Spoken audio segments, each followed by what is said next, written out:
Check 1, 2. Okay, that works now. Check 1, 2. Check mic check. Hang tight, guys. I'm having some issues. Sorry about the camera too. Do you see how bright everything looks on the camera? That's because my normal settings are all messed up as well. I've got camera issues this morning, some microphone issues as well. So bear with me this morning as I get back into my office. Hang tight here. Wow, it looks like a sunshine is blasting inside the office. It's not, it's just the settings on camera. I removed my camera from my office and tried to reinstall it this morning, and it didn't go over well. So I'm on a auto setting, so you can at least see me this morning. We have a lot to go over today. Back in my office, back at home. Finally, it's been a brutal, I wish I had left 2 days ago, or I wish I was back in my office yesterday at the latest. That didn't, not even, yesterday at the latest, but I actually, Monday I was done. So then I couldn't catch a red eye back. I got stuck traveling yesterday. Blah, blah, blah, blah, blah. Good morning, though. We have a lot to go over today. We missed a target yesterday by, I want to say about 50 cents. And we should also get one more high on the 16th on Friday's OPEX. So we'll take a look at some of this stuff this morning, see where we're at here. We had a high. Let's take a look at this really quick here. Had a high yesterday, I believe, of 589 and 15, but not. We missed the high by a tick yesterday, which kind of leaves some ambiguity into this morning. I'm assuming for some of you, you're like, why are we still high here? Because we didn't get the tick. Let's take a quick peek here. See where we are here. Let's do this together this morning. Hey, how are you guys all doing? Yeah, it's good. I'm back in town. I had some stuff to do with my parents. Got all that knocked out. Took care of the wife for Mother's Day. Met up with some friends and did everything that I needed to do. So, still doing what needs to be done, I guess. We got to chat about a bunch of stuff this morning. We have to talk about back testing crosses. We'll start there. Wonder if I should just make this for a private stream. I don't know. But here, let's... if I have anything that's wonky this morning, I apologize. I tried to do some streaming remotely. It kind of worked and kind of didn't work. Now, we have something big to talk about here this morning, and that is that there is a cross happening of the daily trigger and the weekly trigger. Sometimes we won't backtest that cross, but most of the time we will. And I would expect that to happen here. So you've got a cross coming up of the weekly trigger, the daily trigger. And the idea would be that we would come back and check to ensure, not to mention do that halfback trade, check to ensure that that's where we want to go is higher. And I think that's the biggest question. If I see a biggest question in the market right now, it's more than likely what? I think I saw something about stalling out at 5,900. And are we going to get an all-time high? Trade war over. I read a lot of craziness yesterday. There's probably a lot of discussion. Now, this trade lower is likely to happen sooner than later. I want to say that it's after OPEX, that it's probably going to happen during, I think expiration is next week. We'll check into that. We'll look closer at that too this morning. But it would give a nice window of opportunity for expiration and for end of month to come back down here, check this stuff out down here. And this should give an inflection for rest of summer. Invariably, right? We're going to go down here, swoop down to the downside, check the daily trigger, and then have a great June and July. Hell yeah, right? Fail all-time highs, middle of July. Sweep back down for that end of July, and then September 15th should be a low to go trade all-time highs and higher from there. That would be the baseline expectation. I would say like the middle of the road. You know, what do we expect from here? Yeah, you expect after OPEX to come back down, close that goddamn gap, and backtest that daily trigger, and leave a pathway to summer trade. But there are other outcomes, aren't there? We just keep going higher, baby, all-time highs. No regrets. And the other way, of course, is that we come down here, fake everybody out for a minute or so, and then run up here. Just kidding. The next one would trade, of course, would be lower, right? Close these gaps down below, then you get your summer trade in. Or we get the, bloodbath to new lows. I think that's the Drunken Miller trade. Support really lies at 56, 5600, 5500, bro. I'll be out by 5700. I think that's the Drunken Miller trade. So we definitely want to know what's going on, don't we? 39.31 right now. So we want to see. We already knew this trade was coming, right? We already knew we were going to rip the faces off up here. We're getting to that long, a little long in the tooth on the trade even right now. We're a little bit long in the trade. And I want you to think about that. I want you to think about who you're talking to. Always, no matter where we are in the market, always be like, who am I speaking to right now? Like if I'm asking a question and someone's answering it for me, what's their perspective? What was their perspective down lower? What is their perspective right here? What is their perspective right here? Are they, are they just getting long now? Are they just feeling bullish? We're going all-time highs, bro. Who's that guy that's saying that we're going there? And who's the guy that's like, yeah, I did everything I wanted to do, made all my money. Now give me that pullback so I can get a nice, sexy long again, right? Like who is it that's actually doing the talking? So it's always important to ask where we are, or like wherever we are, is the same voice. Is this guy telling you that we're going higher? Is that the same guy that's telling you, I don't know, I should buy that, I'm too scared, right? But that guy ain't scared up here, is he? And that guy ain't scared up here either, is he? They're never scared up there, and they're always scared down here. They're always scared down here. They're always excited up here, right? They're always excited up here. Is that the guy you want to be talking to? So, give me a quick second here. Let's take a peek at some of this. Let's look at this on a higher frame. See what we got going on here. It's weird to be back inside the office. I've been gone for like a week. This might be the longest I've ever been gone in total. Let's take a peek and see what we got going on down here. Look at that candle. Woof. Big old giant wick down here for last month. You know that they want to take this stuff out, right?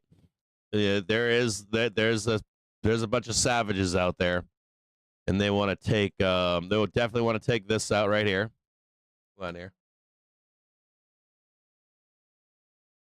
Let's make that green solid. Dude, I feel like maybe my daughter was in here. Someone was in here. Someone was in my office. I don't know who was, but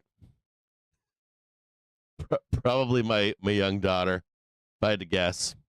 Then you got this one here and this one here. Believe it or not, these are all viable. I want you to know that a trade to 529 is still viable, believe it or not. I know you don't want to believe that, but it is. Trade even to 490 is still on the table. These are still on the table right now. Though I don't think we deal with these right now. This isn't really on our table right now. We also have all-time highs on the table, believe it or not. This is the range that we're in, at least. That's gonna freak some of you out there. Like, I told you, bro, all-time highs. I said it before Cap did. We just know that it's there. I don't think we're gonna trade it.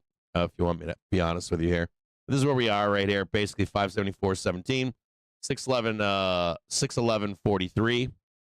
We're now gonna look on a weekly basis here. Check all this out. Got a nice fat gap down below. Got another swing low over here. Nice little weekly. And this is the one that, this is what we should tag into Friday. I'll show you this here in a minute. Hold on. This is your Friday target. We'll show you that here in just a minute. So you got a weekly bar right there. And this is the one that nobody's really talking about. This is the Valhalla trade right here. I believe it's 596 and change. There was a monthly candle up here, I thought. But this is the Friday target right here. It's 596.61. 596.41, somewhere in there. Just call it 596.50.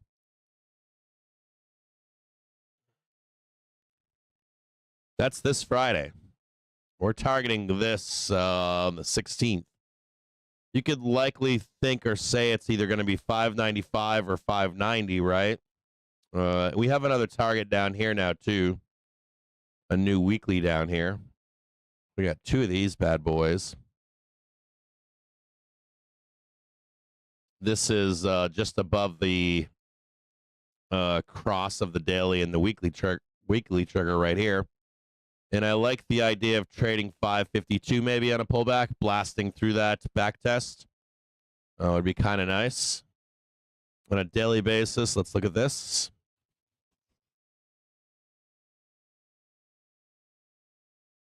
So we got these hot sauces here. We got this one right here. And we got another one down below. We got a whole bunch of these buyers, just they're nonstop. Look at this. Like, we've got a daily right here. And then we've got this stuff down below. We're likely going to see these numbers down here. We're going to see these sooner than you think. We'll be back for this stuff, I promise. And about, I have to do the meme where we do the guy that's all happy in the Cadillac and then he's all sad in the Cadillac. Because we'll be down here. We'll be hanging out here before you know it. That gap's getting closed. And we're on a daily basis here. Let's take a peek. So there's that. I'm just watching these candles here.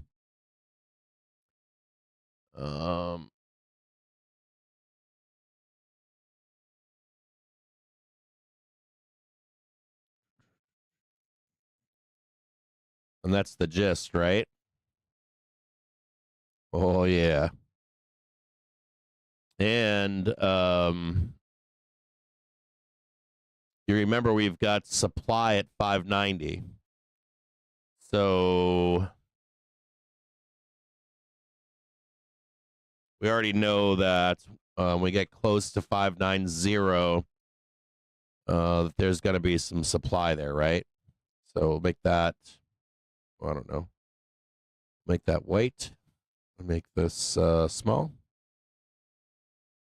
We'll make it kind of dotted. It's not really a we just know that as we approach this up here, we're going to catch some supply, right? It's like auto sell. We got the Friday target right here. Let's look at a 4-hour basis. See what we got going on.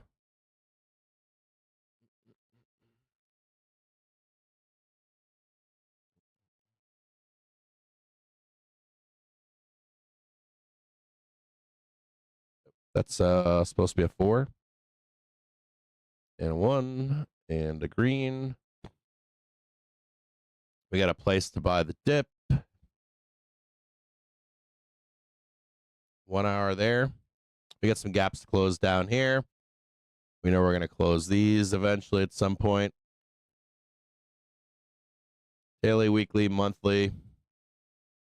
We got a 4-hour down below here. You guys hear me out there? What do I mean by supply? Sorry, I wasn't reading the chat, but I just did see somebody say supply. Okay, so you've got, I'll keep this simple. We'll come back to some of this later, but you've got S&P 500 has futures. Globex, right, in the form of ES. Then we have SPX, right, the SP 500. They've got the SPY, right. We've got people that buy and sell on all 3 of those symbols. If you were to bring up a book map of, let's say, SPY, at every 5 and 0, there are pre-placed orders. So if you're at, I don't know, 575 or 580, 585, 590, 595, these are usually some type of institutional trader that says, we're going to sell X amount of shares if we hit this number, right? Or we're going to buy X amount of shares with that number heading up higher or lower, right? So if we're heading up, we're likely going to encounter some sellers. If we're heading down, we're likely going to encounter some buyers, theoretically. We're going to make that assumption, if that makes it any sense to you. That's not always the case. Sometimes there's no buyers there, right? Sometimes they've worn out sellers too, right? So whenever we come into supply and demand, or we want to think where supply and demand is going to be, and you're going to be looking for inflection points. So there's 2 places you're looking. One is going to be a prior high or a prior low. And the next thing is you're going to look for is 0s and 5s. Basically that, right? Theoretically, 0s, 5s, and prior highs and prior lows, and as inflection points. So we're going to go up here and find out what happens when we hit a 0 or a 5. Did we auto reject? No. We did run into some supply, which you'd expect, right? You'd have to also note, too, that we want to look at prior history, right? If you look at, I want you to think about, the greater markets knew and knows that we're going to be weak in spring. Everyone knows this. It's not a hidden secret. It's not. There's a seasonal weakness and there's seasonal strength. No matter if we're in a bull market, bear market, doesn't matter. And you're going to expect some of that seasonal weakness in the springtime, the late winter, springtime. It usually starts around mid-February. It lasts usually until April 30th. Now, the sell in May, go away shit is a wives' tale. You can look that up on your own, so stay away from ever thinking about that stuff. But you got to figure right now, too, that the only people that are investors in the stock market that have not been made whole is someone that went long up here. This group of people right here is the only people that have not been made whole. If you just buy and hold, you should be up significantly and outperforming the market at this point, even the last groups of buyers. And as a matter of fact, any of the seasonal weakness buyers are up now too, right? They're all happy. Everybody's happy at this point except for one small group. So you have to think about how many sellers are left above when we encounter those zeros and fives. Are there anybody trapped up here? Not many at this point. So the only people left for supply at this point would be a literal top buyer buying literally the worst time of year with a truly disgusting and awful DCA, I guess. I would think that's the only group of sellers here that are dangerous. And when are they going to get out? Or anyone below down here, any dip buyers here, here. Do they want the only other question would be, do they want off the crazy train? That's a valid question. You know, if you're going to continue to ride the crazy train from here, you already expect volatility, right? You're going to expect nonsense at some point. So even if you were going to stay long the market, you're likely going to take some money and run up here, right? And look for some kind of, you know, batshit crazy happening in policy land to get long again. Like the fool me once, fool me twice shit.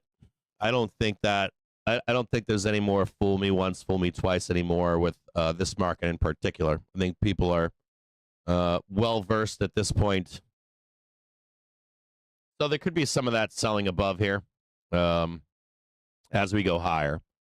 Some supply, as it would be called, at 590 and then 596.18 likely on OPEX, or 595. Seems like a nice round number, right? We're not always, but oftentimes we'll magnet, will be attracted to a number like a 0 or a 5. Why is that? Into an OPEX or even an end of month, but normally OPEX, think about that. If you are not a degenerate gambler, you're likely putting trades on for 1 month, 3 months, 6 months, or even a year or more. And there may not even be options available for you to trade on, right? Except for options that have been released on specific numbers. You ever look out farther in time at the option chain? You go, oh, they've released some strikes, but not all of them. And oftentimes those fall on 0s and 5s because there'll be demand on 0s and 5s, big round numbers farther out in time, right? And you'll see more options make themselves available as we get closer to their expiry. You'll sometimes you even see half numbers, right? 572 and a half. You even see like 50 cents, right? 50 cent. So we got that to deal with. Supply, demand, right? Supply, demand, right? Supply and demand, 590, 0s and 5s. And we're coming into OPEX, which is this Friday. So just a couple days are coming into OPEX. Let's take one more look at this really quick. We got some supply coming in yet again this morning. Let's look at the 1 hour here. We've got, hold on, a couple more changes here. Hold on. Check these here. We got one more right here. That's the 1 hour, right? Get another one down here.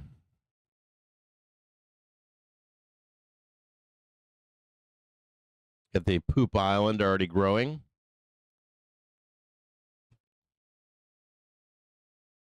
Another one right here. Oh, hold on here. Losing my stream already. I'm losing my stream this morning. I apologize. That one right there.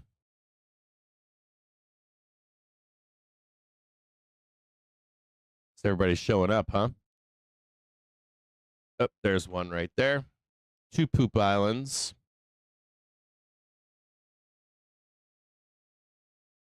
Am I losing everything here? Let's take a look at some other stuff here. Let's take a look at daily velocity together.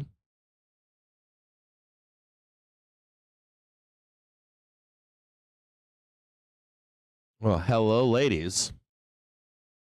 Weekly is getting neutral right now. That's a biggie. No, weekly is getting neutral. That means we're going to tech check it. That's always good to see.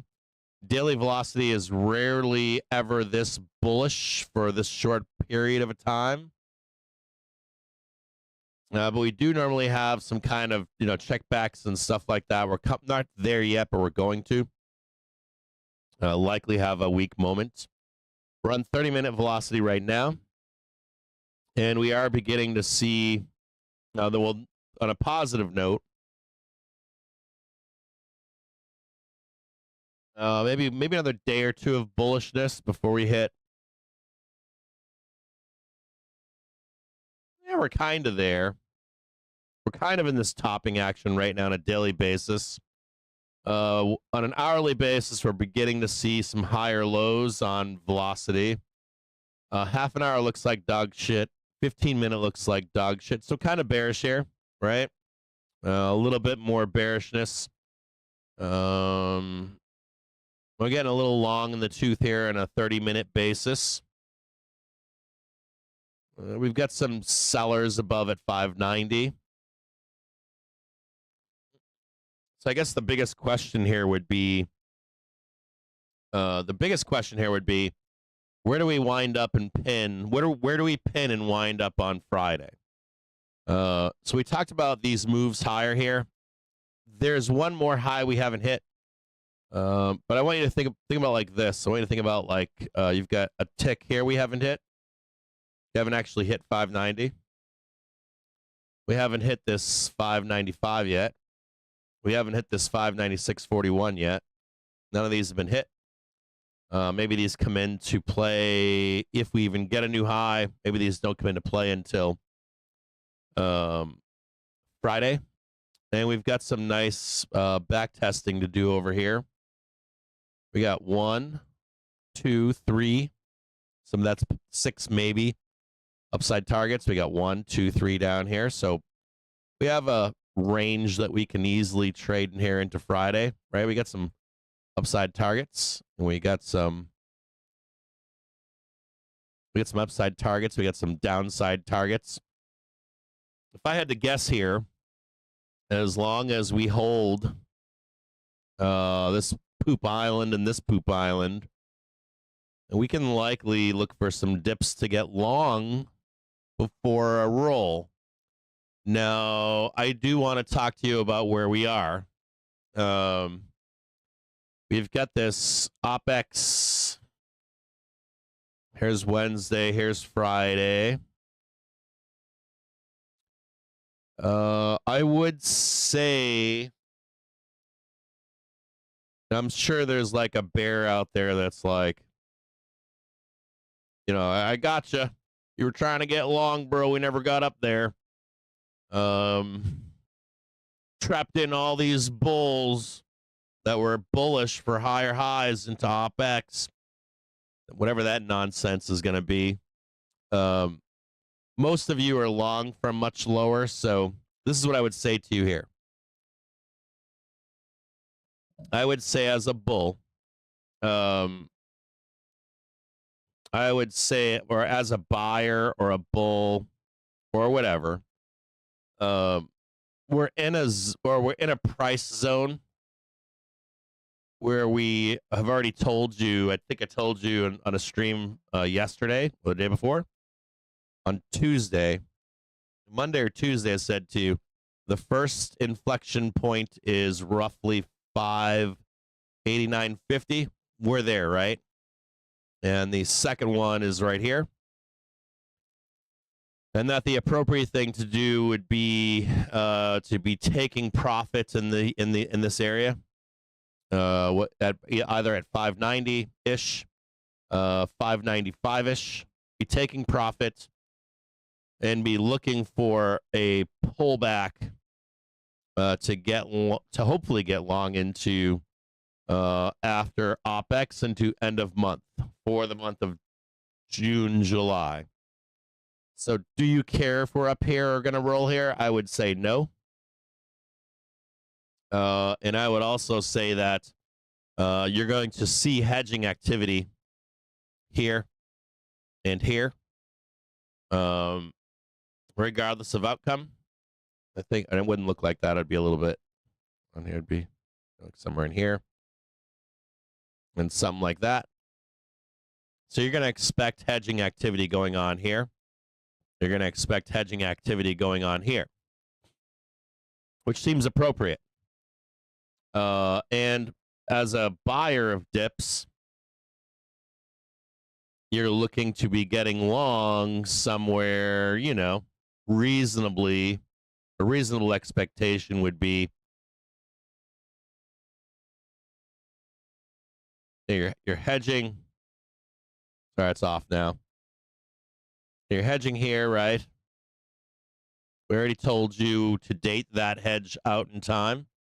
We already told you where that hedge should be. I'm not going to say it on the public stream. I'll say it on a private stream. We're going to do a private stream today. So if you're a member, don't worry about any of this. You're going to get the what to do next trade or whatever. And then as a buyer, I would be waiting down here. You know, 553, 560. I'd love to see 560 get bought. And I'd really like to see this last high up here. Now it's just basically we're just watching. Do we get the next high? Do we hold 60? Do we make a new high? You know, all these questions, right? Weekly trigger, daily trigger. Are we up and out of here? This all looks rock and roll. Or is it going to be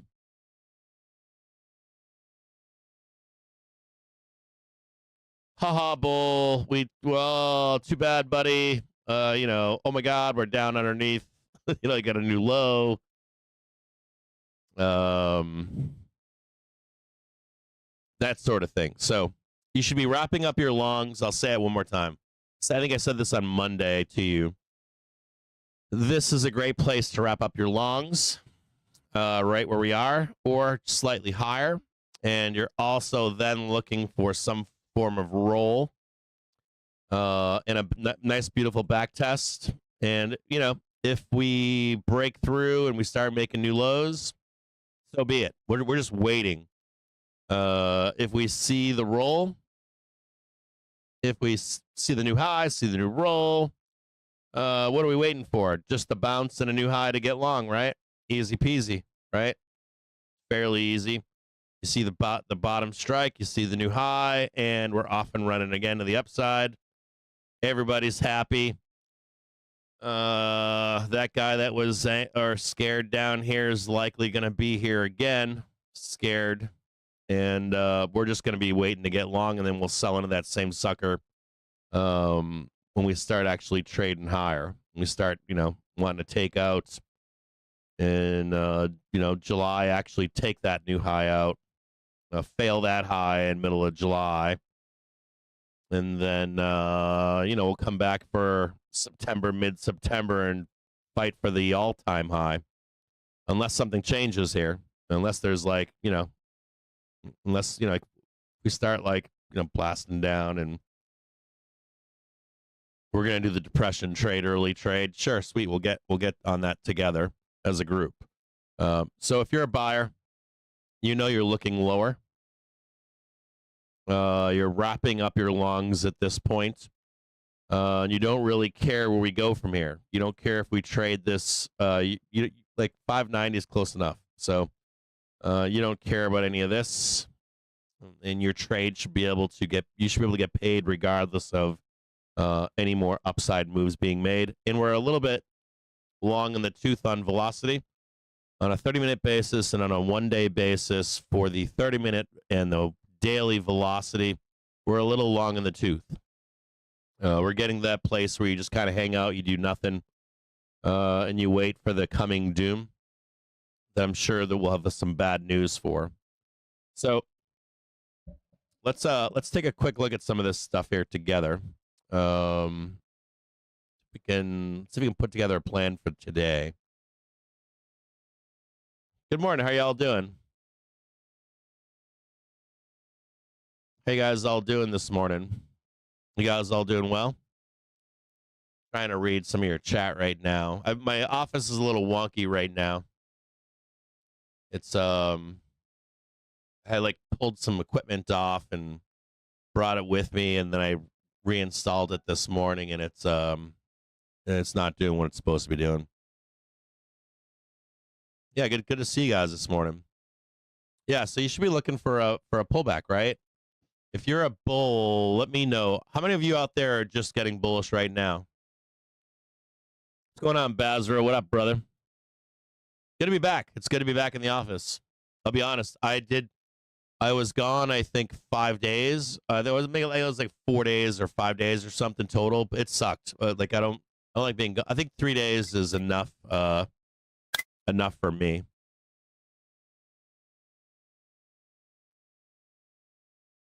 Oh, the meta crap sucks. You're bullish. Okay, cool. You're bull still. Bullish everywhere. Everybody's still bullish. I love it. I love that you guys are all still bullish here. You guys are like, fuck you, Cap. We're going higher. We're going to nail out that. We're going to slam out that 596. We have 3 days left, so I think we got some good buy targets down here.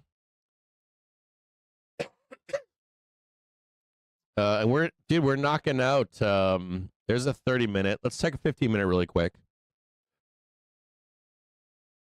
See what we got going on. Here's a 15-minute basis. There's the 1 hour. Let's just take a look at this really quick. We got one downside move right there. We got the second downside move as a question mark, right? Where does this go? I think it goes lower. And then we get the move higher. So 1, 2, 3. I don't think we've found bottom yet. I'll be honest with you guys. So we're going to look at, what are we going to look at here? Start here. Start over here. 930. I don't think we've seen bottom just yet. I could be wrong, though, but I think we're going down. Go back to the main screen. We've got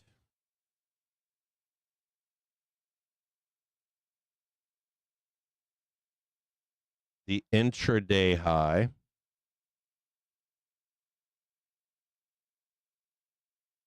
Right?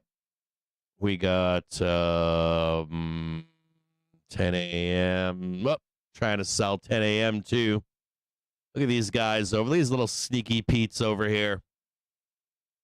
So we're likely heading lower in my viewpoint, at least. Or at least they're going to take a shot at it.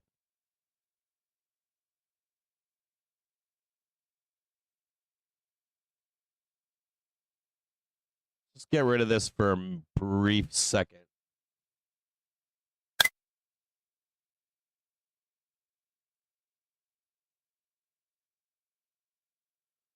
Yeah, let's put that one there. Put this one here. You can already see them out and about. These fucking sellers, man. They don't care. They're like, okay, we'll take a swipe at it at 9:30. We'll take another swipe at it at 10 a.m. And 10:30. And they're like, they're probably out there going, don't worry, bro. We're going to hit them again at 12:30 and 1, 2.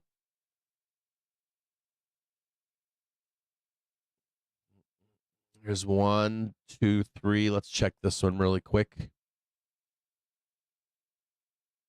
I wouldn't be buying a dip just yet. If you're trying to buy calls just yet, we're not there yet. 1 day. Okay. Well, let's take a peek. Well, this is the pivot point. We still haven't closed the gap down below.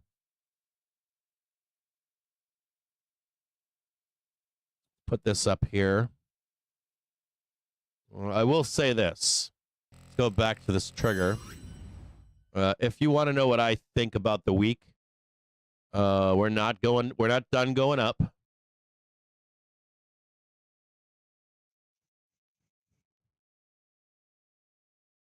To get rid of some of this pivots, hide that.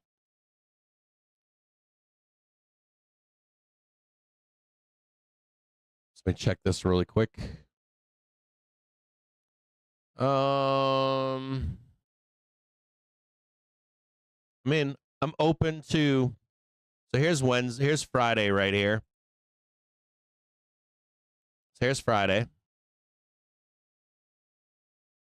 This big yellow line. I'm open to the trade. I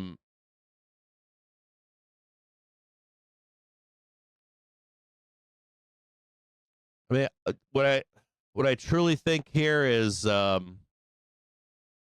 would still like to see Thursday 1600 right here. I would still like to see this.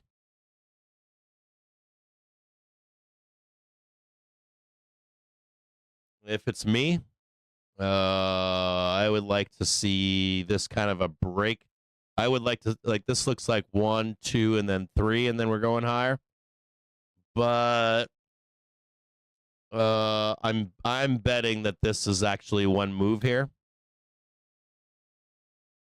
You'll get one more up here and then one more down there. So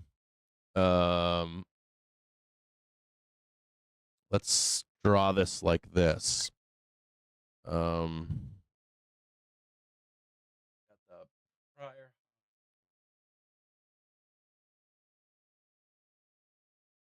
I would like to see this get taken out. Excuse me. 1600. Yep. I guess we'll come back to that.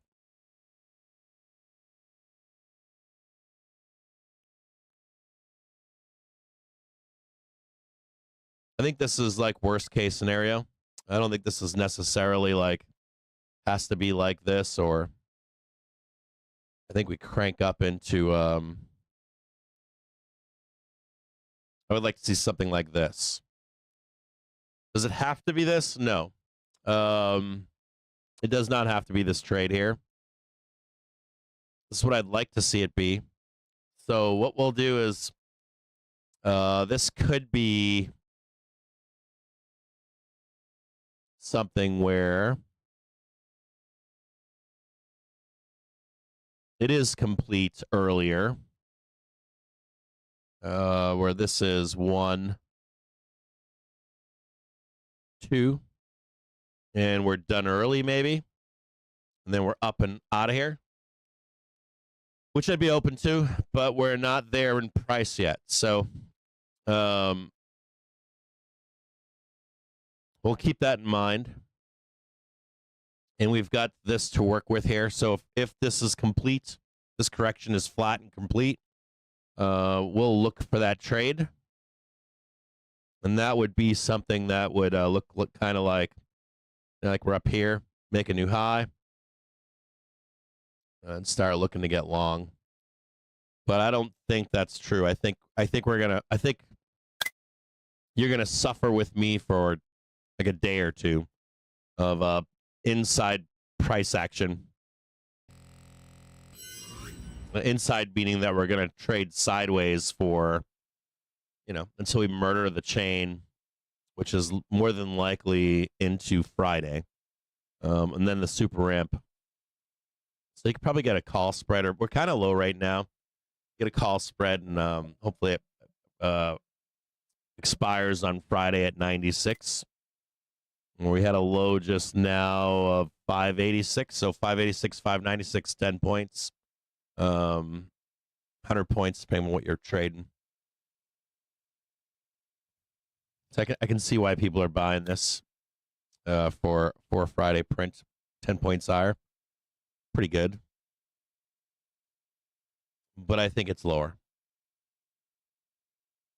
What you guys doing? Yeah, that's right. Powell does speak tomorrow morning. I noticed that. No, doesn't matter. Not really. If you want to know, it's not going to be, or I don't think it's going to be what you think it's going to be. Like all markets healed. We have to talk. We have a lot to talk about with this stuff. I want you to be, just like just like a bear, drinking the Kool-Aid. It's okay to drink the Kool-Aid as long as you don't expect that Kool-Aid to let's check this really quick. Let's see that supply up here.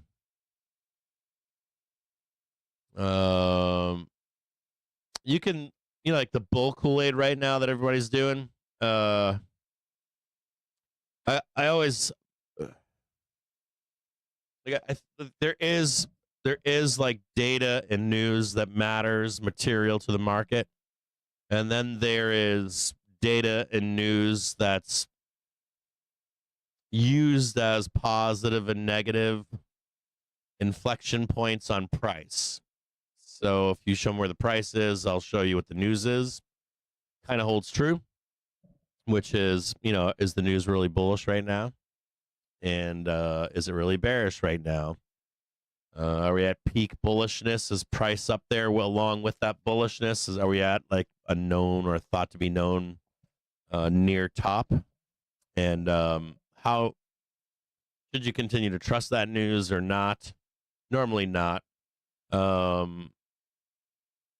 We got what we wanted, and the news has helped us get what we want. Now it's time for, hey, when do we get bad news? And we're close to it. We're not there yet, but we should get that like bad news at some point, or hey, this is bad news. I want you to think about a few things here. One, I remember a week or two ago, maybe even I think it was like 2 weeks ago. 2 weeks ago, I was watching a Bloomberg podcast of writers from Bloomberg TV, I think, or news or whatever. And they were pushing the narrative that we were in a bear market, which we are not. Or the S&P 500 itself is not in a bear market, and it hasn't been. And even slamming down into the blue check or the blue trigger is not a bear market. You need to get sucked underneath that blue line with a new low, and if you do that, then you've confirmed a bear market. So we're not in a bear market yet, even though that narrative was being pushed, and we actually bounced, and now you see where we're trading as they were making that statement. So if that's untrue and was untrue, and you were being told that at a turn to the upside, I would think the same thing applies right now to whatever we're being told. Hey, we're going all-time highs. Hey, I don't know. We're going to trade 8,000 by end of year. Just like lay off the Kool-Aid a little bit. Okay, so we got some stuff to go over this morning. We have so much catching up to do. It's not even funny. Okay, so from now into Friday expiry, I personally would like to see us trade 595, even if we fail it in some way. And then we roll to the downside and try to close some gaps, try to check on that daily trigger crossing the weekly trigger. There are instances where we don't go back and check that back test, and the momentum is so great that we just start squeezing balls off. But that's not the norm. So we're not going to look for that trade. We don't trade in like 5% or 5%, 15% outcomes. If we did, we'd be broke. We're going to trade what we think is the most likely outcomes, and will chase anything that's out of the normal expectation with no risk. So from now into Friday, possibly an upside target of 595. We're going to be looking for a roll to the downside to confirm or deny where we're headed from here. And that we're at the ass end of this big trade. We're like coming to the conclusion of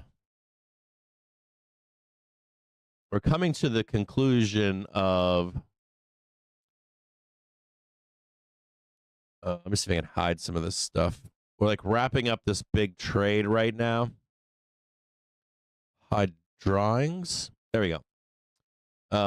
We're coming into the ass end of this this bigger trade. And this bigger trade is this is a door close. So this we're still in it right now, believe it or not. Because from the rules perspective, you have to break above, successfully backtest, make a new high, and continue on to the right with this daily trigger, this weekly trigger kind of stuff. And if we can't do that, if we backtest this and fail, it becomes just another liquidity grab to go lower, right? To new lows, 1, 2, and 3, and that wouldn't be good. So we're not out of the woods yet. Is my point here. Even as a bull, we're not out of the woods. We need to still, check all that, right? We have to.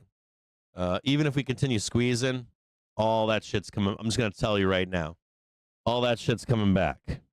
And in the greater scheme of things, we're so close. Look at it. We're so close right here. And you've got 600 above. See, you got a lot of like sell pressure up here. We know we're likely going to get a roll. Fairly good idea that we're going to catch a roll to the downside. And you don't need to top ticket. We're at that place where there's no point in top ticking it.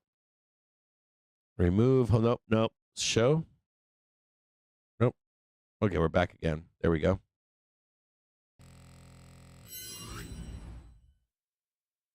Look at me. Look at my face glow. It's like a sun is on my face. So am I bullish here? Kinda. I'm more bearish, believe it or not. Not right here, but I'm kind of like show me the squeeze up on Friday so I can post on Twitter selling big capital letters and look like a rock star come Monday.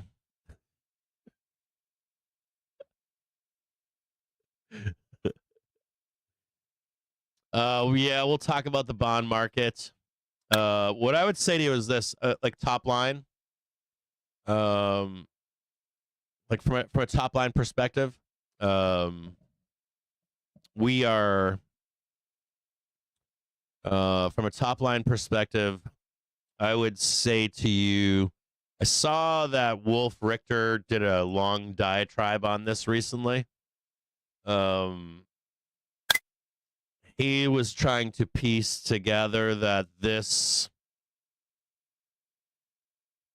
economy change thing.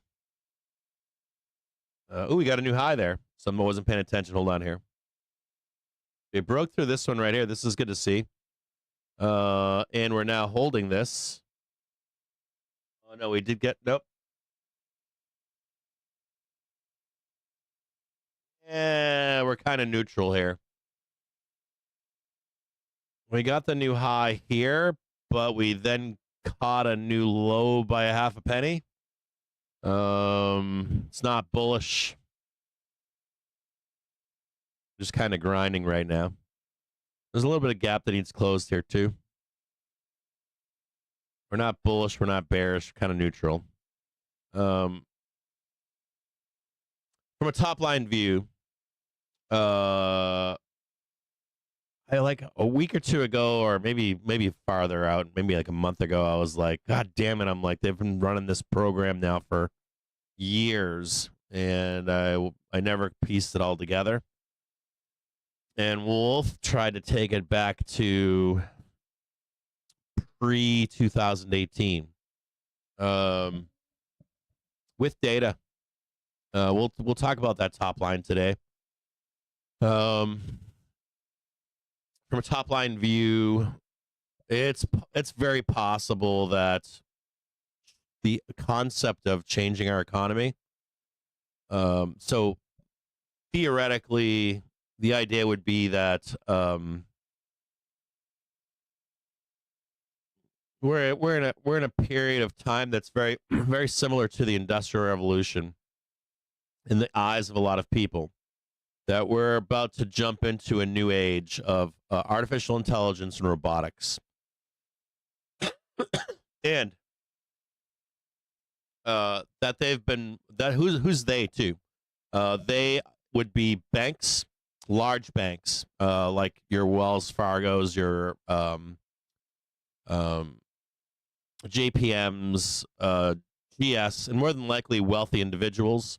There's a small group of them. I think there's like 20 or 30 of them. They usually back like Theranos type companies. So you've got financiers.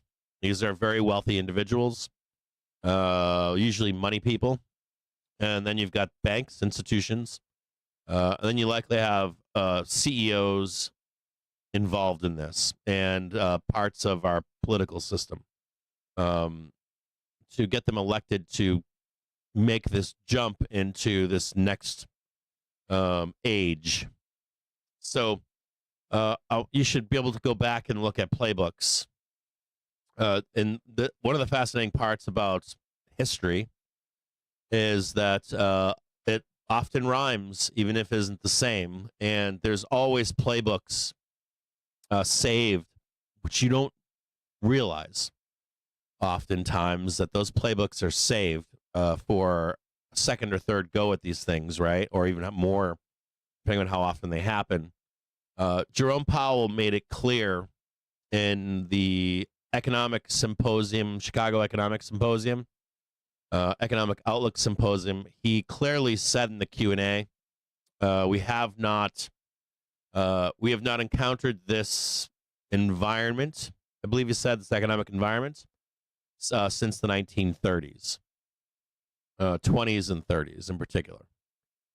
So you've also got main players admitting to this publicly. So this isn't a conspiracy theory or anything like that. And there are some signposts along the way that are hinting towards this, whatever this discussion was, took place. We would posit, and he's positing in particular, that it took place even earlier. It began in likely the early to mid 10s. And then Trump was used as a candidate to move this stuff forward. And possibly even like Biden stuff. I mean, if you look at all modern presidents, they've all put tariffs out. None have rescinded each other's tariffs. This includes Democrats. And you could also say that you need someone, fucking crazy enough to run shot over, accepted norms, right?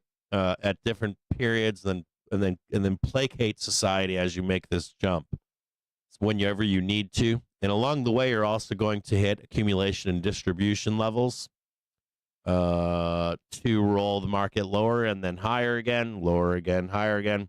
And we had something called the tariff tantrum that took place in Trump 1.0, Trump tariff 1.0. And then we had a major roll during COVID, but we were maxed out in velocity then too. We would have rolled regardless if we had COVID as an excuse or not, in my view. But then you have to start thinking about Biden's presidency. Now you're seeing Trump's tariff 2.0. If you look closely at the data, there's a lot of data that supports this argument. We had factory building in the United States is through the roof, even before Trump was president. The past few years, factory building in the U.S. has been out of control. It's like vertical. Been going vertical since just post-COVID. I want to say it started in 21 and continued in 22, 23, 24. And even this past year, I want to say since Trump was elected, machinery building in the United States, like building machines for factories, is through the roof now too. So top line, this train stops for nobody. And along the way of this train stopping for nobody, the only real question that matters to you and I as a pleb is how many of your rights are you willing to give up?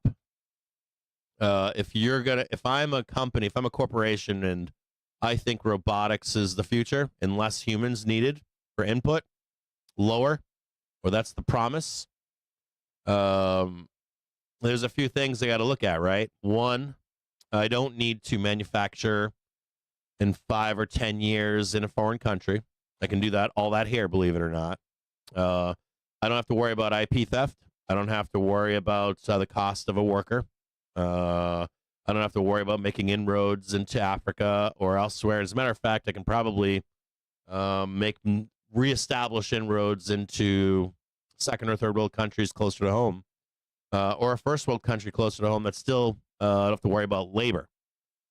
I have to reorganize what I need for raw materials, right? And then I have to also shore up relationships with companies if things begin to devolve with other nations, right? If things devolve with China, I need to renegotiate any trade deals I have, even war deals that I have with other countries. So you see some of that today, right? Seeing some of the, hey, that post-World War II agreement we had, let's rip that up and we'll start over. And also, hey, where am I going to get the lithium that I need or the copper that I need? And do we have enough power in our country, right? Do we have enough power to power all this stuff coming back to the U.S. or near the U.S.? And I'm building factories, I'm building machinery.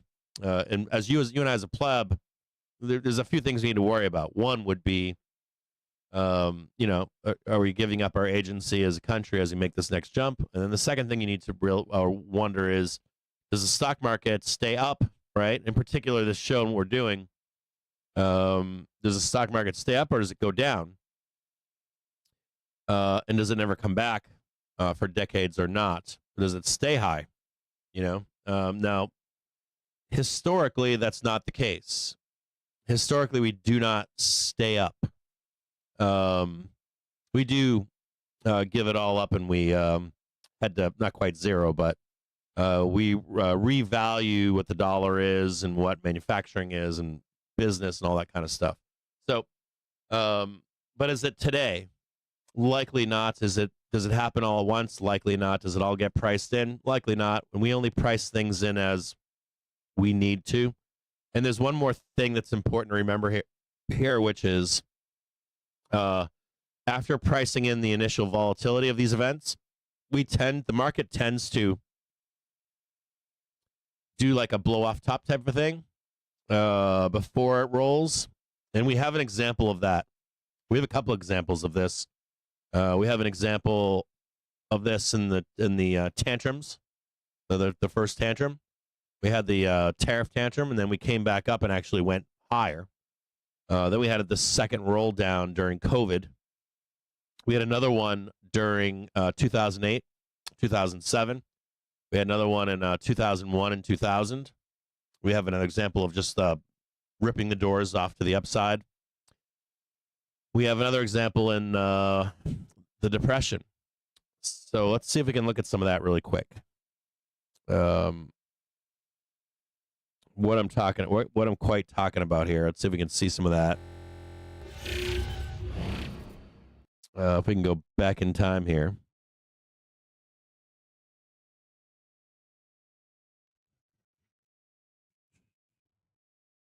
Here's a prime example right here.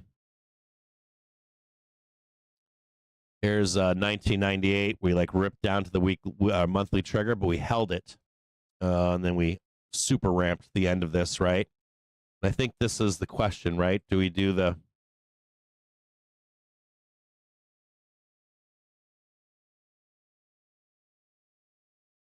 You know, here's your weekly trigger down or your monthly trigger down there, right? Do we blast down here? Then it's a big fuck you, right?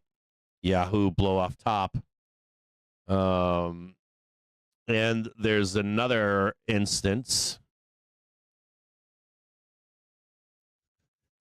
way back in time. Gotta go way back in time. Way farther back than that. Old school playbooks, right?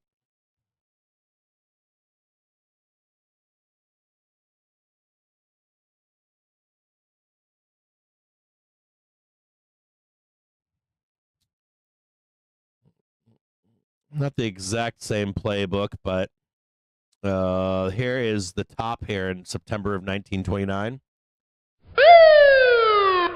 We had a pretty big, you know, down move here. But then we came back, all-time high, and then just started grinding in this like violent up move here. From this is 1928. And then we just like cranked. We went straight vertical before the actual depression. And that becomes the question. If this is the actual depression, if we're even going to get a depression or a major recession or something, the impacts of this thing that we're doing, right? And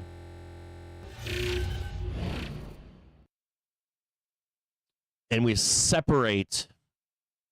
We got a little bit of a bull plane going on here. We got the sellers coming in. We know the sellers come in until about 10:30 in the morning, and they're not doing well right now. So the idea behind this would be this, is that you separate.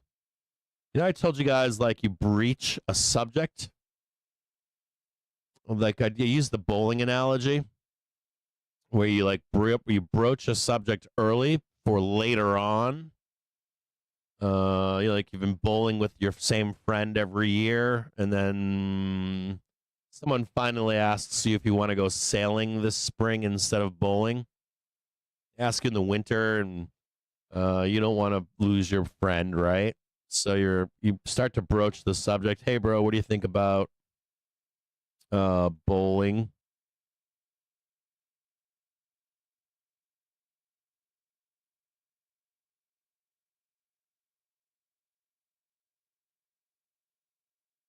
Your friend's like, no way, man. Dude, this is our regular thing. This is all we do, man. We bowl. And then you keep talking about it, and eventually your friend either comes with you or doesn't, right? Your friend either comes with you to go bowl or to go sailing in the springtime, or eventually you say to him, look, man, I'm going to try this on my own. I tried to talk you into it, right? I'm going to go without you. So you price in the volatility of some of this stuff becoming public, which is what we've done at this point. You're pricing in the introduction of a change in our economy. And it's becoming more public now, right? You can start to piece the puzzle together. And we still have uncertainty and volatility in White House policy for this economic change, or this proposal of an economic change. And we still don't know if this continues. You don't know if there's going to be a major rejection of this idea by the public. You don't know if the public comes out and landslides, ties up the House, ties up the Senate. Get me back to the voting booth for the presidency in 2 years. We get a lame duck presidency, right? Or if people are tacitly complicit. We don't know, do we? America might come in and say, hey, you know what? We're going to continue on like this, but we want to monitor it as it happens. We want to say in this change. We know it's coming, but we want more say. Or they come in and say, you know what? We like what Trump's doing. We think he can do it, and we understand that you have to break some eggs to make real, true change in this country. We already know that in America, to make real change, it ain't easy, right? It's part of the part of the process in the U.S., right? Change comes slow. Sorry, buddy. Or, hey, we know change comes slow and want to get through it. Rip the Band-Aid off. You've already told us. So we got to wait for that to happen. We can't price that in, is my point. So you and I as plebs have agency, right? You and I as plebs have to okay the continuation of this. And we'll know more about this as we get into the midterm elections. We'll know more about this as we get into the next presidential election. And so we've priced a lot of this stuff in. But the thesis-wise, you could make the argument that we have examples of pricing in the volatility and unknown unknowns. And then we have the ludicrous vertical take every stop before we roll over and realize the depression trade. And we take it to the last minute trade. Think about COVID. I want you to think about, I think it was when, I think I had taken my kids out of school 2 weeks before the last NBA game. Might have even been longer. I know I'd been speaking to my wife about this and the school for a long period of time. Like I'd already gone to the school and asked them what their protocols were for airborne diseases. I did, like went to them.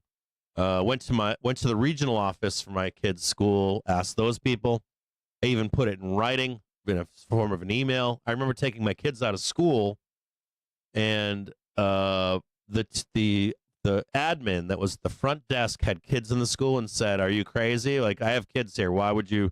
You don't think I care about my kids?" I guess she had taken offense to my removing my children from school and implying that maybe she was a bad mom. And I wasn't. I didn't know. I didn't care. I was more upset that the school had no policy, and that my kid, in my view at that time, was in danger by being in person. So I removed my kids from school, and about 2 weeks later, they shut down an NBA game, I think, and the market started to roll over. But the market didn't roll over. My point here is that the market didn't roll over until we're going to do this thing. And I want you to think about that. The market didn't roll over until the last possible moment. And if you remember 2008, the same thing happened. If you remember 2001, same thing happened. Like last possible moment. Even the days leading up into the tech bubble, and you saw tech stocks going up 5, 6, 10, 15% a day. I kid you not. The last days of it. So, do we do that again? I don't know. I don't know if we are going to price in the depression trade and a back test of the weekly trigger here. Maybe there's something I don't know, or you don't know, or we don't see. Maybe there's some great recession risk that is right in our face, and we don't know it, and they, like a bank knows it, but we don't know it. So I don't know if that's real or not. I know that price can tell me if that's real. I know that if we backtest that weekly trigger across with the daily trigger, and we don't hold it, that it's real, and we'll price it in right now. I know that if we hold that support, though, or any potential backtest of that, and we begin to trade higher, that there's a likeliness that we could do that trade, that we could do that blow off top trade into end of year, into end of this year, maybe even the start of 2026. So from a top line perspective, are things bad? Yes, they're bad. They're bad. We're putting things in place and in motion that is bad for our economy. It's bad for the stock market over time. Is it something, though, that is going to be priced in today? I don't have the answer to that. I don't think that it is. I think that we should be able to backtest successfully or continue higher. I think that the market can remain irrational longer than you can write a reason for it to go to the depths of hell as well. So that top line stuff, like that macro stuff that does matter to the stock market, we could be waiting. We could wait until the last possible fucking bitter end moment. We could be waiting until midterms and waiting to see what America has to say about all of this. And I'll be honest, there's a few things here. So this past weekend, I was able to get out and about. I didn't see recession fears anywhere. I didn't see anyone acting like they didn't have money. I saw demand out wherever I was. I saw people with money. I saw people working. I saw, normal functioning society. So if we've priced in all of this volatility, you really need to see people not doing well. Like you need to see, not micro markets of the housing market. You need to see the entire, you need to see like banks begging for change. You need to see people being laid off. You need to see the data begin to support, like an actual repricing in of a recession or a major recession or depression. And trying to front run it, you can't until you have that stuff or you have something material. And I think that was an argument that came up like a week or two ago, which was, well, if normal data doesn't support this stuff and we missed it in COVID, there has to be some other data that's telling the story. No, you literally have to shut down the fucking United States of America, which is what they did, didn't they? They had no data to support that down move, except for what? Reality, right? We're going to shut down America today. And that's what triggered it. So even now, even if the data doesn't support that depression trade, I think that you are looking for either the data to support it, policy to support it, one of those two things. And we don't have that policy yet, do we? And we don't have that data yet, do we?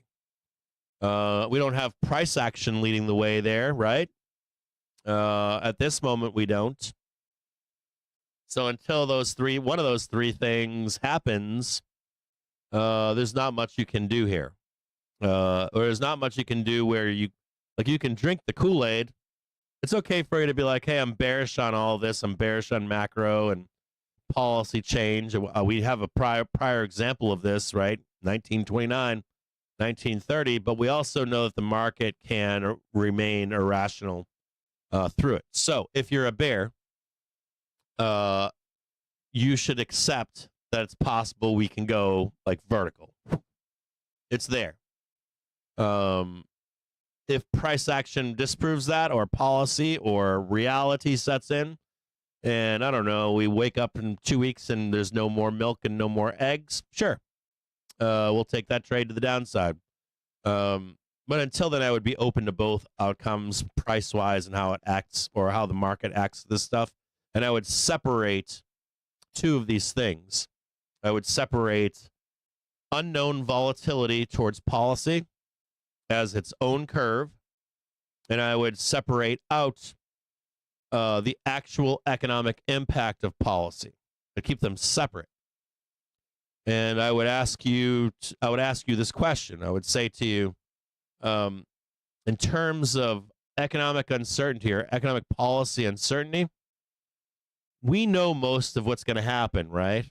Or potentially what could happen, right? Potential outcomes. You guys got most of the information, right? So I would say we're at the top or cresting the top of that volatility. And that you would expect volatility to drop at this point, even if there are fat tails left over in that unknown. And those fat tails would be what? Like what? Shortages, right? Or potential war, things we haven't seen yet, or even the risk maybe grows with war with China or Taiwan or something like that. But that would be a tail risk, right? The separate stuff, now that you've separated that stuff, right? Then you have the actual impacts of this policy, which would be real shortages, right? Or real war, or revaluing the dollar, or renegotiating trade. Are we getting sippy cups from China, or are we getting sippy cups from the U.S.? And what's going to be the impact and the costs? Does inflation get sticky? Does it not stay persistent? Like, is it a one-time hit? Is it something where they can, these companies can find a solution? And I would say to you that separate curve, we're just entering it right now. We're just now entering that curve of what is the real damage? How long is it going to take? And when does it become peak? And I think we're just starting it right now, truly. Whatever that could be. And how long will that take? That could be a process that takes years, 5 years, 10 years. It takes time. And does any data support the front running of that depression trade yet? No, it doesn't. And we don't have the midterms out of the way yet. We don't have the we don't have America confirming they want to do this, and we don't have the damage that we need to see to price that stuff in. So we could absorb all of this too. I mean, there is that idea, right? We could absorb this whole transition here. So I don't think we price this stuff in just yet. But if we do, we'll know it. We'll know on a failure of backtesting that cross. If we fail the backtest of that daily and weekly, and we start blooding it, we'll put on the bear costume. We'll rip it all off, and we'll get bared up with the bears lower. That we're gonna burn it all down, burning tires in the streets. But until then, we're not there yet, are we? The only thing you should be thinking about right now in the short term would be where's top? We hit it within pennies. Our first target, I think, was 89.50. We got 89.15. That's pretty close. Hand grenades and horseshoes. It's a leaner. We might have one more upside target, which is 595, 596, some kind of failure there. Possible into OPEX. And then we'd be looking for a pullback to buy. Or if that pullback doesn't hold, we can't get a new high to get long, we'll jump on with the bears, and we'll don the bear suits and say we'll change all the rhetoric to I don't know, depression on now.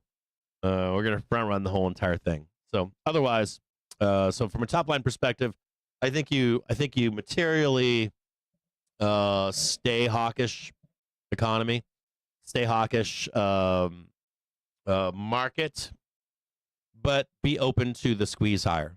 Be open to like relentless buying. Not relentless. Be open to the summer trade into the beginning of July. Be open to the sideways dog days of summer trade, and then the roll to the downside mid-July to late July. One more leg down into September. And I would get the fuck out of the way. No matter where we are in price. I would get the fuck out of the way when it comes to mid-September. It's likely going to be the strongest you've seen the markets in a long time. No matter where price is. Right around that mid-September mark, I would be, if I was a bear or a seller, I would just be out of the way. I'd take my money and I would run and just get out of the way for that period. I don't know if it lasts. I think it could last into like February, March, but I'd be running. No matter where price is, no matter if we're down trading 570, 550, I don't care where we are, just in that time period, just be really careful of some upward momentum in the market in a major way. Okay, so that's top line. We got all that out of the way, right? The last thing I would leave you with that top line stuff, that macro stuff, would be blinders on when we're on lows and on highs. Blinders on, like blinders on with the bullshit and on the tops, and blinders on the bottoms with the bear shit. Shake your head up and down. Yeah, I gotcha. I hear you. Mm-hmm. Yep, I get it. And stay focused on price. Stay focused on why we're being told, all is well or all is bad and all that kind of stuff. Especially if price is counter to that thesis. If price is piercing known resistance or known support. Are they entertaining the idea of a turn here or not? I'd be more open to, if anyone's saying we're near a turn, be open to them more than I would. We're gonna make all-time highs next week. I'd be like, yeah, maybe not. Maybe I'll trade that intraday, but I'm not gonna bet my account on it. We got our pullback right here, just looking for this next high, looking to trade 588.42, and then we're looking to trade 588.90. We're a little roped in today, just consolidating back and forth. We are looking for some kind of super ramp into Friday, whatever that might be. If it's even higher than 596, so be it. If they can't get it done, the bulls are scared. Maybe they do it right at the end of the day. We got the macro stuff out of the way. We probably need to talk. I talked to you earlier about velocity. So you know where we are in terms of velo. We're a little bit weak here in the 15-minute, 30-minute velo. The hourly is a little meh. Series of higher lows in hourly velocity. Weekly velocity is becoming neutral. Daily velocity is at kind of an inflection point on a daily basis where it wants to do a pullback. At this point, it's still strong, and you should expect dips to be bought. We'll take a look at some market data really quick. See what we got going on in the market here. We'll do some counting, do some Elliott wave stuff. Let's check out Gamma and see where we are with Gamma. Got a big old Gamma bar at 6,000. Take a look at this together. How do I do this with you guys together here? Give me a quick second here. Do a 30-minute basis, then a 1-minute basis, maybe.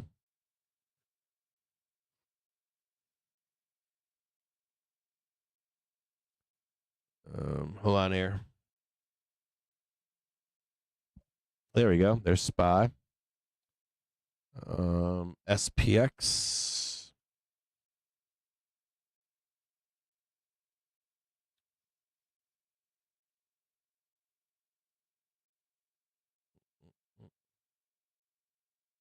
Let's have a look-see. Trading 589.91 right now.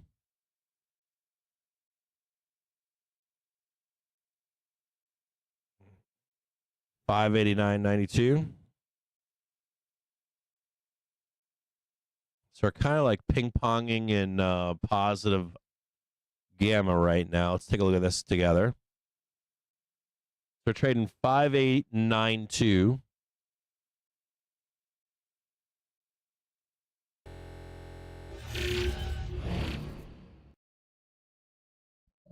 This is we're roughly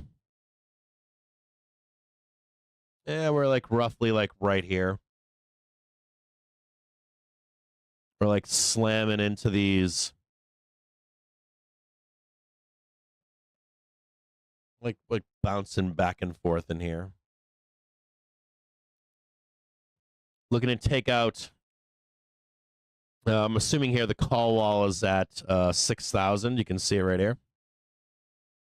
And we've got the magnet above of 5950.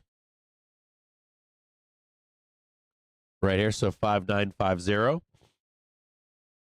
And we're banging around in here to try to trade this 5950. We got 6,000 above. So let's look at this really quick. And we've got 6,000 up here. Theoretically, the call wall.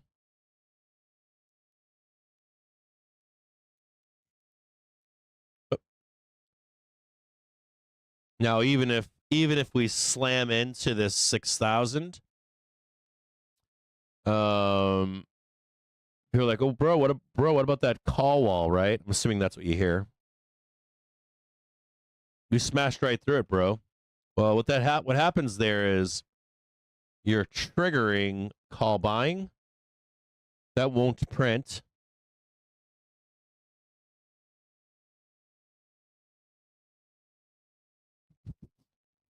And then we come back for it. So what'll happen is this. You've got people have already bought calls for right here and right here. And even if we do trade up here, you're looking for what? You're looking for rolling of these calls higher, right? Rolling these calls here higher. And then if you're a dealer, you're not going to pay, right? We'll come back and revisit that later when those calls are worthless, right?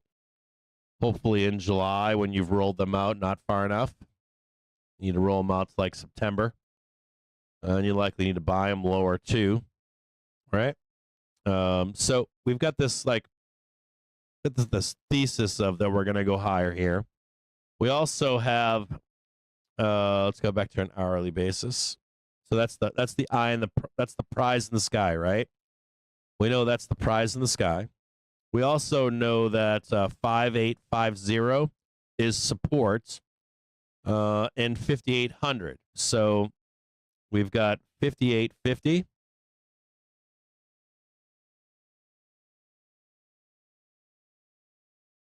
Way lower.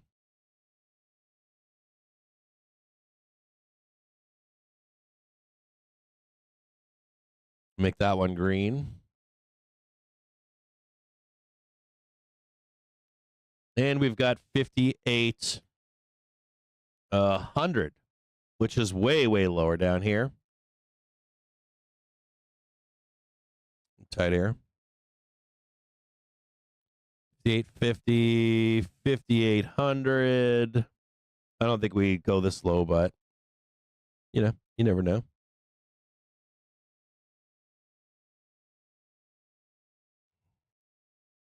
5850, 59, 5950.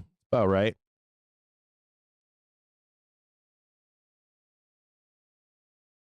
Push all that back. And we've got our island in the sky being built right here, right?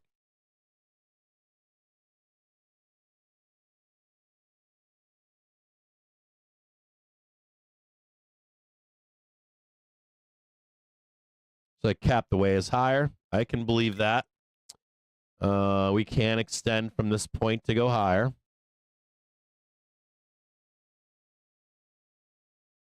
But you can kind of see if we know that the way is higher, still want to, just give the opportunity. Where's Friday, 6:30?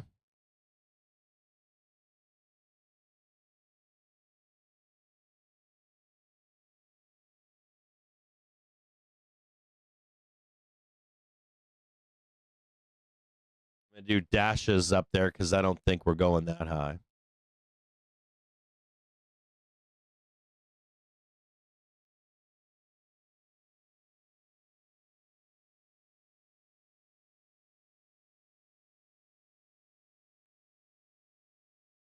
Let's look at, so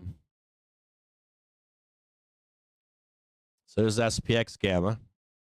right? All the way down there, trading up there. And let's look at some 2-date stuff. Let's do 1 date. And we got a 5,900 as a magnet. Someone's got us parked up here. So 1 day's got us parked at that 5,900, right? Which is slightly higher if you want to see that. Kind of a magnet, right? Just inside in this, aren't we? Just like pinned in here. Not going anywhere. Nobody's closed those calls yet. That's a 1 date option here. We also have 5830 down here. Another magnet to the downside for 1 date options. We've got that price. We've got that drawn in that 5,800, 5,850. At the money volatility, let's check that. We have 1 date, a little bit of volatility, and then it falls off tomorrow even more. It's good to see. CTAs. Hey, buyers, baby. Big buyers. CTAs, good to see. They're buying any and every dip. Vol control. Hey, a little bit of vol control getting a little long in the tooth here. You see that? Maybe a little bit more vol control heading into Friday, but one of these dips looks like it may not be bought. That's good to see. Or not good to see, but it kind of backs up the thesis that there could be a bloodbath ahead for us at some point. Asset managers, let's see where they are. They were dip buyers here, but I'm gonna. They're looking kind of like they're agnostic. COT or LOs, long short funds, are agnostic to this whole move here. They're not necessarily. Just check this really quick again.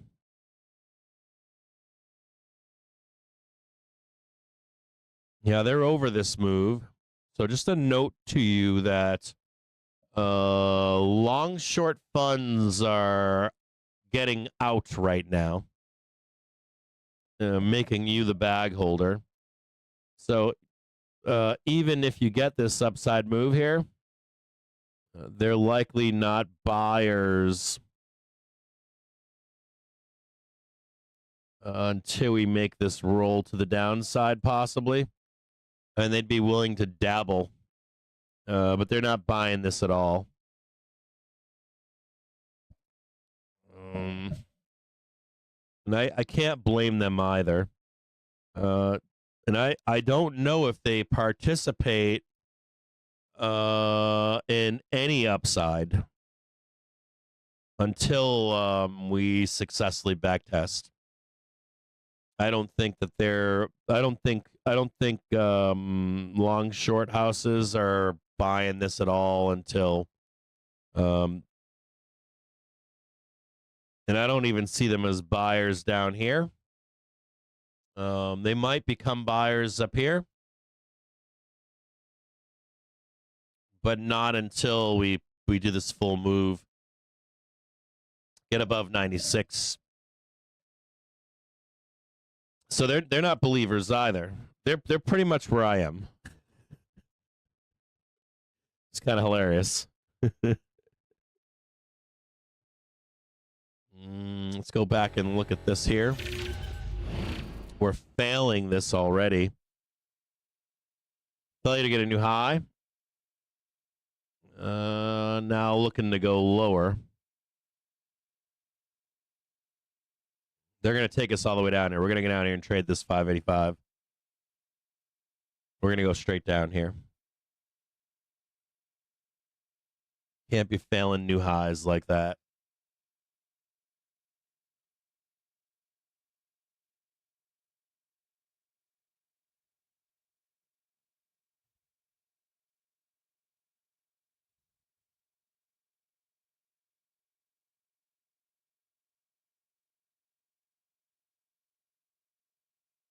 going to take us all the way down here.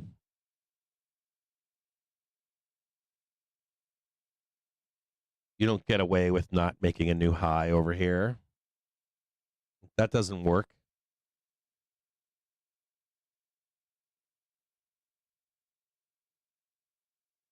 Trading 586.01.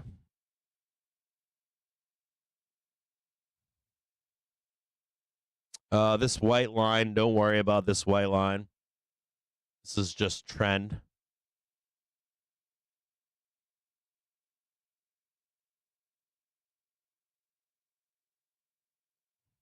It's not like a target or anything. This is a target here, this one.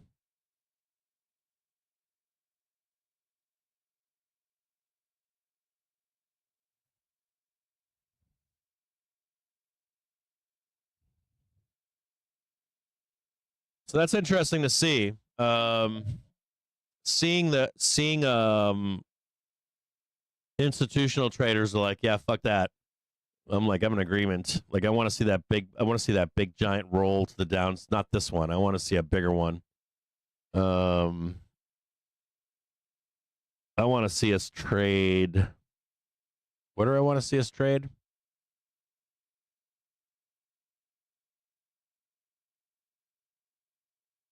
I want to see us trade like 553 would be dope.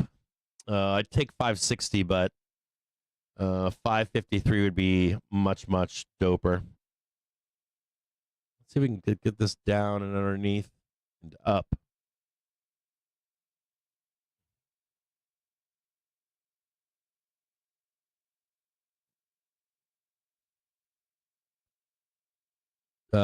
SPY closed the gap.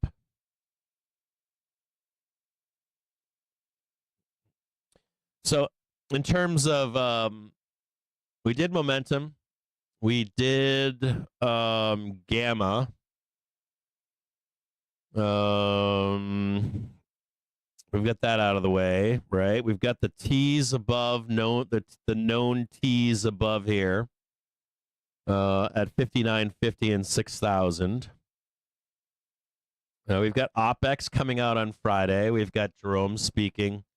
We've got Vixpiration following up next week. And then we've got some Elliott Wave stuff to look at, which we haven't looked at yet either. Elliott Wave, let's look at that if we can. We're still in this like fan thing here. We're still in this like rolling over phase. We missed yesterday. We missed the target by like 40 cents. I think it was 50, 58, or yeah, 50 or 589, 58 or 5. No, it was 589.50, I think. But we did hit like 15 cents, which is kind of close enough in hand grenades and horseshoes. As far as Elliott Wave goes, let me see if I can bring this up in a second here, guys, because we haven't talked about Elliott Wave yet.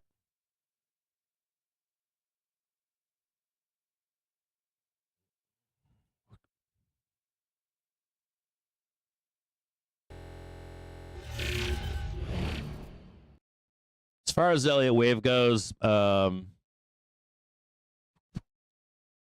we're in my view, at least, we're at the last wave of our upside move. Though it's proven that it's not done yet. But you want to be looking for, if you're looking for when the wave is done, or when this fifth wave is done here, should be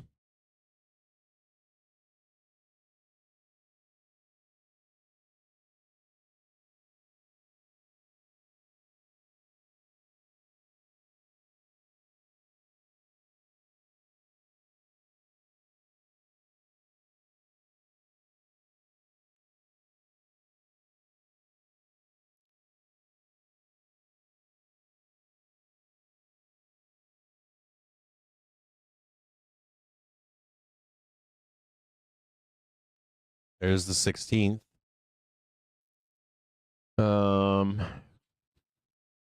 595.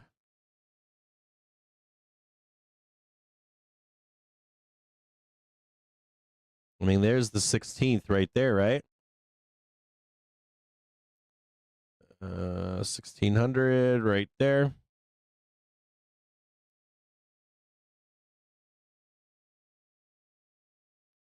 Just screaming 595 and 6, isn't it?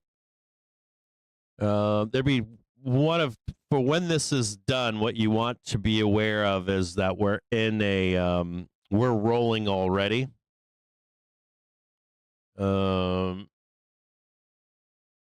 And we know that once support is lost, we're kind of screwed here. So we want to look at nice round numbers.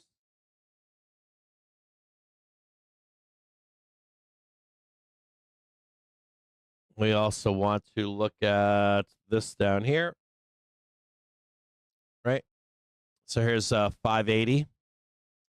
This is our island in the sky. We all know about what Poop Island is, right? We got a Poop Island here, right? We got a Poop Island right here. If you're looking at Elliott wave, this should look like this pattern is normally something where what we do is we're like up, down, up, down, up, down 3 or 4 times, then we roll to the downside.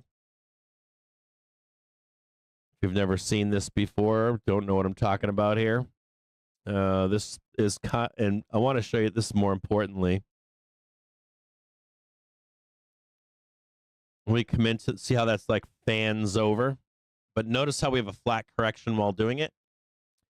We normally get a flat or a sharp correction. So the correction can be something like this. And we just remain flat, and then we're off and running. But normally we get a flat correction, we'll get a sharp after it. Then it's not normally like flat, flat, flat, flat. Something like flat, sharp, flat, sharp. You usually get like some violation, and then we go down. And we also have this cross coming up here, this daily trigger and weekly trigger. So this seems like a natural, normal place to roll into that cross. So let me show you this. So that if this week is an up week, right? Let me show it to you this way. If this week is an up week, right? Let's just be like, here, this, like this, like this. If we have an up week, here, or we think we're going to have an up week, right?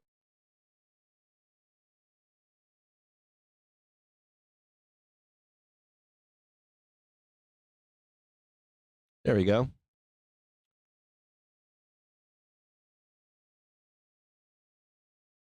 Like, hey, Cap, how are we going to correct in here? Is it going to be flat cap? We're going to just keep this. We're going to hold on to 580, bro. I don't know. You got this. You got this cross happening here. It's kind of screaming. It's telling you in advance. It's like, hey, man, we got a date with Destiny next week.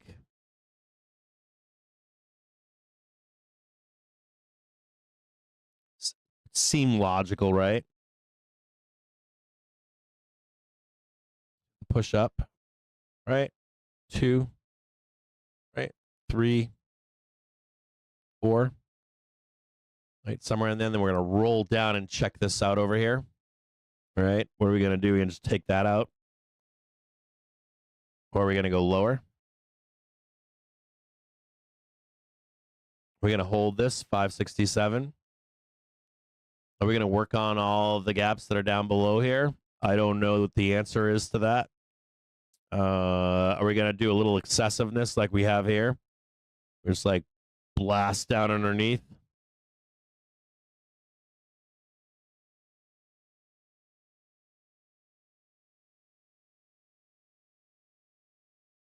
$550, nice big round number.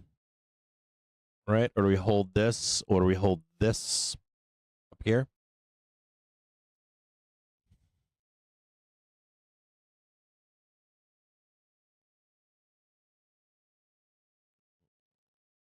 So at least in terms of Elliott wave, if you had those two that corrective move, topping and corrective move. Here's the 30th.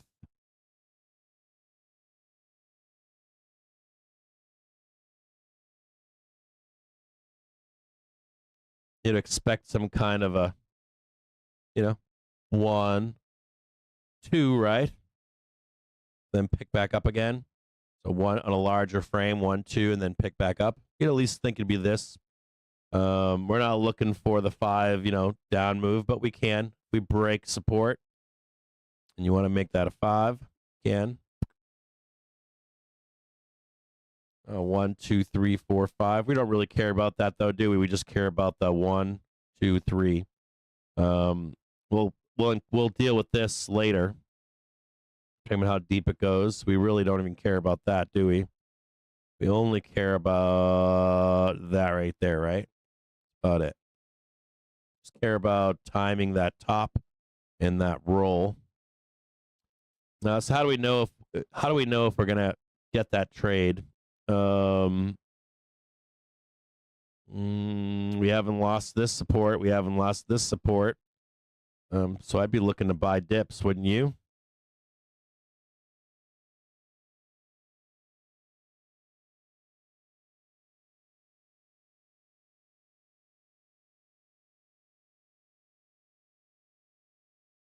And there's 80 down here.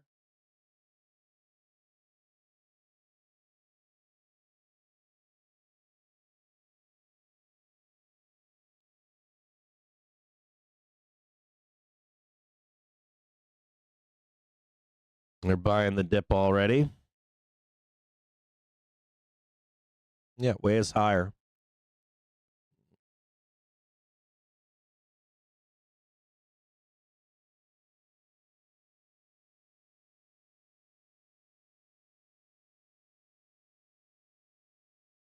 And I would think that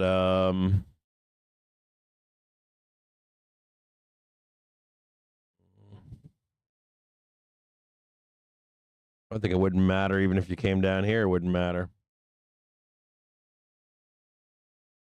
I don't even know that you have to give this up. There's no requirement.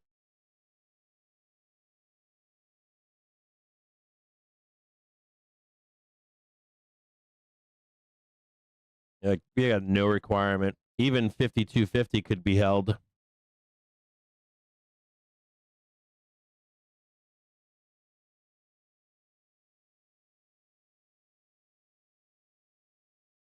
I mean, I don't know how you relegate this.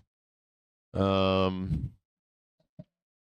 would say to you that your best bet is lower, but you've already, like, this is a tough one because I would say that if you put a trade on here for Friday, that you have to be able to withstand the drop lower.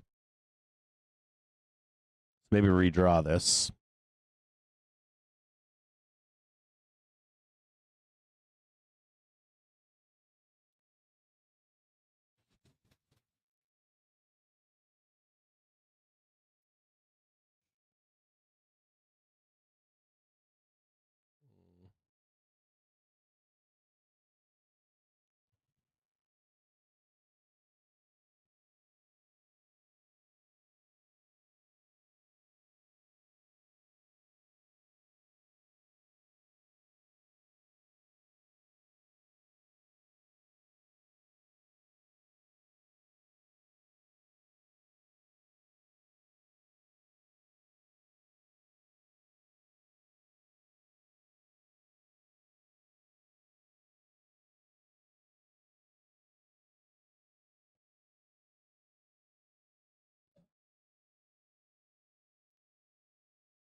I would say I'm going to draw these lines in with dashes down here because they're not required. None of this is required. But that becomes a pick your own poison. You're either getting long. You guys know how to read this? I don't know if you know how to read that, but this is telling you we can trade all the way down to 578. We can go all the way down here, but that the way is higher. We don't have to go down. That's why it's dotted on the way down. There's no like we have to go down there. The targets are still 595. I don't know if I don't think you're getting up to 599. I'll be honest. I don't think you're getting up there to 600. You guys want to, don't you? I can already tell you want to go up there.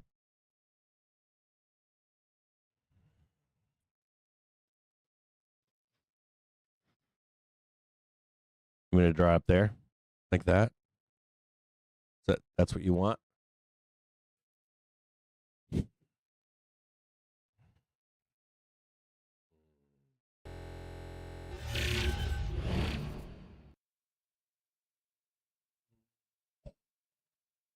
I think there's a trap.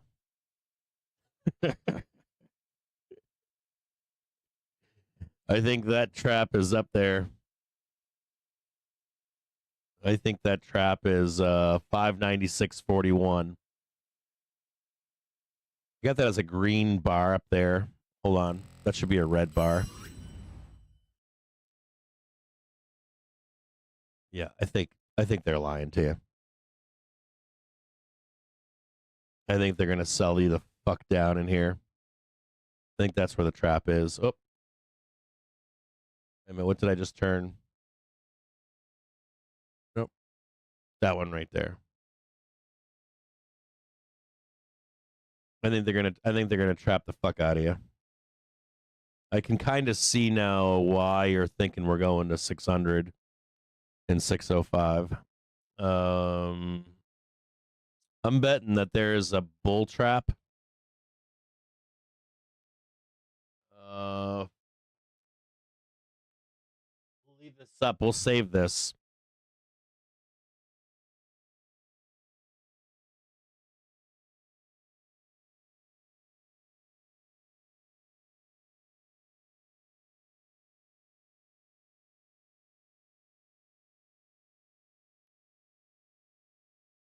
I think that there's a bull trap right here.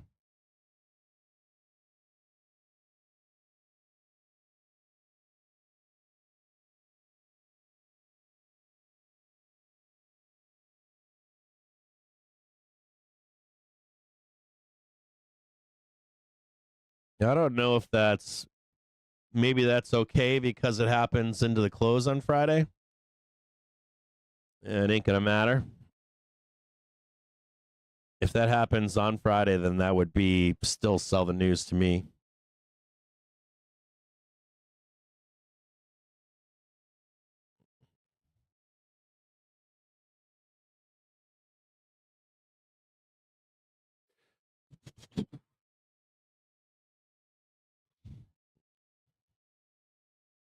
I still think it's a bull trap, and I don't even care if we like trade up here, hold this hourly trigger, and trade all the way up there. I still think there's a bull trap up here.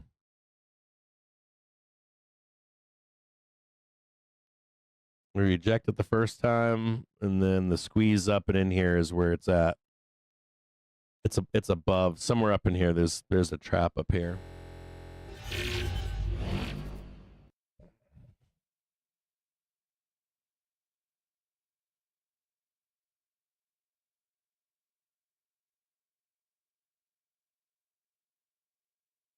Yes, that's I think 59.50.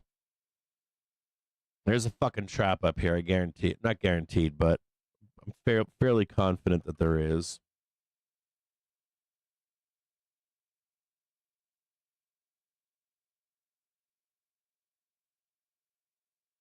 I've got it here at just show it to you here. I've got it here as a dotted and solid line. I think that the trap is like right here.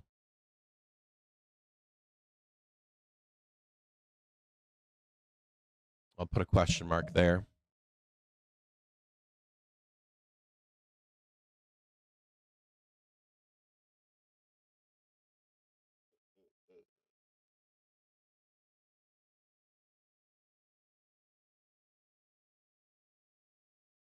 Leave that right up there. I think there's a trap there. I'm fairly certain of it. I'm going to give it like a... I'm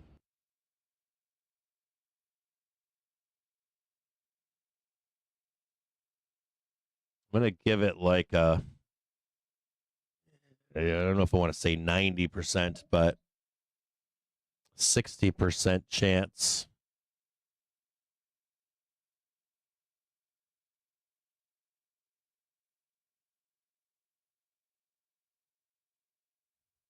Still ranging right now. Tagged the 1 hour target here on ICT. See if they give us bat wings on the day.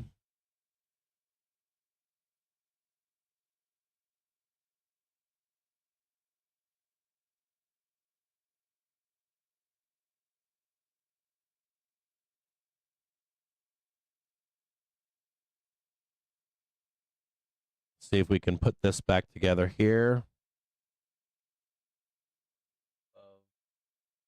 That was a low, by the way.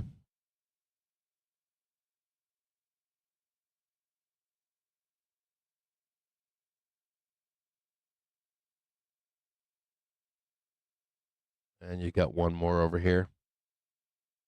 That one. And then you got that one right there.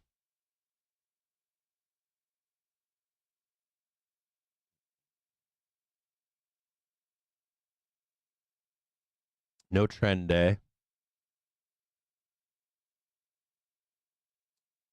Just a note here too. You have like traffic in here. There's two.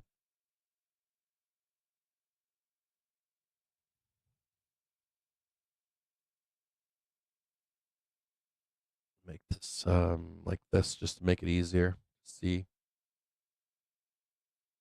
You got that one right there.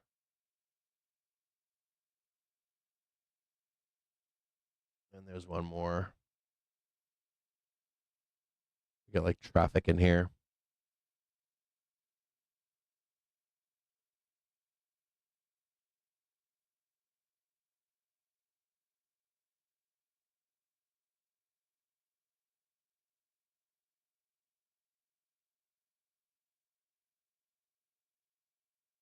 I got a bull plane starting here at 11:30.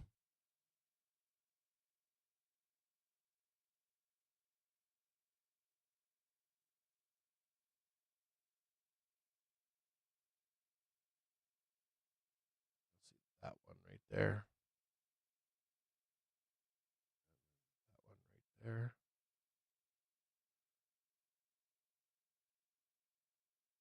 Nice squeeze higher here.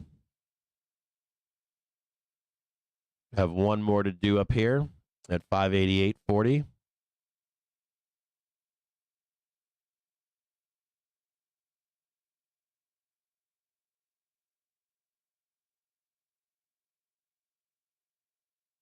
Take these out now. Get rid of those. Next target, 588.40.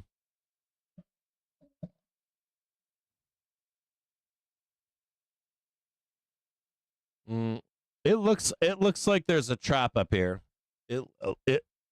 I think it's 596. But I can now see at least see your argument that we're gonna trade. I can see your argument that I'm gonna assume that some of you think that we're gonna trade 60240. Whew.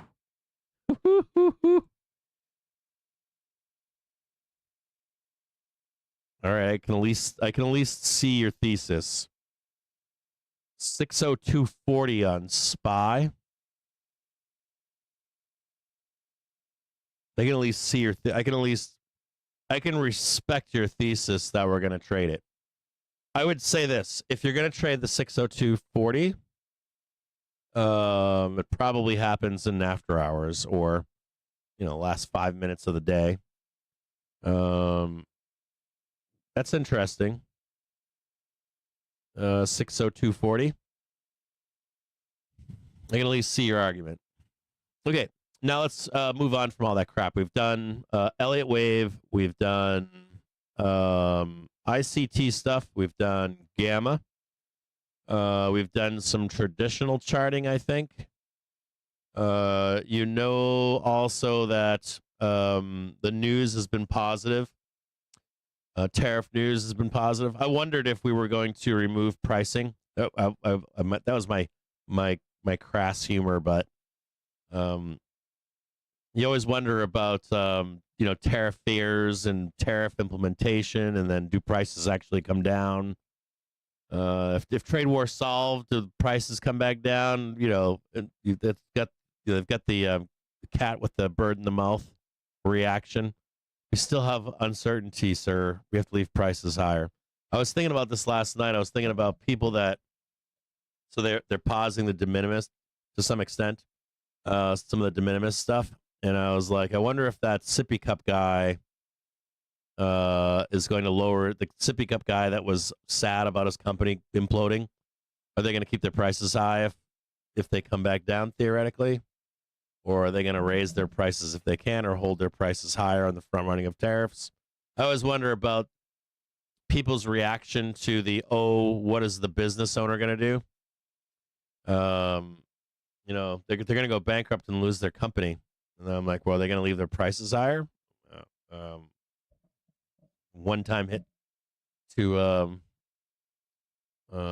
inflation. Are they your friend now or not, or what? So we're going to talk about some data and some news and what the big boys think and that kind of stuff next. So a few notes here. So let me reset some of this stuff here.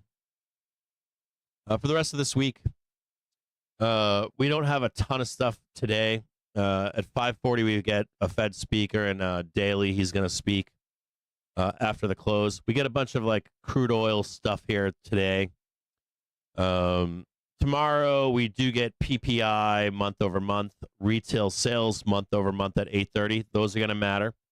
They are a source of volatility, so I need to be aware of both of those. So we've got PPI, retail sales tomorrow at 8:30 in the morning. We do get some other data tomorrow. We get core PPI, initial claims, initial jobless claims. We get the New York Empire State Manufacturing Index, Philly Fed Manufacturing Index. We get retail sales control group month over month, retail sales ex autos month over month tomorrow. We also get a bunch of other crap. We get a bunch of CPI stuff or whatever. And then interestingly, we get Jerome Powell's speech at 8:40 a.m. tomorrow.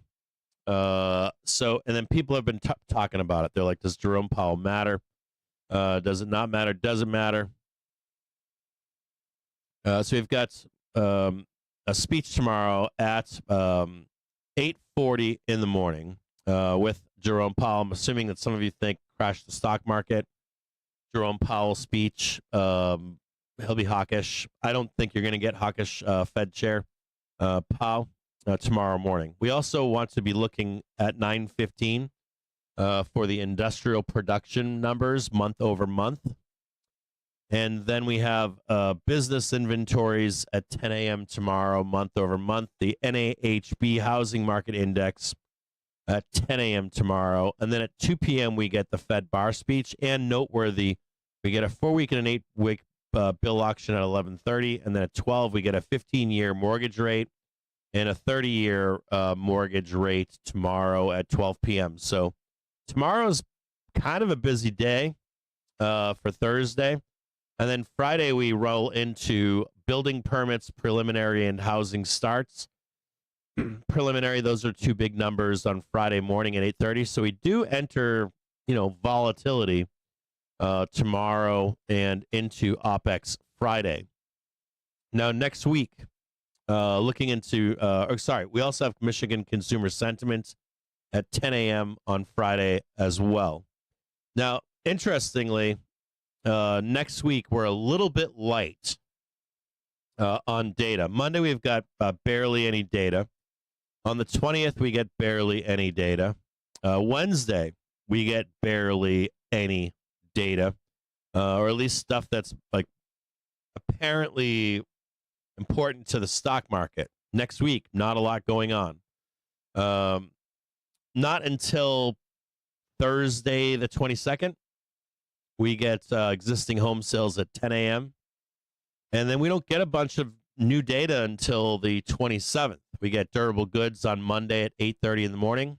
That's the 27th. And then we get the FOMC minutes at 2 p.m. On the 28th. And on the 29th, we get the GDP growth rate quarter over quarter, the second estimate. And then Friday the 30th, we get PCE, core PCE, personal income month over month, personal spending month over month. That's the big boy on May 30th. And then also, just as a lingering effect, we get ISM manufacturing on June 2nd. And we also run into the Memorial Day holiday at the end of the month, too. But noteworthy as well, that's not on this economic calendar, is Vixpiration. And for the month of May, why am I on this here? I hate being on Edge.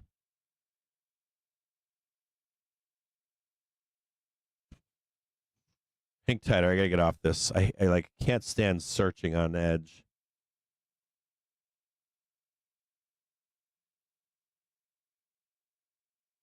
What am I doing here? There we go. It's so weird that I get different results from all of these search engines. I can't stand the AI results either. So we've got May 21st as Vixpiration Day. And that comes out to next Wednesday. So if we're resetting volatility, let me just have a look here at VIX 9-day.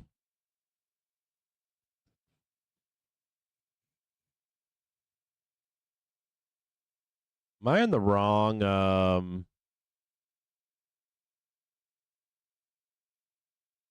Hold on here, guys. Okay, I'm okay up here. That's good.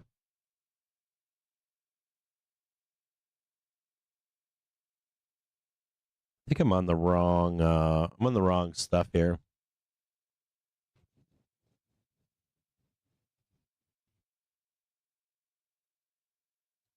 Think tighter, guys.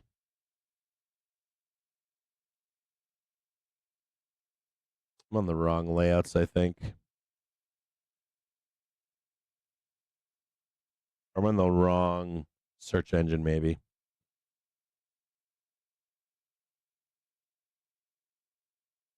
VIX 9-day. Let me get rid of some of this stuff here. I got some wonkiness going on. Rid of these pivots.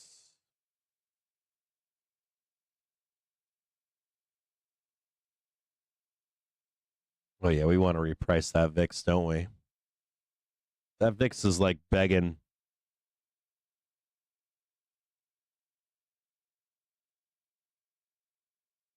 So we got the low here in February, or December low was $10.22. $10.22. The low in February was $11.12. Interestingly, We had another low here in March. March 25th, we had a low of $18. You have to ask yourself, we're trading 1752. Are we in it as an uncertain time now as we were in mid or late March? I would say no.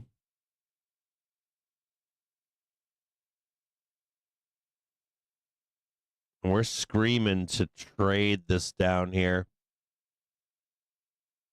We've got gaps down below at $10.40. That puts us back to December. I don't know, though, if we're at that low. I don't know that I'm buying that. Like, do I think we should be trading $10 on VIX 9-day? Probably not. We're still in volatility. We're just not. I don't think we're in like trading $9 VIX. Not unless we had a successful back test. If we had a successful back test, I think we would trade that $9 or $10. But I think 18 is still slightly high too.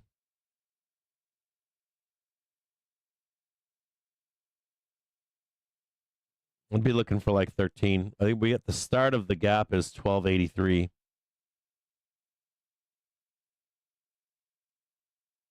I think that's a fair. I think 1283 is like we got $15 too. Fives and zeros. I'd say if we start ramping here, VIX won't go down. VIX will actually go higher. But you'd be looking for that.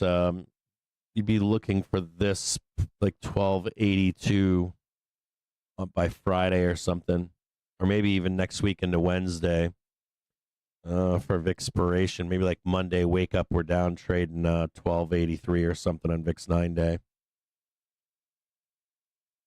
I think that's probable.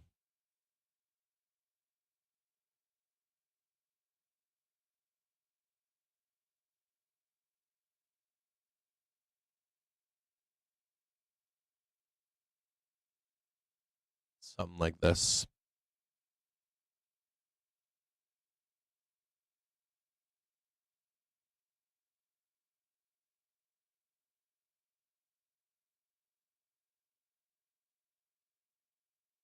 Hey, look at that. Shocker. 1600 right there.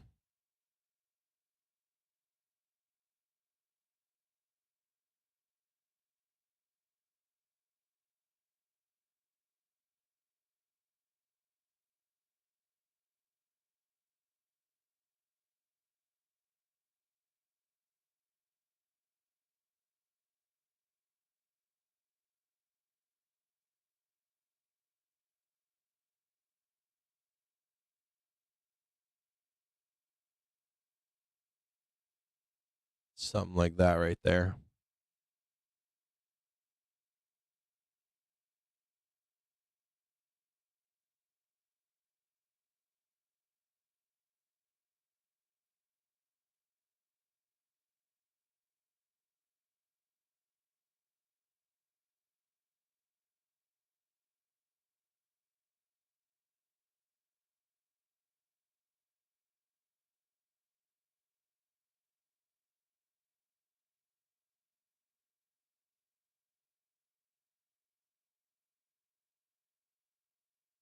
They're claiming here 1163.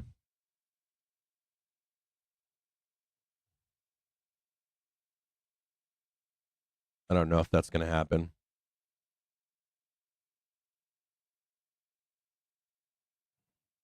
I'd like to see it. I just don't know if it is.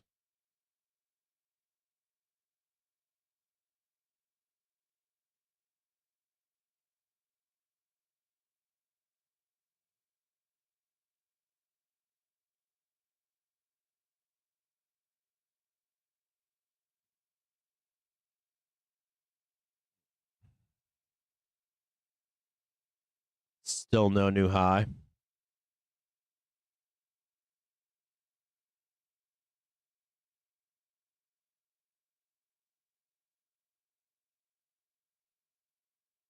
Want to see that high tick up here?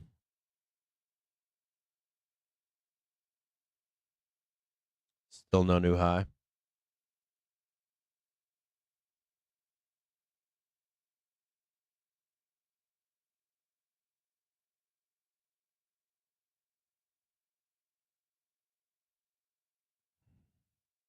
So news-wise, data-wise, probably the most volatility we have is tomorrow.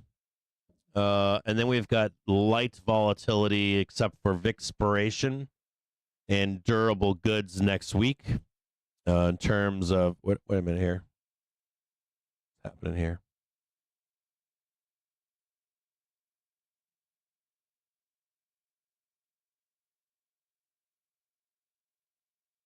Yeah, I would say like we've got not what I'm looking at here. Most volatility tomorrow. Make sure I got this right.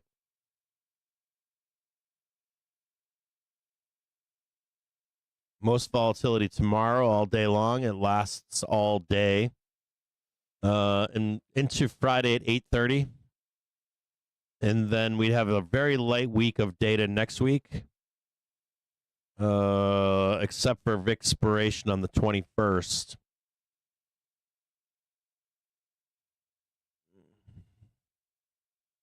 And that morning, we've got the 30-year mortgage rate.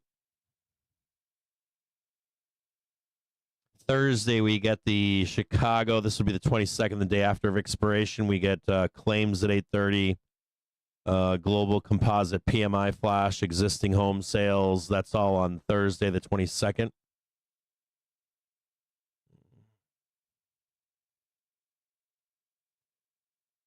On the 22nd or the 27th would be the, nope, not 27th. 28th would be FOMC minutes, and then GDP growth on the 29th. So if you're looking for like inflection points with data and news, tomorrow into Friday, and then the 21st, and then the 28th, 29th, and the 30th with PCE. And there's some lingering effects into the 2nd with ISM manufacturing PMI on the 2nd of June. There's a little bit of lingering volatility. What else do we have today? We'll go over some news for today.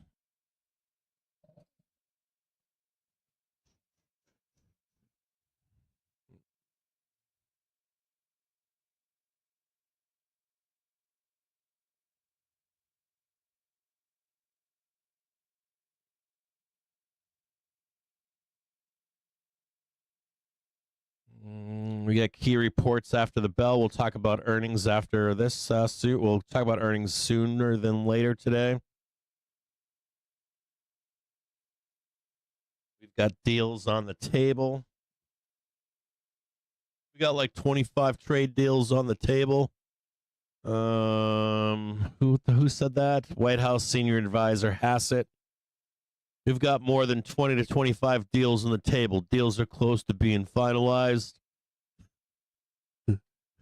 Welcome to the trade tariff used call lot over here, car lot.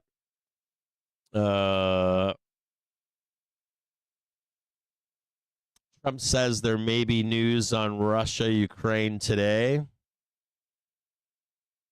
Germany's Chancellor Merz. We want to support the EU to agree to as many trade deals as possible. We are committed to avoiding a protracted trade conflict with the U.S. What else do we got here? GS. Markets surged on Monday, May 12th, following the U.S.-China tariff deal announcement. Global equities on the U.S. prime book saw the second largest notional net buying in 5 years. Had a Z score of plus 4.3. driven by short covers and to a lesser extent long buys, 1.6 to 1. While all regions were net bought, North America dominated the net buying, accounting for 70% of the flows. Asia was at 15%, Europe at 14%.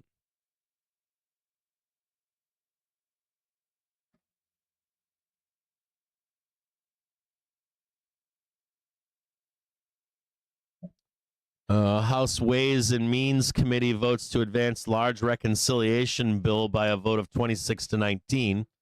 House Speaker Mike Johnson is hoping for a final passage before Memorial Day. The bill includes tax cuts, spending cuts, Medicaid, and green energy spending, deregulation, energy reform, immigration reform, and a debt ceiling increase of $4 trillion. So if you're looking for a reason, we're playing ping pong right now, by the way. They're going to send us lower here again. We're going to go all the way down to 58,705. This also brings up an idea here that if you're going to be long into Friday, call spreads. Don't be dicking around with zero dates in here. They're going to devour you, whether we go down or not. They're going to eat you alive all the way up. Now, this is saying, so if we're looking for a reason for the market to sell, we're getting a setup right here. If you're looking for, like, there's no news next week, House Ways and Means Committee votes to advance large reconciliation bill by a vote of 26 to 19. House Speaker Mike Johnson is hoping for final passage before Memorial Day. If that doesn't happen, there would be one of your triggers for the downside move. If you're bullish here and you disagree, disregard everything that I'm saying here. Your bill's going to pass, and we're going to moon all the way up into Memorial Day.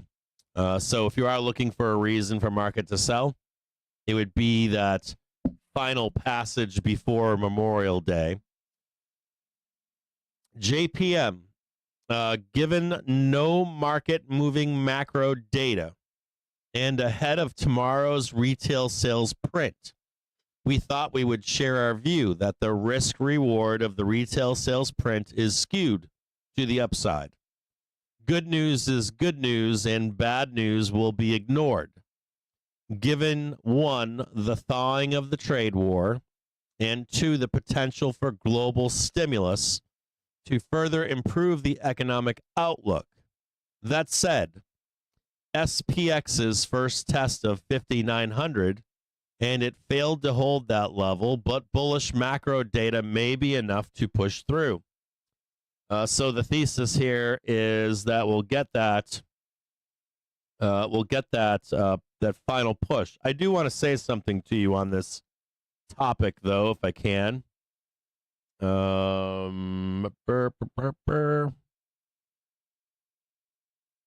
me see if I can show you this other layout here. Yeah, let me save that. I can save that for you. Let me just show you this one quick thing here.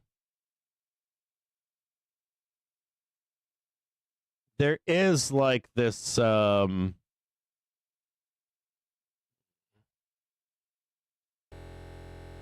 going to read this to you again. This is SPY. This JPM, given no market moving macro data, and I'm reading through this to you right now, and I can see that too. There's no news. There's none. There's no data, no news coming. We've got Jerome Powell in the morning. We've got retail sales data coming out tomorrow morning, though, right? I do want to press upon you that there's like, yeah, I can get on the upside trade to 595 here. Just be wary of like some kind of solid news tomorrow. Even if we go higher today, maybe into the close. If I was a dealer, I would sell you down before we get to the morning. So maybe we like trade up today, but don't be long in if you can't take the money by 9:30 in the morning. I'm betting there's a chance that we like we trade up at like 9:30 on that news, Here's Thursday. Like here's 9 a.m., 8:30. It's like you're like, oh, bro, I'm pulled up into tomorrow's news. Get out before the close today, because I think we are going to head down here bloody for the morning. If I was a dealer, that's what I would do. This goes counter to what JPM is saying, by the way. So, like, JPM is saying, we'll get that kick-ass print tomorrow. Yeah. I don't know that as an option trader you're gonna, unless you're on a call spread, maybe. Feel like single options, like I've got 0 dates, hold them overnight, ride or die. You'd probably get torched by the open, in my view at least. So I'll read that to you again. JPM's giving you the go-ahead to get long into tomorrow morning. Given no market moving macro data, ahead of tomorrow's retail sales print, we thought we would share our view that the risk reward of the retail sales print is skewed to the upside. Good news is good news, and bad news will be ignored. Given 1, the thawing of the trade war, and 2, potential for global stimulus to further improve economic outlook. That said, SPX's first test at 5,900, and it failed to hold that level, but bullish macro data may be enough to push through. So just be aware of that. They're giving you the pump. They're giving you the all clear signs for us to trade higher into tomorrow. I don't know if I believe that, but okay.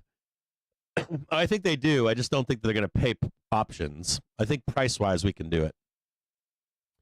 Now, JPM on the dollar. U.S. equities alone are an incomplete barometer for U.S. exceptionalism, and thus the dollar. I'm in agreement with this. Our dollar view is instead informed by the holistic combination of relative FX, monetary fiscal trade policies, positioning, and various measures of U.S. exceptionalism.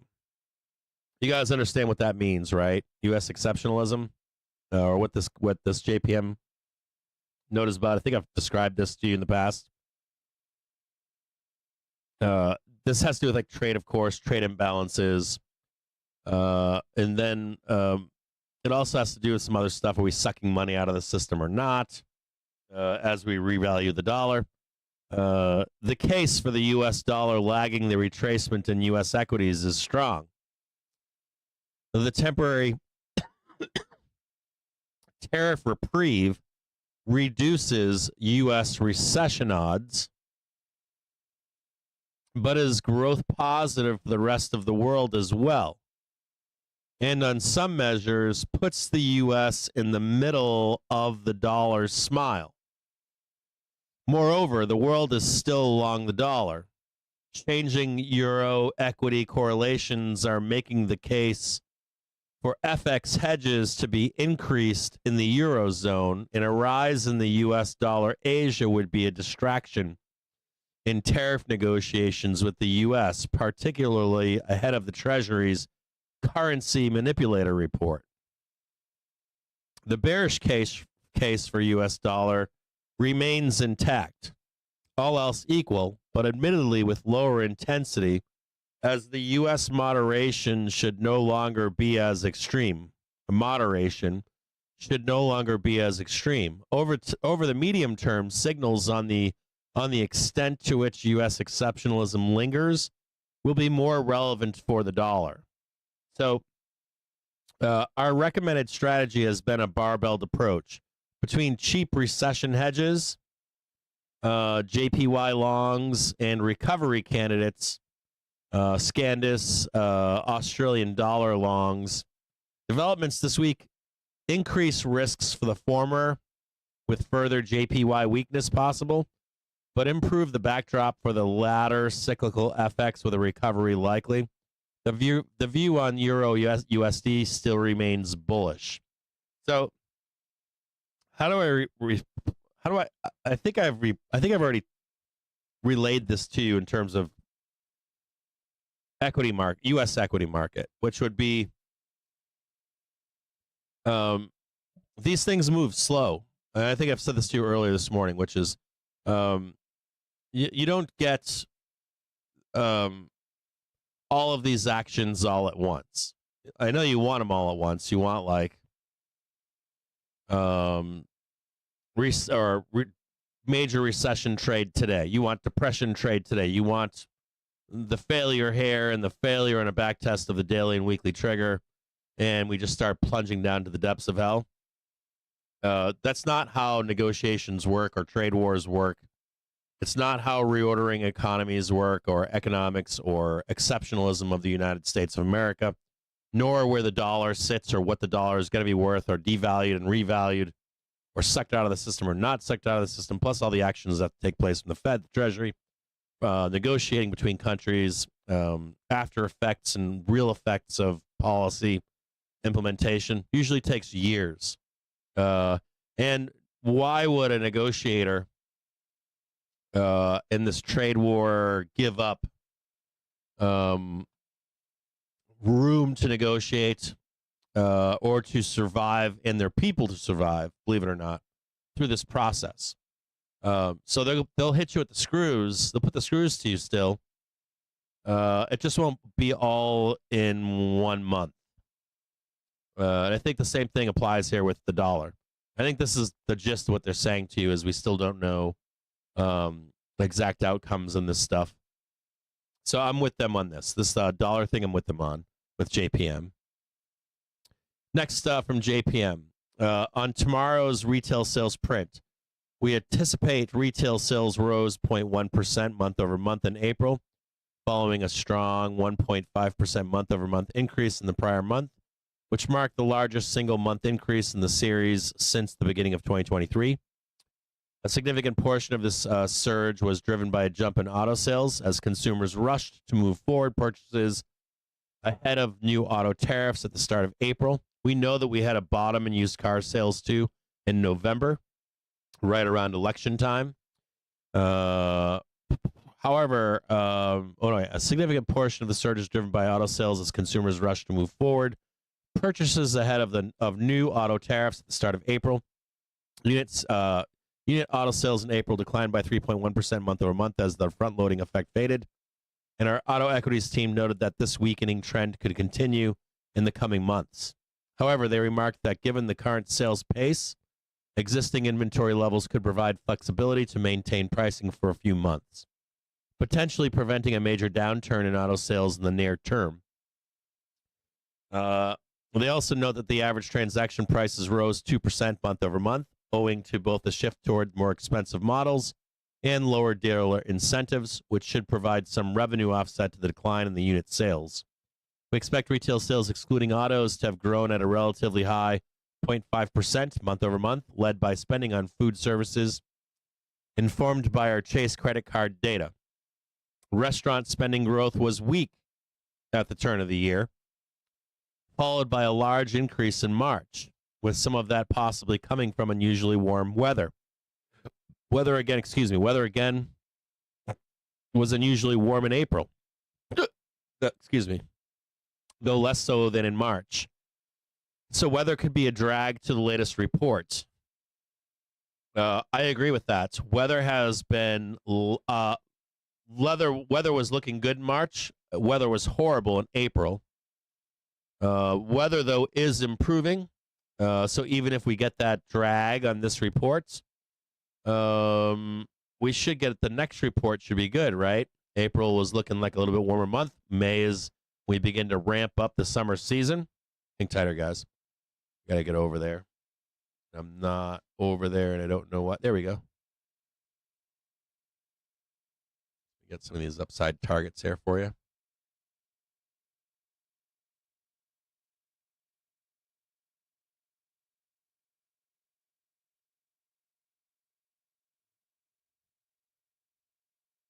So if there is a drag, there might be somewhat of a drag from the month of April being a little bit less than stellar in terms of weather.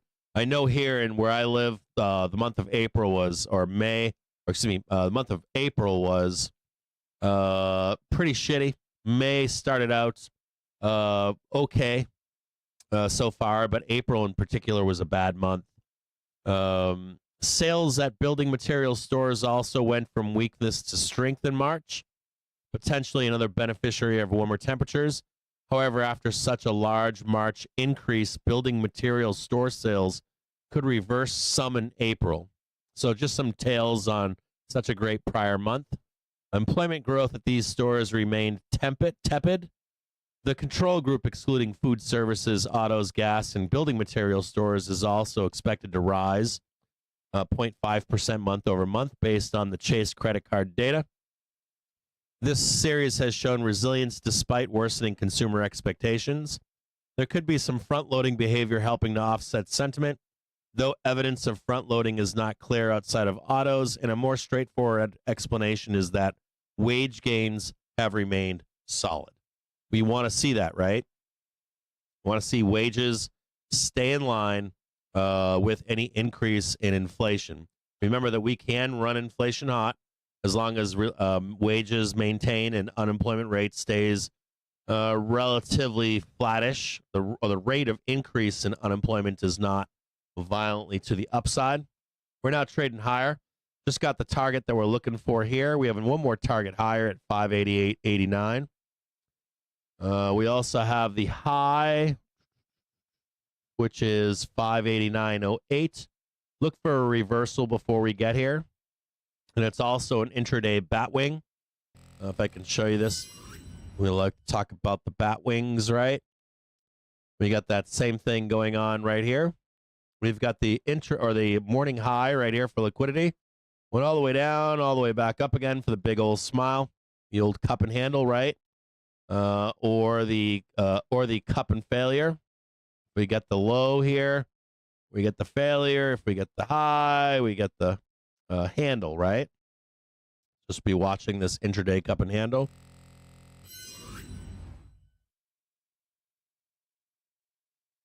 I bet we front run this and then we don't print it in the morning. Okay, so what else we got here? While our card data remains fairly upbeat, the Chicago Fed CARTS indicator, which incorporates high-frequency data on retail transactions, foot traffic, gasoline sales, and consumer sentiment, is currently indicating a 0.2% contraction in ex-auto sales. Given the short history of this series, we are not using it to set the forecast, but do want to highlight it as possible downside. So in my view, then front run retail sales tomorrow. You just front run it to the upside and don't have any exposure there, especially in cash market. Punch Bowl reporter: House Speaker Mike Johnson now says he thinks it may take him through the weekend to notch a deal on the new SALT cap for the reconciliation bill. Bloomberg: the dollar fell after a person familiar with the matter said the U.S. and South Korean governments discussed currency policies this month, fanning speculation that Donald Trump's administration is open to a weaker greenback and will make exchange rates a feature of upcoming trade talks. What else do we have here? That's all I've got on this stuff. I'll post this JPM. I'll post this. Hold on here.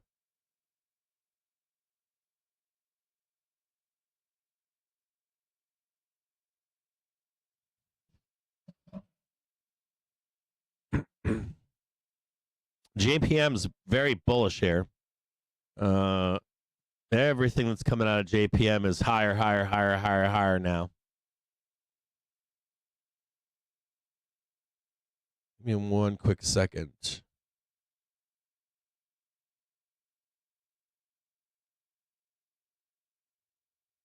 I gotta post this in the Discord.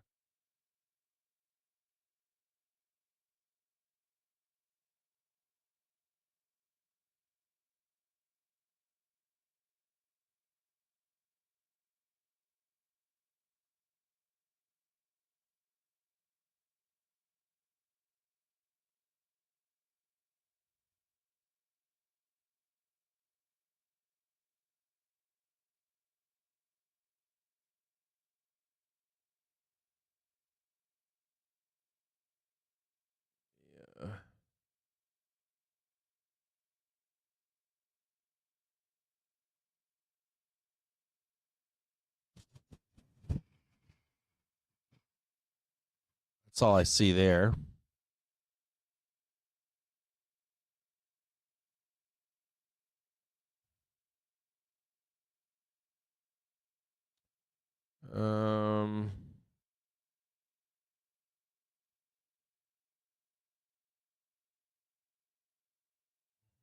And retailers are getting out.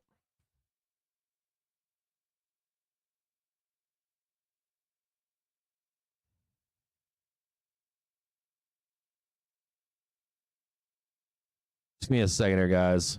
So, like, retailers.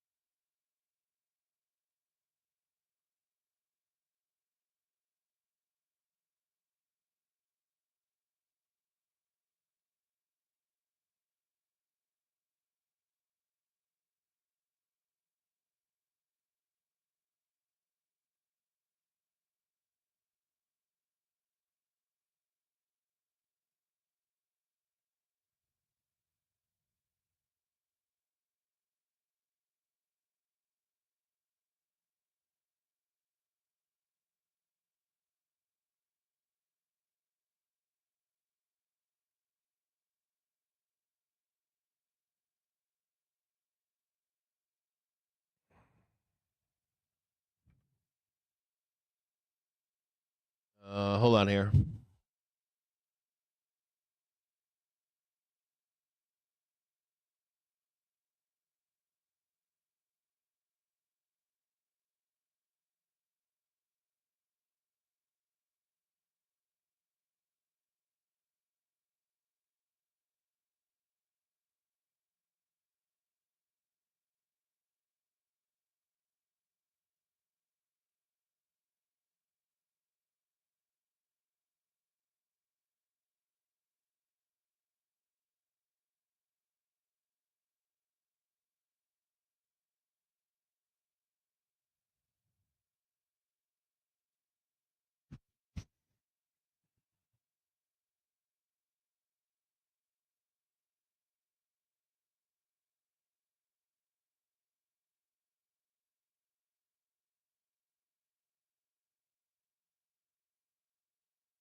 So retailers are selling into this rally right now.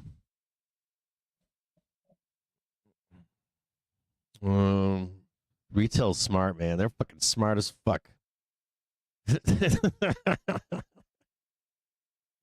Retailers don't give a fuck here.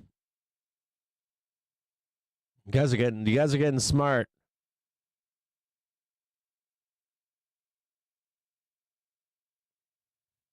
You guys are getting fucking smart.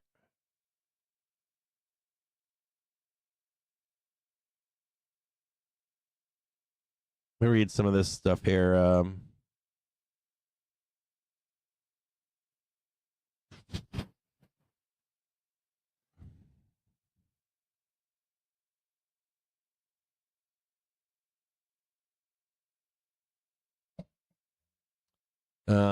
JPM Ferroli, the administration's recently dialing down of some of the more draconian tariffs placed on China should reduce the risk that the U.S. economy slips into recession this year.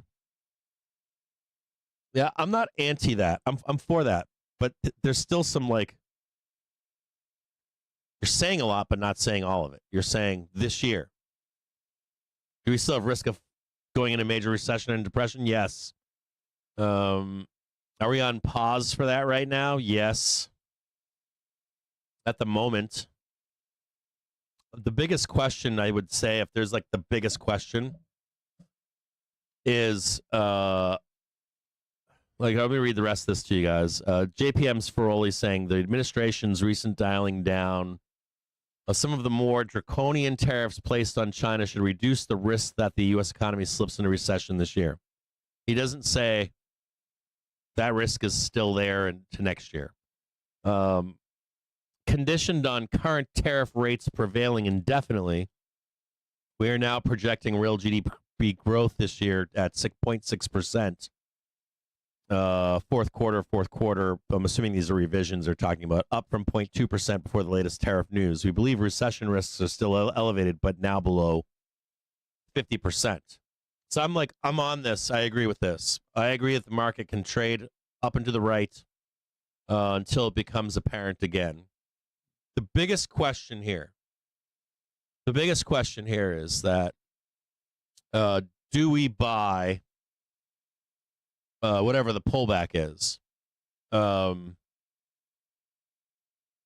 think the biggest now there's some contra data to this that I posted for you in the Discord here earlier. There's some contra data here saying like retailer or the United States bought our market. I'll read this to you again. Maybe I didn't post this, but I'll read this to you again here, which was something about like 70% of buyers were U.S. driven buying, 15% and 14% from Europe and Asia.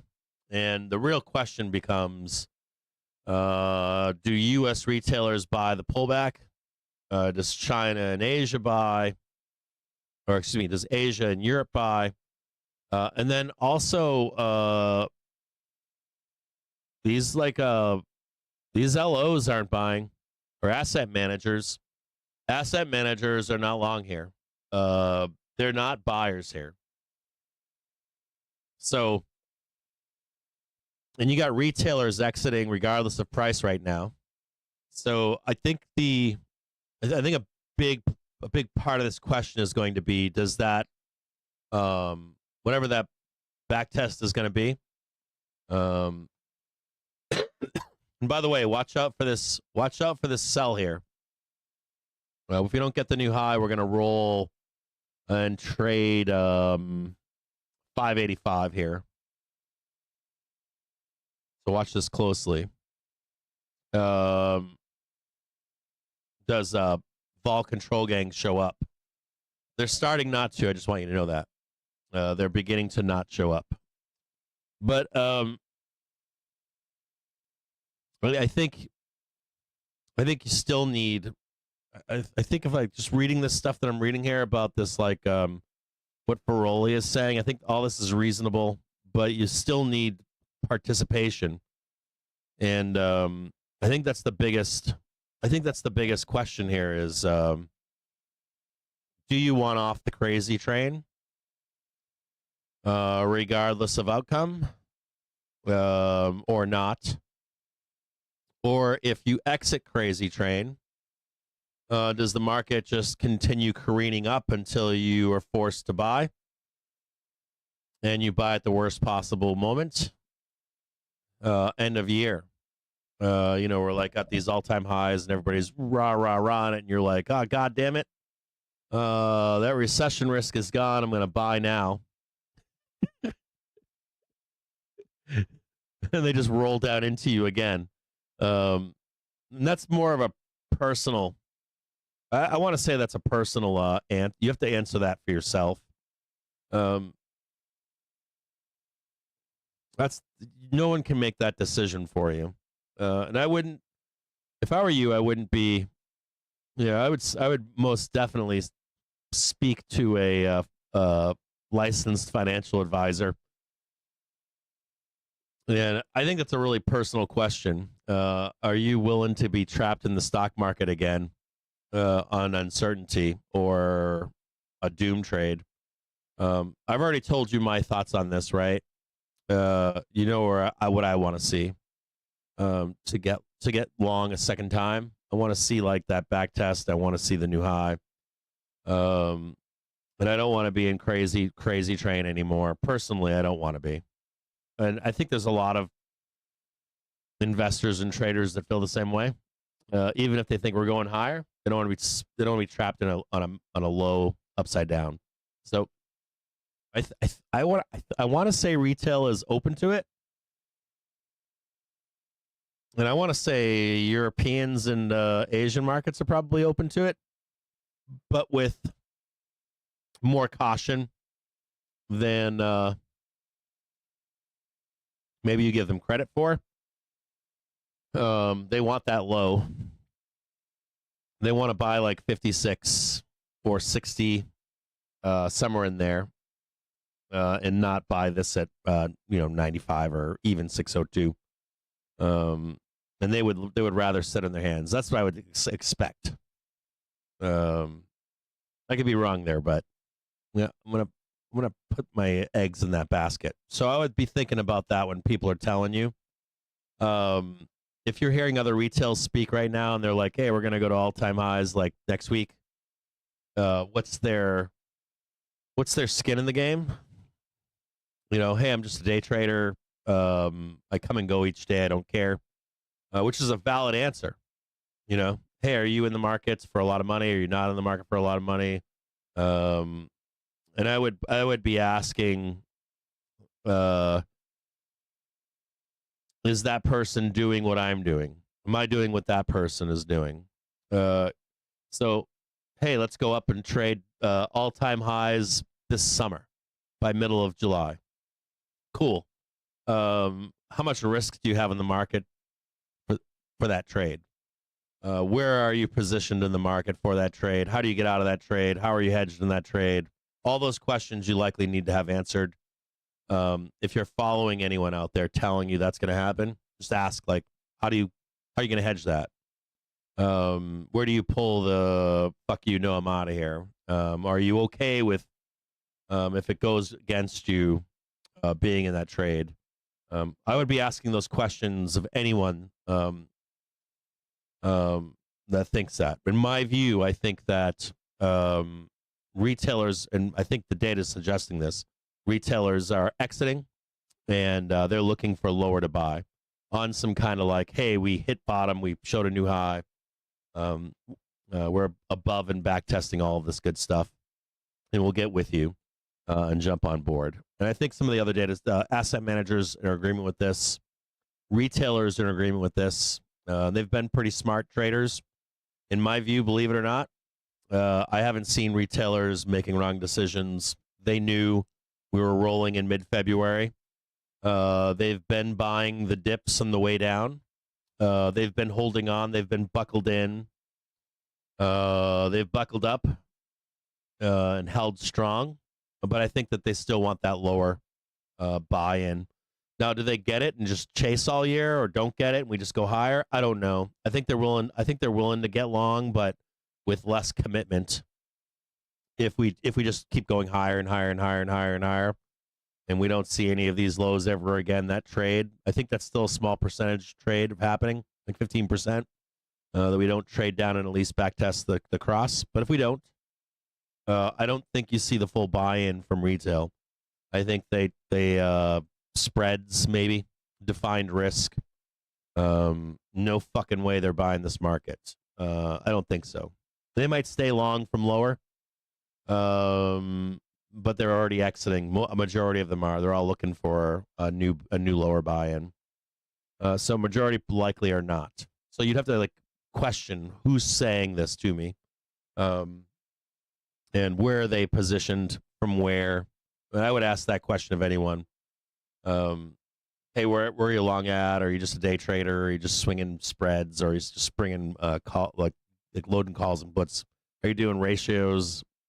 Are you like get an upside bull ratio going?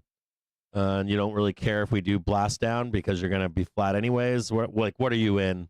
I'd be asking that question here. Yeah,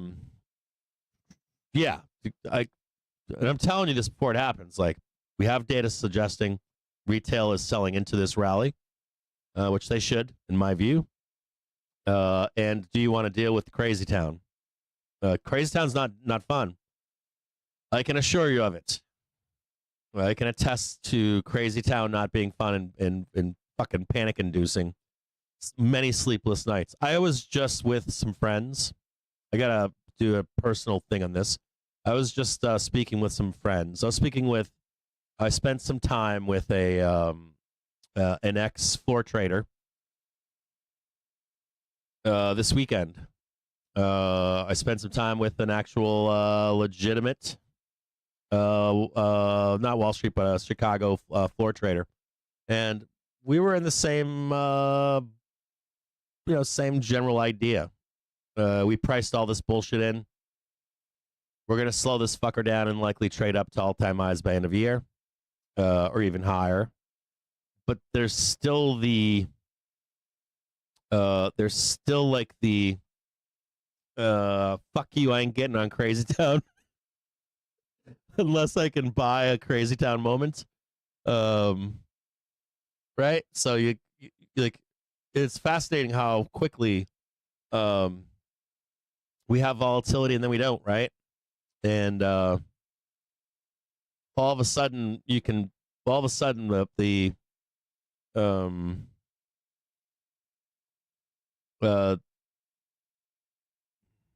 do I say this? All of a sudden everyone's like, yeah, everything's been solved, bro. There'll be no more lows for the rest of the year. There'll be no more volatility. There'll be no more Crazy Town. You're like, wait a minute. We get Crazy Town around here every week, every day sometimes twice a day, sometimes once a week, or it's usually not that long, but they can't shut your mouth for like a day or two. You just got to come out and scream and yell bloody murder at fucking 3 a.m. about, some TV show pissed you off, or, whatever pissed you off that day of the week. And all of a sudden the market careens, blast down to the downside.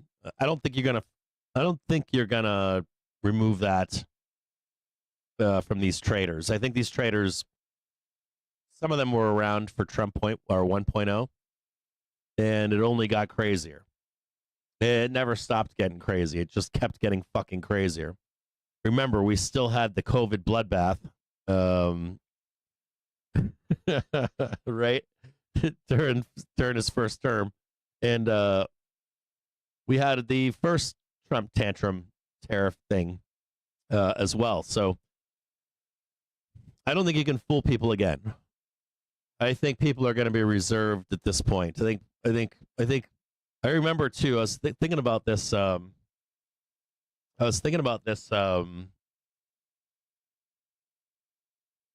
was a moment this past like October, November, coming into the election. Like Trump painted the tape one night. He like came in and just fucking lit the market up. And I was on like FinTwit or something, and I was like, oh fuck, here we go again. It was like, we're gonna do the goddamn fucking we're gonna do the Trump painting the tape trade for the next 4 years. And the reaction to that post was fascinating. And then even the posts that I saw on FinTwit, the posts on FinTwit from traders that I knew during COVID trade, they were all like, oh shit, here we go again. And then there was a good solid 70% of posters were like, there's no such thing as that trade, the Trump trade for stock market. And I got in like a fight with people over it. I was like, trust me, you're going to have to listen to this guy. You're not going to want to. He's going to teach you that for some period of time that he might be the trigger for good or bad news in the market for like bottoms and tops and shit like that. And it's been a lesson in that, hasn't it? Since November, it's been a hard lesson for anyone that didn't believe that. It's been a brutal lesson. But I just do find it fascinating that right now, at this moment, it's like, oh, that's all in the past. Get past all of that. It's not going to happen again, bro. How quickly sentiment can change on that. So I disagree. I can be wrong, and I've been wrong in the past. I think that's still there. And we wake up one morning, we start, elevators been cut, and we're, blasting straight down to the depths of hell, and it'll matter again, even if it's brief or midtermish. Maybe it's not doom and gloom like it has been, but I would be patient, the patient trader here, if it was me.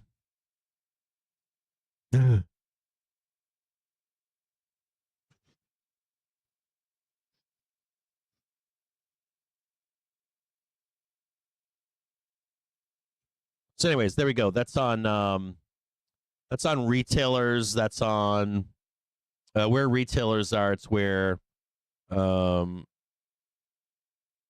we go. Here's another one here. Get a couple things here, more things for you. Buy in May and let it play. Goldman on playing for the near-term overshoots in E-mini S&P 500. What tactical plays look good? Two structures we like in view of the above. We think there's room for a squeeze higher as institutional players catch on to this change in sentiment. Here, I'm going to show you guys this really quick. I agree with this trade too, but even though I agree with this trade, I don't think it's pure up and down or pure straight up. Here, I'll post this for you guys. What tactical plays look good? Two structures we like in the we think the room for a squeeze higher as institutional players catch on to this change in sentiment. See the following expressions as sensical in the current context. One, a bullish SPX call fly with a 6.67 X payout, a moderately bullish RTY call condor. Both structures expire and Friday's open the 20th of June. I would say first week of July would be better, but I don't know what the payout is in that. Hold on here. Probably the payout's not as good. A little bit risky. I mean, I like the trade. Hold on. I don't dislike the trade. Wait a minute here. What do we got here? I got a trade for you guys, a summer trade. What? Wait a minute. No? Hold on here. What did I get wrong?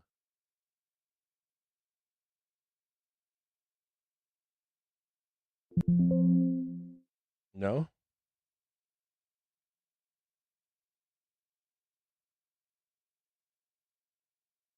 Hang tight here.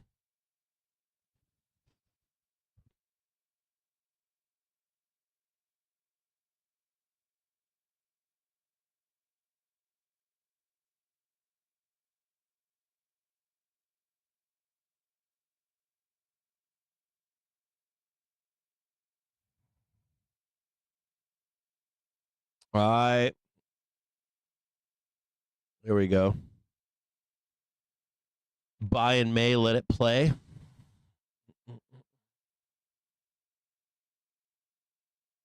Squeezing higher now.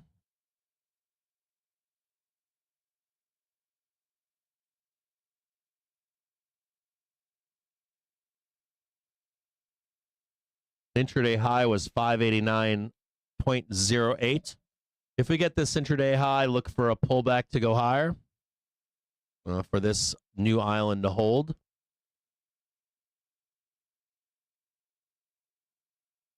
We have 2 minutes here. Give me like 5 minutes. Be right back with you guys.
Check 1, 2.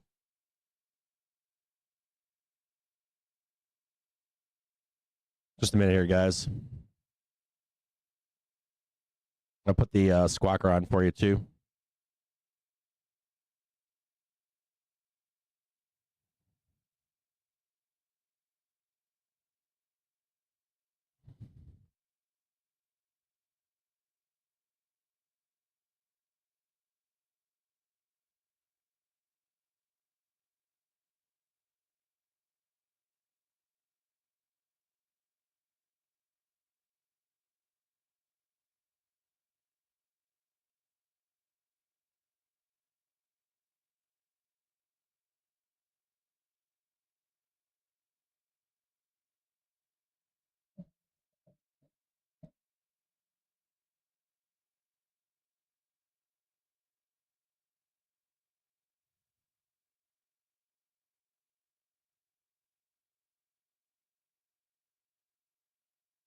See this. Look at this. Hold on here.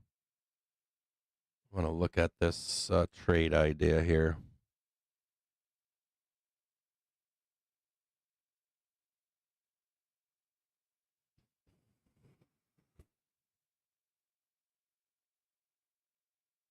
See what this is saying here. I'll verbally read some of this to you guys. It's from a JPM white paper.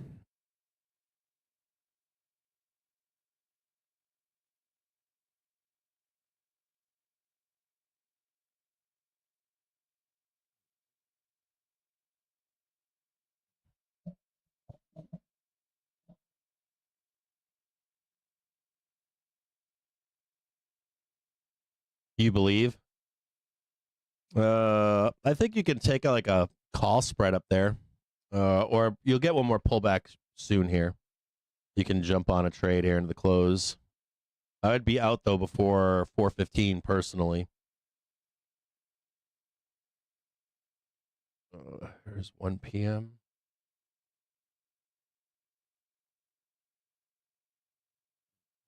Still no new high. I'm going to read some of this to you in the background here on the stream. I've got the news squawker on. I don't know if it turns, I don't know if it's on the right thing, but let me just check this.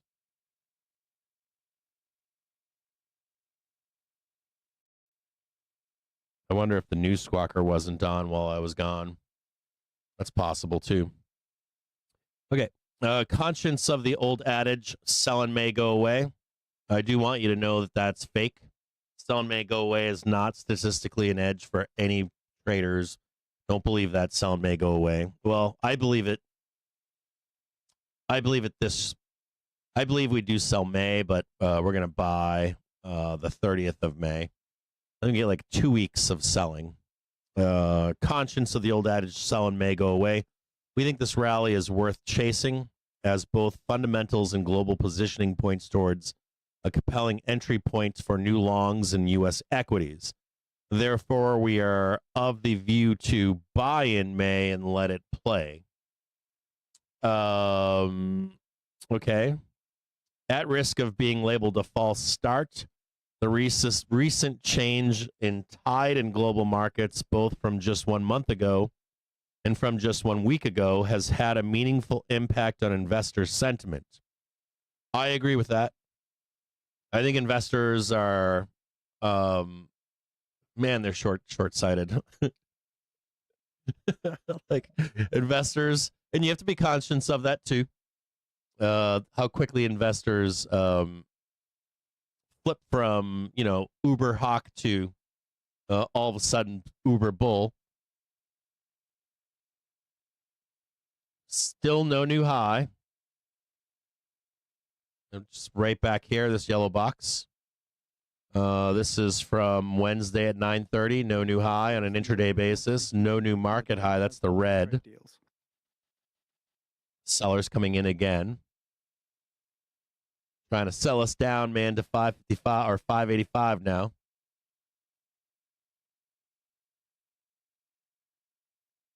Coming in to test the half an hour trigger right now.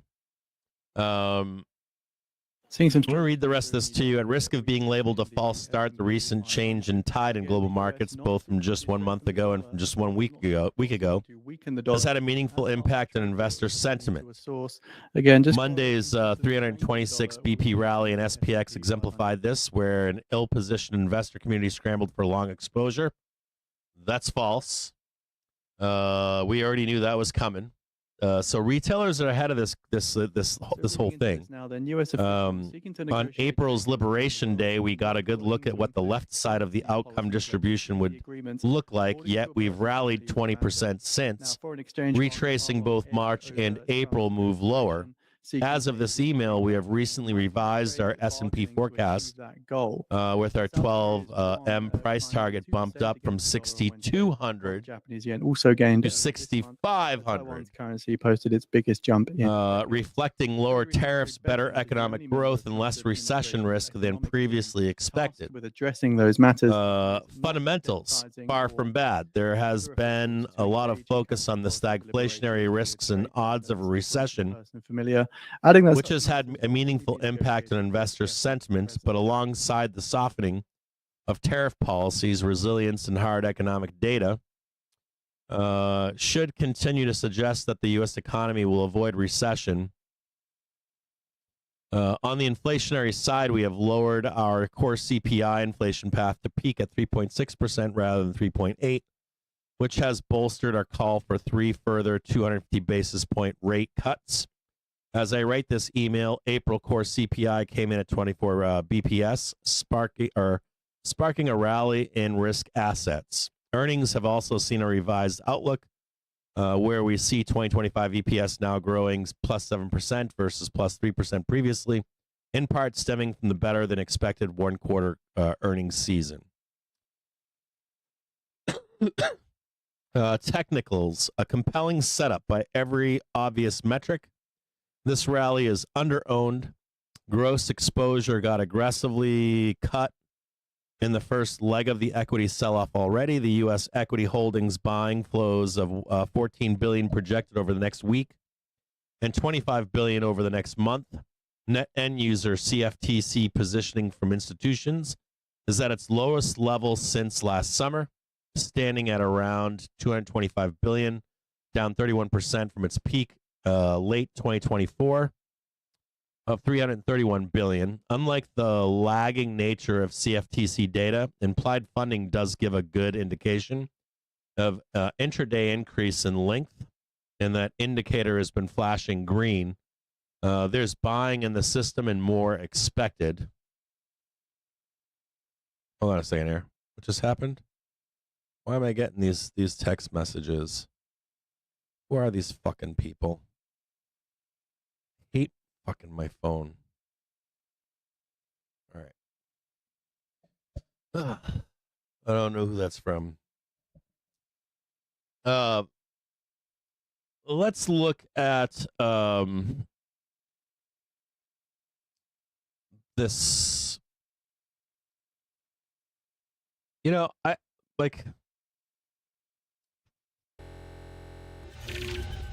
on the idea of this. I'm on the idea of this. This trade that's higher, but they're calling for this trade to be the first week of June, or sorry, last week of June, June 20th. I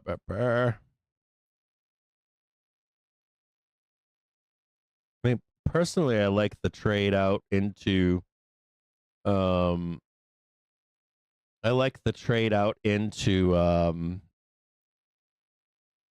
farther, like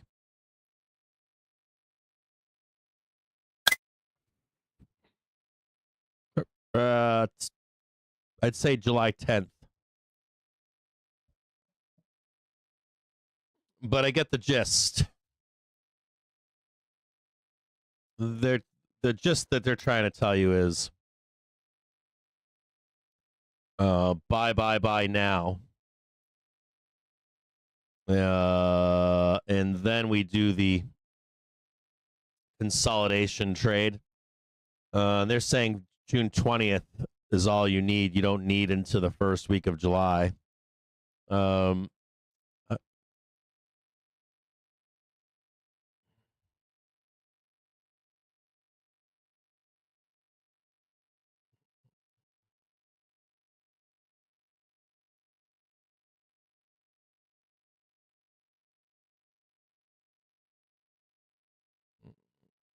So they're doing some kind of a bullish fly in here.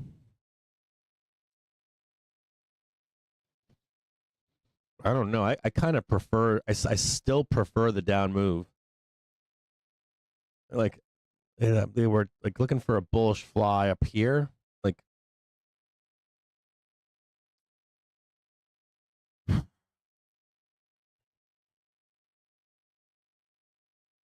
mean, this is fucking obviously one right here, right? There's one. Two. You know, there's, even if this was three, you'd still have 4 and 5.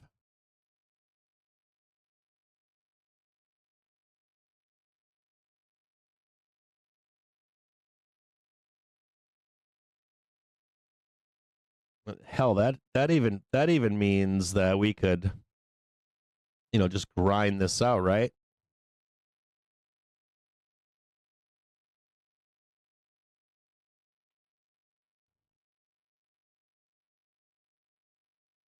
I still believe in that, you know, that move right there. What they're saying to you is that we front run this and go even higher. And then you're, I mean, maybe we're consolidating all of summer. I don't know. I don't know that I believe this. I think that this move here is huge. Or we've already done it. We've already done there's 1, 2. Theoretically, there's, you know, this one right here has been done, and that's the last leg. 1, 2, 3, 4, 5, and you're still getting the 1, 2, 3. Like, I think no matter how you count this, I still think there's there's a fucking low in here. I don't think it matters how you count this. And their argument is catch this upside for this fly now. Catch that front run, that downside. But I don't know. I disagree. I think we're done. I think this is semantics. I think all this is semantics.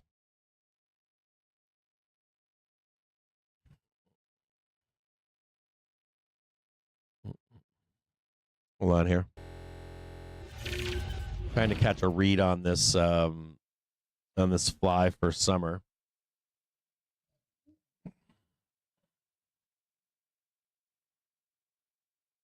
But there's the only thing that I see that's negative about this is if we don't hold. It's like what they're saying is that 560 should hold and that trade would still be valid. Well, what if it doesn't hold, though, is my question. I get some kind of like, I think if this year's taught us anything, and I think that even in the outlook for this year, we said any pullbacks should be not trusted, right? Your seatbelt's on, you buy. Wherever it is you decide to buy, you hold on and you strap in your seatbelt. Yes. Does it recover? Yes. But does it, can we get that downside vol?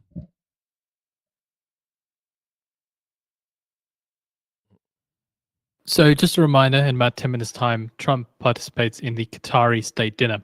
The U.S. is not seeking to weaken the dollar as part of the trade deals.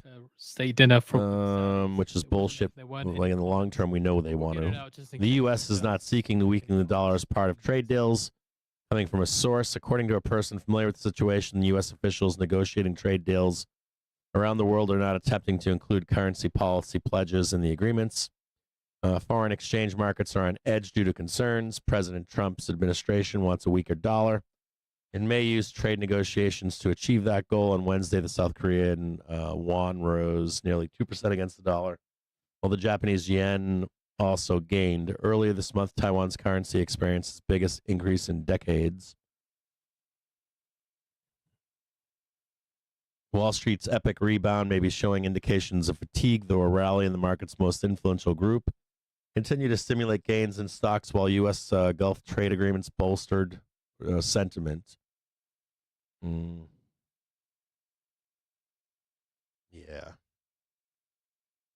I'm going to go the big 10-4 knowing that. I still think lower.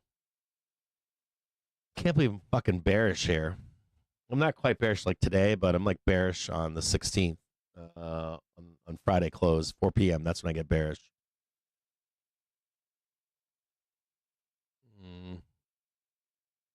Yeah, I'm still bear here. I'm trying here to justify any of this stuff. Let me just check this here.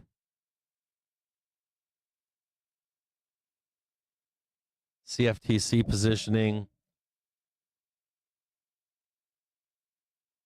I mean, I can see you staying long.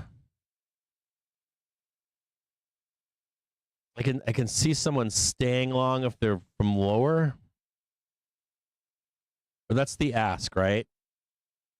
The ask is to stay long.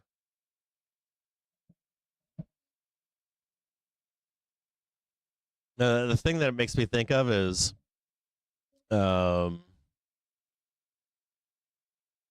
even if you get these people to stay long, like, hey, we're going to stay long here, I would hunt their fucking stops down. And I guarantee their stops are in the 60s. So if you press them down to like 63, 62, 61, or even 50s, like, so if the thesis here is stay long, more legs early, I understand that, but all you need to do is take it right here, and you'll have all their stops. And then recovery. I would think that's where the pain trade is. Somewhere in there.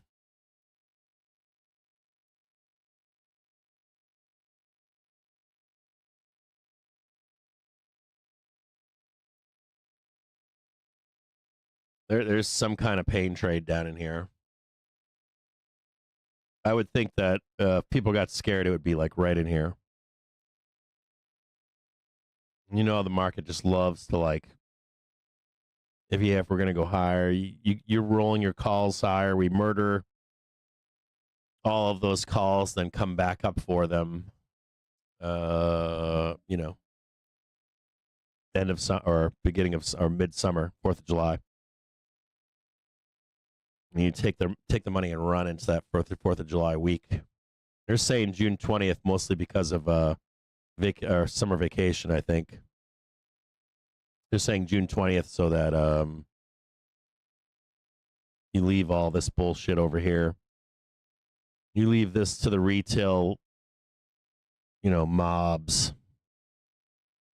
The retail FOMO gang. I still think it's down. I think it's like, yeah, down here, down there, 1, 2.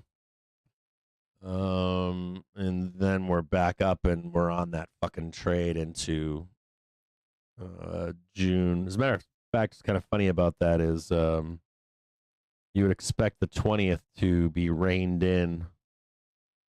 So in 5 minutes' time now at the right around that 600. in the Qatari 1, 2. dinner. And then you could give that to the cheap seats, the FOMO gang, for middle of summer.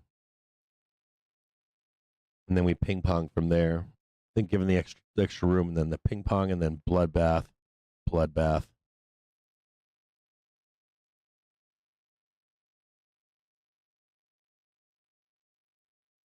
2, 3. 1, 2, 3, 4, 5. I'm gonna blood the fuck out of these guys. You get your all-time high in mid-September or midsummer still. or a failure of it.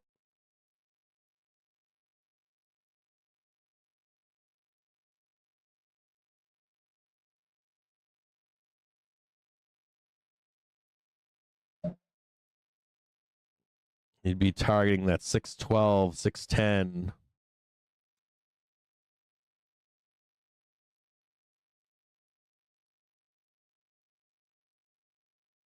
Something more like this. 1, 2, 3. And you've now got, one leg right here, second leg right here, third leg, fourth leg, fifth leg right here. Right? You get the 1, right? The 2. Well, I guess your June 20th would be right here, or whatever they're calling this for, June 20th. Then leave the cheap seats. Or if this is a 1, 2, 3, and we're going to go down, but I don't think so. I think your fifth is going to be up in here, and then we're going to do the grind in the lower. We just got to hold 500, or not 500. We got to hold this 550 all the way. And wherever this takes us right here. 580 we got to hold in the fall.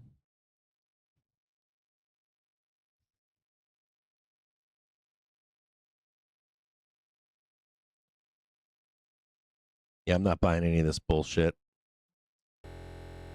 I'm trying to like wrap my head around what these institutional players are saying. I disagree. The only other way I could think this through, the only way they could rationalize this would be, I can't. Trying to find a way to like rationalize that we don't make a trip down here, and I don't see it. I just don't see how we don't.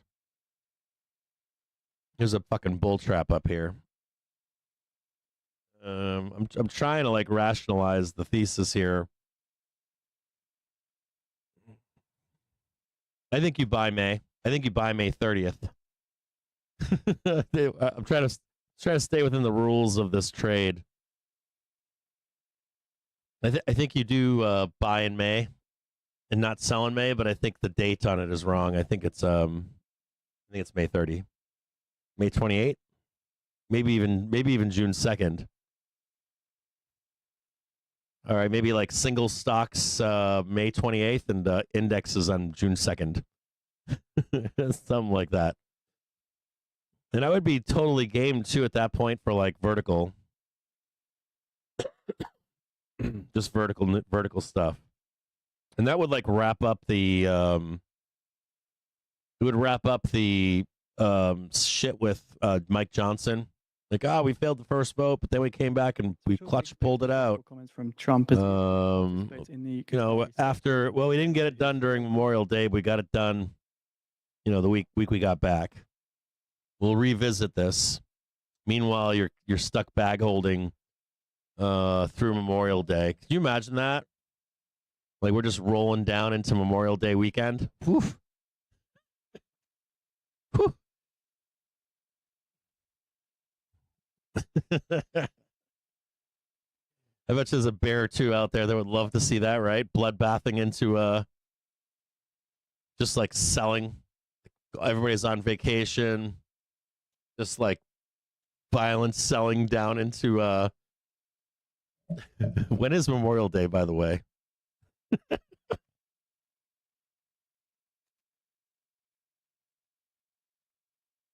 Yeah, Monday, May 26th. Fuck.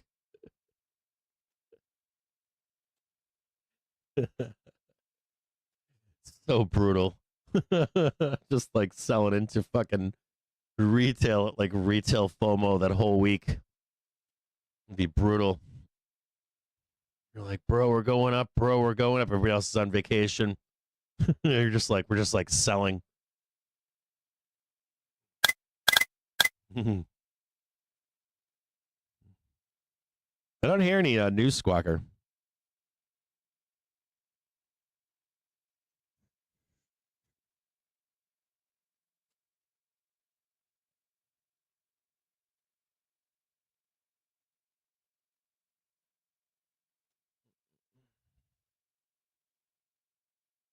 I think we can do the I think we can do the all-time highs trade this summer, but like maybe the last or maybe like the first second week of July. We could do it, and we could sweep lower. So like, and I think we actually fail the all-time high. I don't think we get it. I think we fail it. And then I think you get the all-time high and end of year. If I had to guess, if I had to give you my like, what's the most plausible outcome? The most plausible outcome is that we fail all-time highs this summer.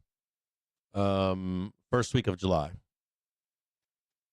I think it's very plausible that we trade down into this cross, and it could even be a big trap. That's your next most plausible trade. We roll down there and we don't recover. So I'm going to remain. I would say it would be worth staying vigilant and not trust Wall Street or the market or price. I think the best trade is lower, finding that cross and back testing it, just making sure the market is there. And then I think the second best trade is it not being there. And if it ain't there, we get bearish. You probably have to have the ability to turn bearish. We're not there yet, but we have no reason to like turn like super bear or whatever. But I would be conscious of it still.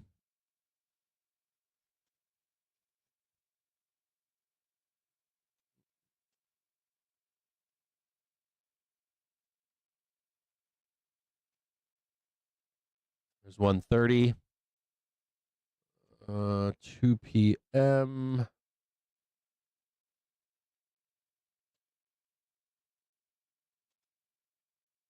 Just a note: we had a failure to get an an intraday high, and a failure to get the all-time or not all-time high, but this run high. Keep wanting to say all-time high, but I mean you guys know what I mean. This trend, major trend, new high. Looking lower now. If we do go lower, the target is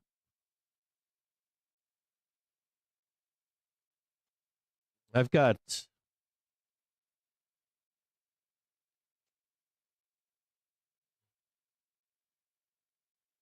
a break of 585.27.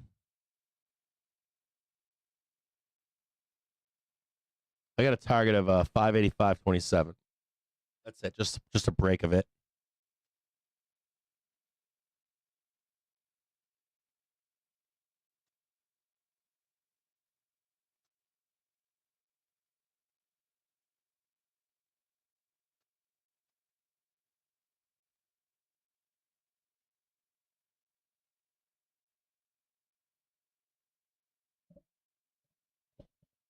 I think I've got it at 584.84. I've got it going lower, but not yet.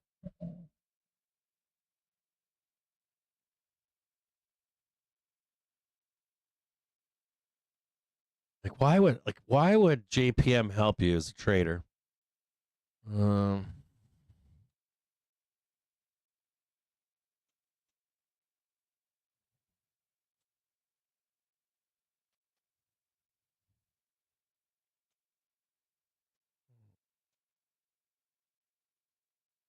Gold continues to.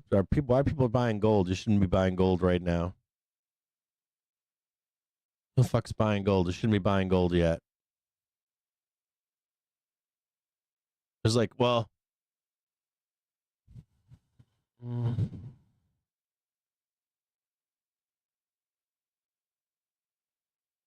look at gold really quick.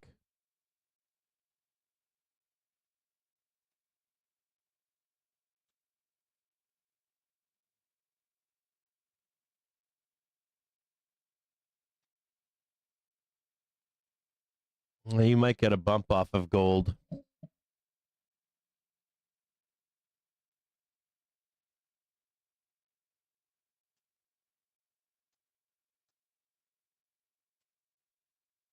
I think gold trades 276 by middle of summer.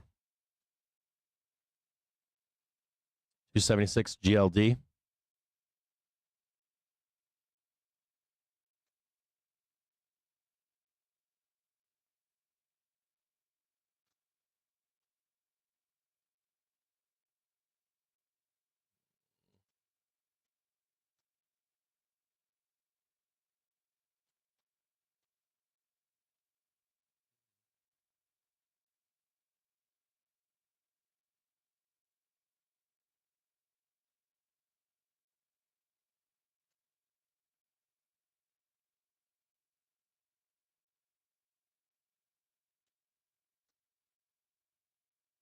And that begins turning up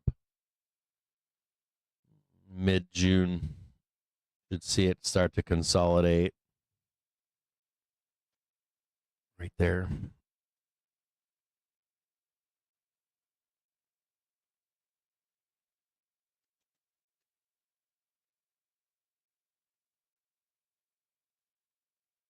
Yeah.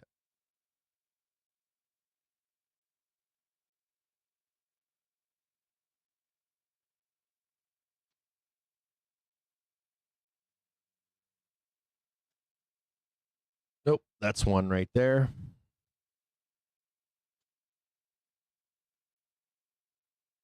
That's all one move. I see what they're trying to do now.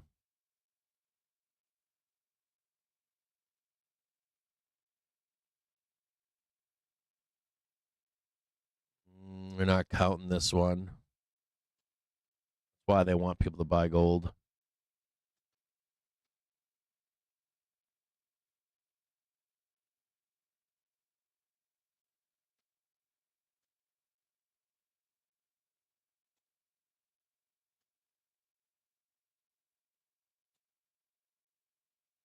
I'm gonna murder gold. So I'm just checking gold out here. I think gold gets murdered.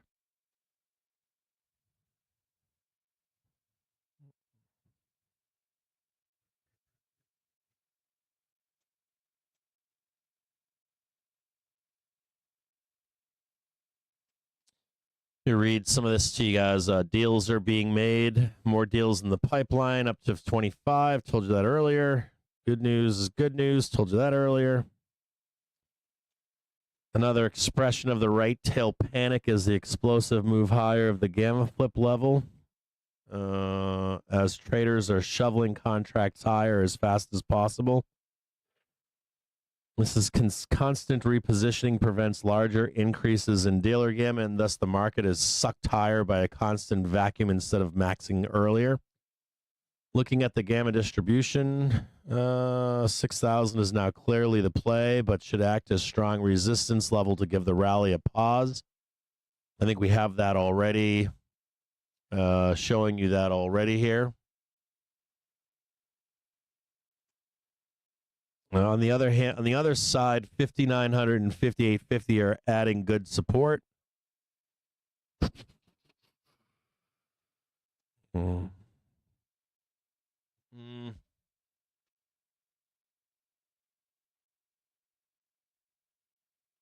So the hourly trigger is coming higher to hold this, all this crap, but it's still a place to roll.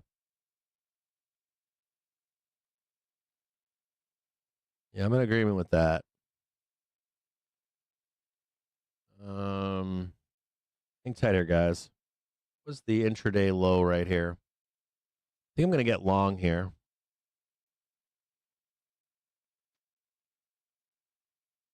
Get long right in here.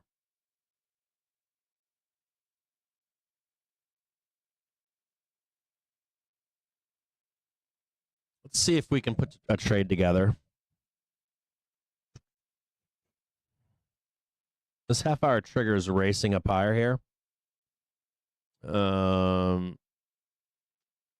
Right Right now we're at 58, 66, 55. I think this matches up.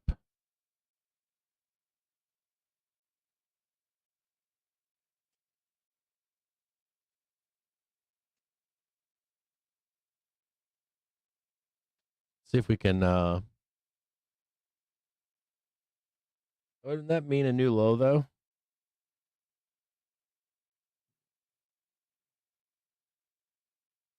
Might be lower. It's right there.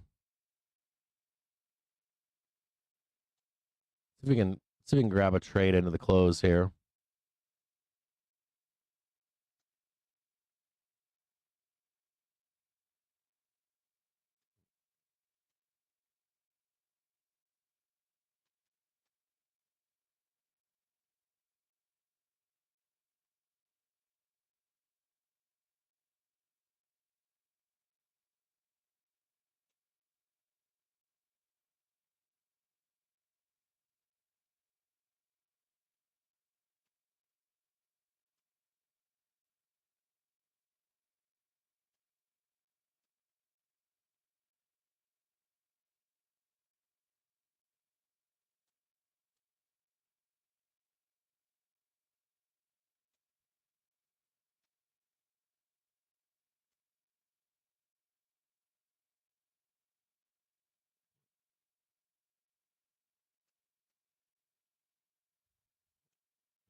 Come down.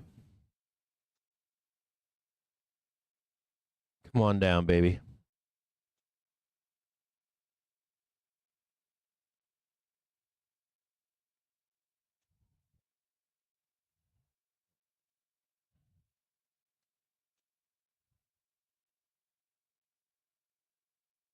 I don't think we're cutting rates. Who thinks we're cutting rates? We ain't cutting rates for nobody. We ain't cutting shit. Hold on, I'm reading a discussion right now. Let me explain something to you guys. There's like two different rate trades. There's like a rate trade for gamblers betting on rate cuts or rate increases. And then there's what do we actually do? The Fed is not cutting rates. I can tell you right now. I'm telling you, they're not cutting rates. I promise you right now. There's no goddamn rate cutting coming. They're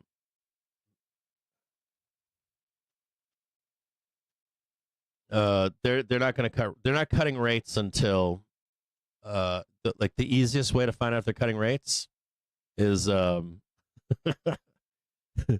if let me show you guys a couple quick things. One would be you can make this easy. It's super easy. If you see vertical rise in unemployment rate, you'll get rate cuts. That's not like unemployment that goes slow. Like unemployment rate goes like this. If that's the norm,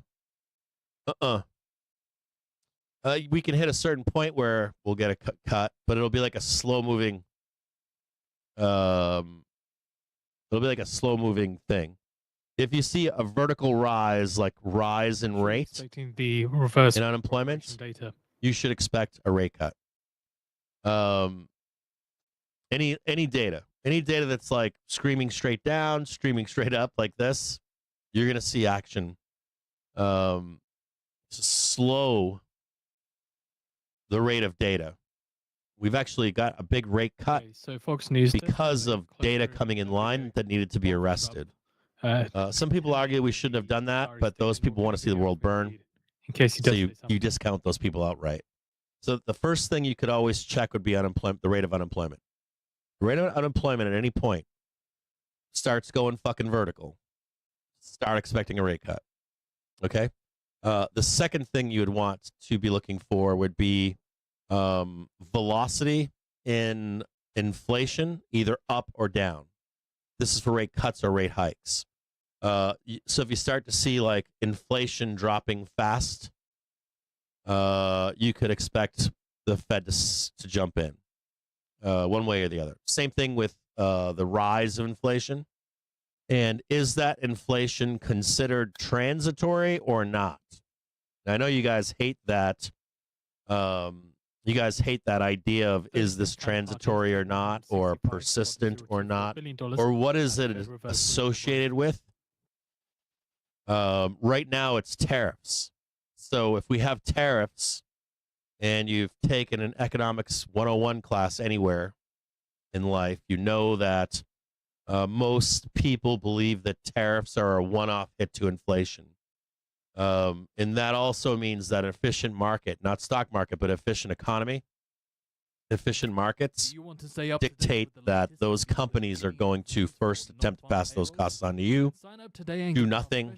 They will do nothing to the bitter fucking end. So right now where we are, I want you to think about where we are. Like, where's the stock market? Where's the economy? Are you able to pay your bills? Or is everybody declaring bankruptcy on your street? All your friends getting divorces? You can see it. It's clear as day. If you're not older, I can assure you that you will see these things once in your life. At least once, you're going to experience. You're going to experience where you see like for sale signs everywhere, uncut lawns. You'll see friends and family finally getting a divorce. You know, those Johnsons, they always had that nice car, and they always had that nice boat, and they always had that, you know, whatever, that vacation home out, and they always thought they were cool. And look at them now. You know, that kind of stuff. You can usually see it yourself in real life before we get to that moment. So my point here is this. We're not seeing those numbers right now. So the fucking Fed doesn't have to do anything. And not only that, but the Fed wants to remove anything in bond market. They want to remove all this like hot, like CMBS stuff off the books. Is like, give me more time, give me more time, give me more time. And they ain't gonna do nothing there. You're not getting any cuts this year that I can see. They'd be out of their fucking minds to give you a cut right now. And they want to save that stuff for a reason, right? If the situation devolves, if the economy devolves, if the stock market craters to the depths of hell, you would then get a cut, right? They would wait. That they want to save that ammunition for dire circumstances. We're trading 586 right now in the stock market. We were trading almost 590 yesterday. We were at 612 in February. We're in April, May. You know, why would you expect the start to a new economic cycle now? If anything, are we at the beginning of a new economic cycle or not? Or at the end of one, or at the beginning of one? We're in a tightening cycle, right? So that would be my question. Are we done tightening?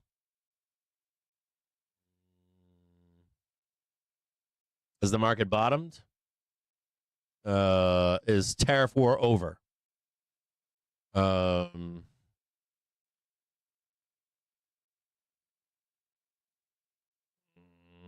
Are we in like a new phase in the world? Are 18-year-olds excited? Is there tires in the street? Burning tires in the street? No. Have we resolved everything with China and Taiwan? No. Have we resolved everything with Mexico, Canada, Europe, China? No. Are all these things in alignment right now? No. So if all of those things were actually resolved, you would expect, right, our economic cycle, our business cycle, stock market cycle, all to kind of be aligned, right? You'd expect like cuts and, hey, we're going to turn on the money. Have we washed out a bunch of people yet? I don't think so. I don't have anyone calling me Is anyone calling you and telling you that their lives have been washed out? Any like 50-year-olds, 60, 70-year-olds? I'm not seeing that data anywhere. So I don't think you're getting any rate cuts right now. I think if you got a rate cut right now from the Fed, I think the bond market would freak the fuck out. I think they would fucking freak.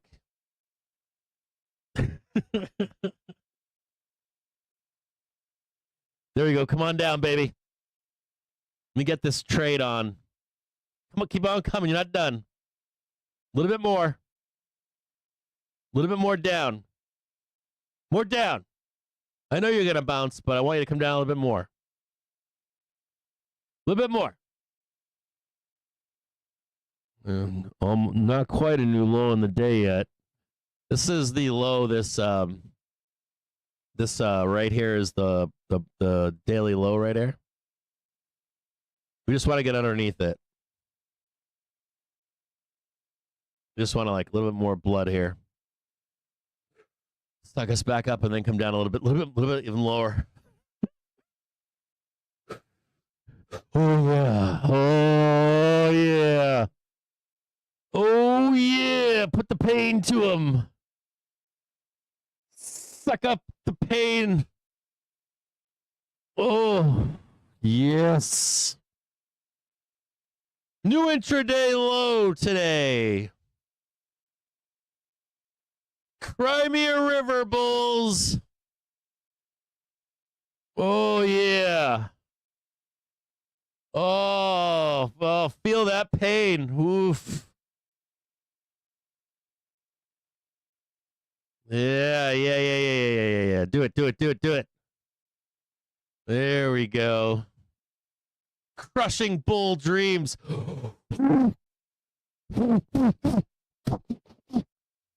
Crushing FOMO. I love it.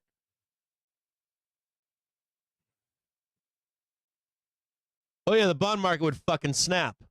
The bond market would fucking implode. If you got like an emergency cut tomorrow or something, they'd be like, fuck no. Like, we're not doing that.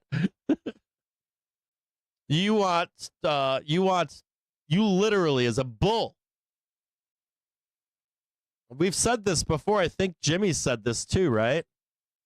When you start seeing cuts, it's not good. It means that we're out near the bottom. We're going down. You literally want like Jerome Powell to be like, we ain't cutting shit. Market is resilient. You really want that. You like, I know you don't like, you might catch some interim down, but overall the way is higher. You really want Jerome Powell to be like, nope, we ain't doing nothing. We don't have to do shit. And they don't have to. They don't have to do anything. Just continue on. They're unloading like, let me get this for you guys here. So like right now I commented about this. I felt as though the press pool were idiots. Like they were complete idiots when they were asking the wrong questions.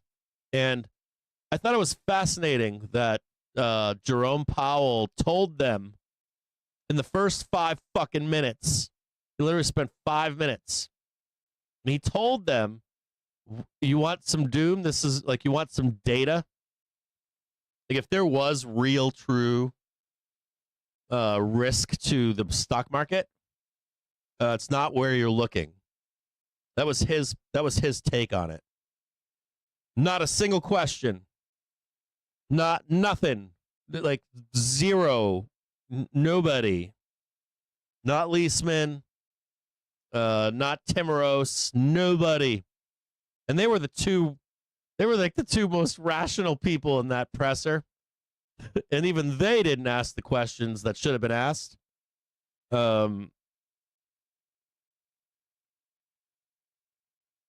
It's not quite housing. like housing is like hyper local, and it doesn't matter until it does.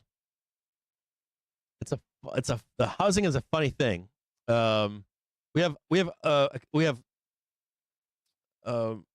micro regions of the country that are experiencing housing recessions right now in price. Matter of fact, Chicago is going through a run right now with their higher priced properties, down I think 20% since 2019. If you bought like a $5 million home, god damn it, a little bit more. Bring it down a little bit more. Don't squeeze yet. A little bit more, just a tiny bit, tiny bit. We're so close right now. I'm looking for this right here. See this gray thing right here? We're getting close. Just a little bit more. I mean, we're talking, we're splitting hairs here, right? 586.6, 587.6, 10 points. This one right here. But it's already getting sucked up. They're just buyers. They don't care. That's where I want to buy. They're already squeezing. Got it already. There's a squeeze already right here. Big wick right here. I just want a little tiny bit more. Want a little tiny bit.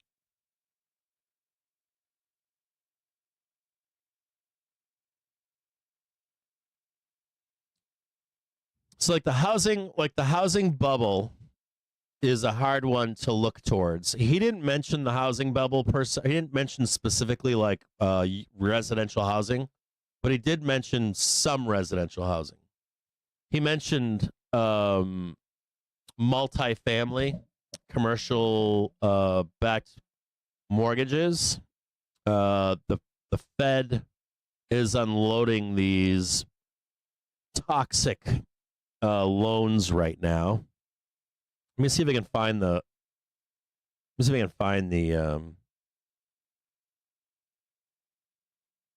the story on this.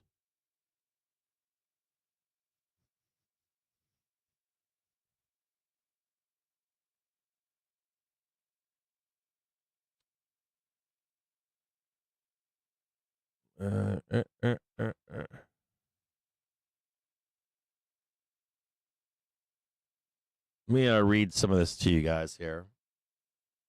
So I found we never discussed this post FOMC. I've talked about it in briefs, I think, and I think I went on a fucking rant on it on Twitter.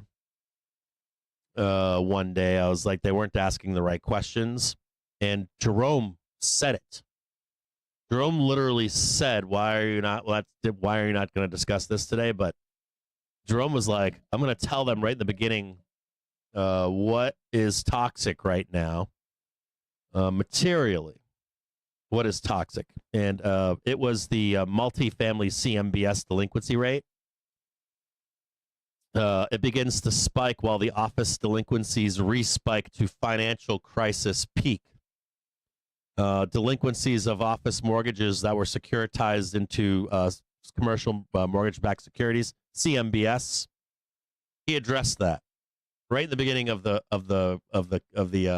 cut or not cut FOMC rate decision, and not a whisper from anybody. It was like glazed over eyes about CMBS, and they've been in they are where we were during the Great Recession. Now, saying that, if you look at all of real estate as a whole, it's not so bad. It's bad, but it's not comparable to 2008. But if you wanted to look at something and be like, hey, what actually is bad out there right now? What data looks terrible? It would be some of the commercial side of housing. Looks kind of rough. I'll read some of this to you here. Delinquencies of office mortgages that were securitized into commercial mortgage-backed securities have been in the red-hot zone since mid-2023, and in December 2024 hit 11%, surpassing even the debt meltdown during the financial crisis, the GFC. Then during the first 3 months of 2025, the delinquency rate backed off some, but in April respiked by 52 basis points to 10.3%, according to data from TREP Today, which tracks and analyzes CMBS. So this is to the argument that you're going to get cuts. No, we're still in a QT phase in the Fed and the Treasury Department. The 52 basis point increase of the delinquency rate represented a U-turn from the feeble signs of hope earlier this year and put the delinquency rate right back into the peak of the financial crisis meltdown. A flight to quality has divided the office market into two. Amid much reduced demand for office space, vacancies in the latest and greatest buildings allow companies to move from older office towers into new fancy offices, while downsizing space at the same time. But landlords of older properties have I'm going to talk about this, bring this into focus here. But landlords of older properties have trouble finding new tenants to replace them, and their vacancy rates have soared. It's those older office towers that are on the problem list, not the latest and greatest towers. So if you were to look at a city, and if we were going to look for a great recession trade, and where all of these pundits and reporters and correspondents and news writers, they're looking for sizzle. They've got, wherever you consume your news today, they don't want to talk about this. And there's a few reasons for it. One, it doesn't matter yet, until it does matter. And then they can put on their sizzle sheet, right? Hey, this is in focus now. Let's talk about it. And until then, you're not going to get those questions. So even when Jerome Powell puts it out there for them and says, here, this is, you want to talk about something, talk about this, they're not going to talk about it because it doesn't sell sheets, right? Doesn't sell newspapers, doesn't sell stories on CNBC. But if you wanted something to consider, if we were going to get that great recession, great depression trade, whether that's on a back test now or if it's next year, and trade negotiations devolve, damage is worse than we expected, or it's now coming to light, and we're going to finally do that trade, right? Whenever we get to that trade, this would likely be one of the real reasons for it. What could set it off? So if you want to look somewhere and be like, where is the data bad and where could it devolve even further? And how could that stunt growth in GDP? And when would that happen? It would take time. Number one, it takes time, so you're not going to get a coverage of it at these meetings. You're not going to get any of that press pool wanting to discuss it. It's like so far out in the horizon that it doesn't sell newspapers. So you're just not going to get people looking at it. So if you're thinking, though, about a rate cut and stuff like that, just note that the Fed is still in, let's get this shit off our books right now. Why do they want this shit off their books? Because it's hot and radioactive. I read a story this weekend about the cities, the major cities like San Francisco, New York, Chicago, and it was a great story. I'll try to find the article, but the article or the discussion was, hey, I live in city XYZ. I live in Chicago. And I remember pre-COVID suits everywhere. I remember people going to work in an office building, and then they would go out for lunch or they would go out for cocktails after work. And I don't see that today. I see people in downtown, but they're not wearing suits anymore. They're wearing like smart casual business, smart business casual, smart business casual. You know that look, right? It's where you have like a blazer on, yeah, a fine shirt on, but not a suit shirt. Maybe you're wearing even a pair of jeans possibly with that blazer. So I see you on the street, and you might not be a full in work person 20 or 7 days a week, 5 days a week. You might be only at the office 2 days a week or 1 day a week, and it's a little bit more dressed down. And the question becomes: are all those office buildings filled with workers or not? So we already know that companies have done two things. They've told you that mass layoffs are coming. They've screamed bloody murder for you to get back to work. They've told you to go back to the office full time because the cities need it. What makes up a city, the lifeblood of a city? It's not just small town USA or midtown USA or small city USA, where you can already see those quiet downtowns, but even in the larger ones, there's people missing. And when does that come home to roost? When does that a problem?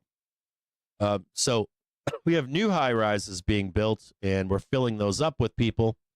Are we able to continue on with these new buildings and also filling some of the older ones or not? And if we can't, can we sustain what these cities look like and how they're made up?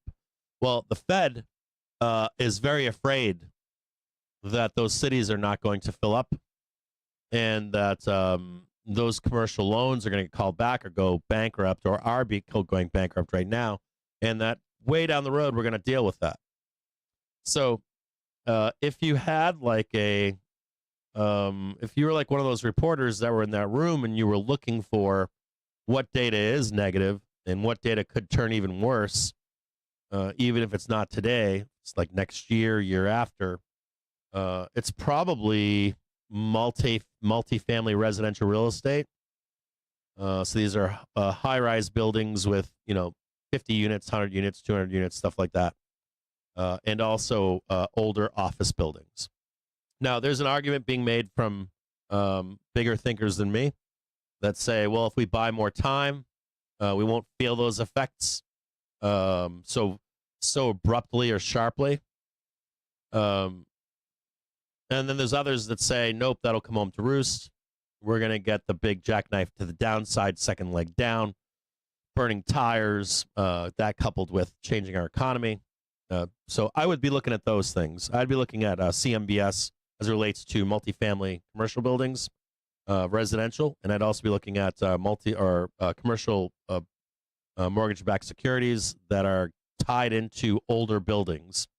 And he's mentioned this, and no one said a word. No one said a word. And he's like, this is where the real problem is. Or, if you're like looking for that moment where a bank is jingling their cup walking down CNBC office alleys and begging for money or whatever, we're looking for that like moment where we turn the lights off at an NBA game, something like that. It's probably tied into some kind of commercial real estate. And we're not there yet. You need one of these, like one of these guys to be like, oops, I was tied up in that. And I was last chair in that in that thing. If there is anything, if you're looking for those cuts, I guess, or transition to a more dovish stance from the Fed chair, I would say you're looking for increased unemployment, some kind of spike in inflation that's not coming back down, velocity in those two numbers, and then I would be looking for some doom shit to come out tied in to or an ending to getting all of this hot shit off their books, which is what they're doing right now. So multifamily is huge. Delinquencies are turning ugly. Multifamily CMBS delinquency rate in April spiked by 113 basis points after spiking by 98 basis points in March for 2.11 percentage points in 2 months. No one's talking about this stuff. Like literally nobody. Like it's on nobody's news. It might be on some of you. There might be one of you out there that's like, I'm aware of that stuff, but it's not like it's not on the hot sheets of CNBC. You know, we're not all of a sudden multifamily commercial real estate delinquency experts out of nowhere. I've got this. Let me get my commercial. Let me get my multifamily CMBS delinquency rate hat on here, and all of a sudden I'm a real estate professional, commercial real estate professional. We haven't hit that yet. We're getting sucked right back up in it again here for the close today. All gas, no brakes. Can't even get the low. It's like, give me one more low, dude. Just one more. A little bit. Don't leave behind. So if there were when I see the discussion on if we're getting rate cuts in the Discord, I can see the discussion. Like I would expect us to be trading like fucking 5, like maybe even in the 400s. I wouldn't be cutting shit. And even if you're cutting down there, we're likely going to jackknife down even farther for more cuts. I would think you'd need to see like the Fed put is, it ain't on the monthly. The Fed put right now is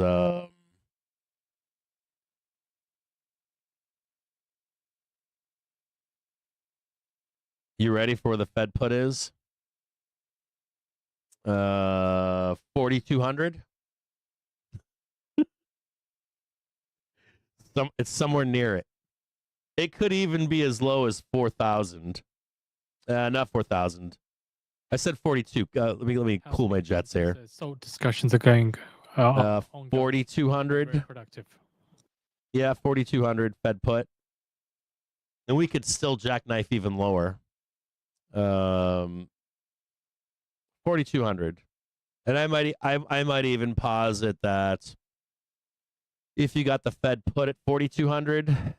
Protect your trades from macro headline risk with financial. We could make one more leg lower, $9 a year for like 3,800 after we get that put. The Fed put is closer to that, and I would also posit here that sorry, here's the I would posit two things. I would posit if I was the Fed, I would want to make higher rates more the norm. And this goes back to the great financial crisis. The GFC, there was an idea that we had to stimulate growth by printing money. If we don't have to, I would say accept rates where they are, and not unless we go into stagflation, which would be, like super low inflation, super high employment, raging wages. Unless we're there, maybe. I'm trying to think of like, it'd be that or everything's on fire. I don't see it. I think the Fed does shit.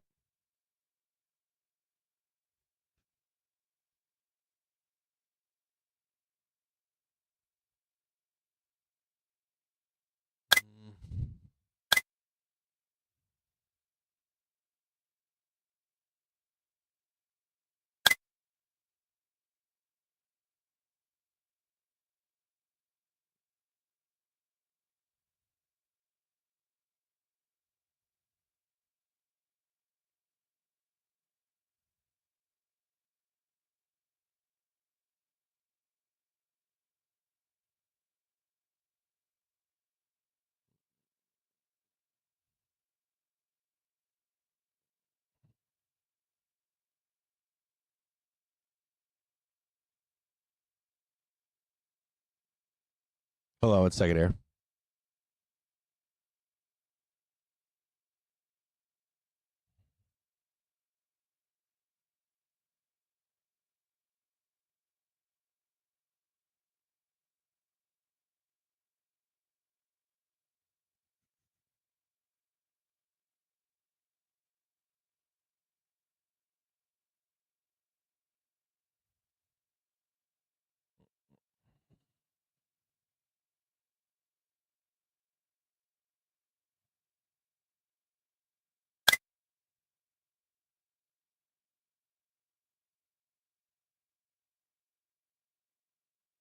What do we got here?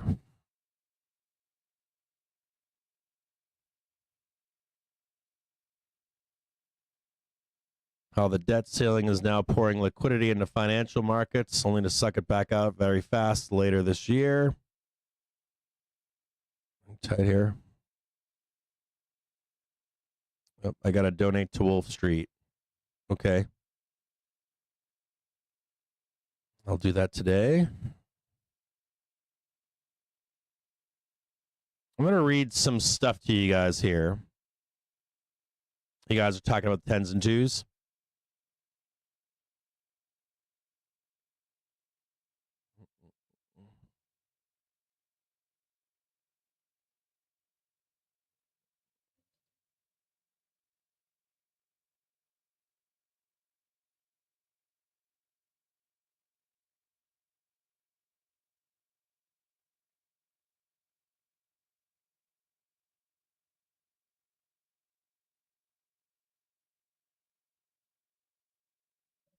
Hold on here.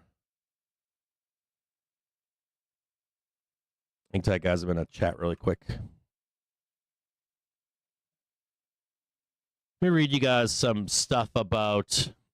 Let me read you guys some. Let me get you guys some chat here about. Yep, Fed balance sheet QT minus 14 billion in April, minus 2.26 trillion from peak to 6.7 trillion, lowest since April of 2020. And then I want to talk to you guys about the bond market here. 10-year Treasury yield is back at 4.39%. The yield curve steepens at the long end. Mortgage rate spread remains historically wide. Okay. Despite the rumors, during bond turmoil, foreigners kept buying treasuries and the, quote, basis trade didn't blow. But the swap spread trade made a mess. The 10-year Treasury yield rose to 4.39% today. This is dated, by the way, to May 9th. Today is the 14th, so some of this is kind of old. And is now back in the middle of the range of the past 2+ years, despite the gyrations in between, having brought behind it the deep plunge to 3.99%. Bond prices soared in late March and early April, followed by the brutal respike to 4.49%. Bond prices dropped after the announcement of the new tariffs on April 2nd. But now the yield has calmed down at 6 basis points above the effective federal funds rate, a short-term money market rate that the Fed tries to keep locked in place with its policy rates. Spikes followed by plunges and vice versa in an always edgy bond market are part of the deal and don't indicate long-term trends. Hold on 1 second here.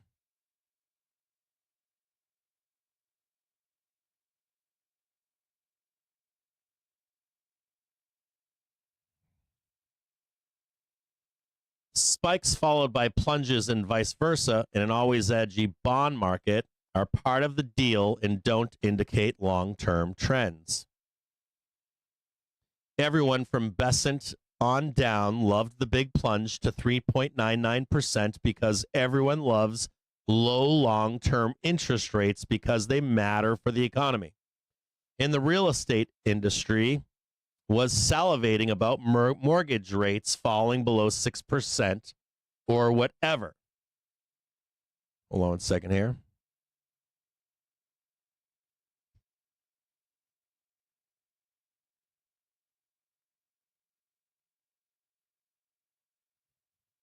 Because the 10-year yield is hugely important for mortgage rates. But when the 10-year yield respiked in early April, it unleashed all kinds of rumors in the media about foreigners refusing to buy treasuries to punish the U.S. government, and about the quote-unquote basis trade blowing up. And both turned out to be wrong. Both turned out to be wrong. But there was a highly leveraged treasury trade that soured when yields respiked, and unwinding that souring trade exasperated the yield spike further. And we'll get to all those in a moment. Mortgage rates remain near 7%. The average 30-year fixed mortgage rate was unchanged at 6.76 for the second week, according to Freddie Mac on Thursday. They've been north of 6% since September of 2022. Historically, the average 30-year fixed mortgage rate didn't drop to 5% until the Fed started QE in 2009, which included the purchases of ultimately trillions of dollars of mortgage-backed securities, which helped push down mortgage rates and was part of the Fed's scheme of interest rate repression and asset price inflation. But when raging consumer price inflation broke out in 2021, the Fed eventually put an end to buying MBS, and since mid-2022 has been shedding them.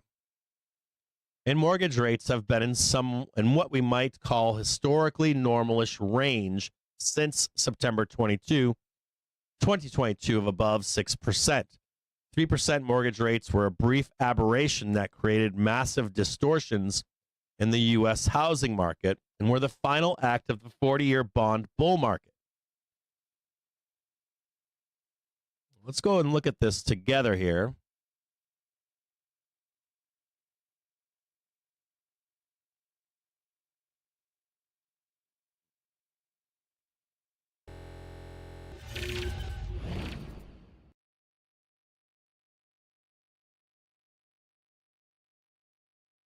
The 30-year fixed mortgage rate, this is what we would think would be normalish range in between 9 and 6. QE and ZERP, this is all post GFC. This is like an idea that we need to stimulate growth, right, after the GFC. And the thesis being that we want to see rates come back into a normal range. Normal range. Say it again. Normal range. If anything, up. Right? The spread matters. Mortgage rates track the 10-year Treasury yield, but are higher. And this spread varies, but is currently relatively wide at about 2.4 percentage points, keeping mortgage rates relatively high with respect to the 10-year Treasury yield. Over the past 50 years, there were not many years when that spread was wider.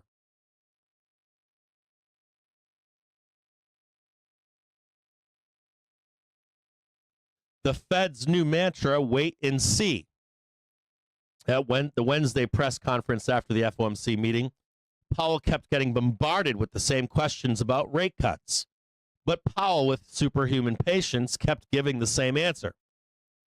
The Fed will wait and see. He said it 11 times. Uncertainty is extremely elevated. He said, and the Fed is well positioned to wait and see 11 times. It has become a mantra. The 6-month Treasury yield has taken rate cuts off the table within its window. It has edged higher since March, approaching the EFF from underneath. And again, you got to remember that this is still gambling and not the actual rate. The yield curve steepened at the long end. The chart below shows the yield curve of Treasury yields across the maturity spectrum from 1 to 30 years on 3 key dates. Gold, January 10th, 2025, before the Fed pivoted to wait and see. Red, today, March 9th, 2025, and blue, September 16th, 2024. Just so you can take a look and see before we get the cut, right? September 16th, before the cut, January 10th and May 9th. Amid the mantra of wait and see, short-term yields from 1 to 6 months haven't moved much and remain near the EFFR. The sag in the middle got a little shallower as those yields rose. Longer-term yields have snapped back from April lows with 10-year and longer dated yields higher than 1 to 6 month yields. That part of the yield curve is uninverted, if only by a hair. Foreigners actually kept buying at Treasury auctions, no problem. When yields spiked in early April, rumors raged that foreigners were punishing the U.S. government for tariffs. Hold on a second, I got to do something.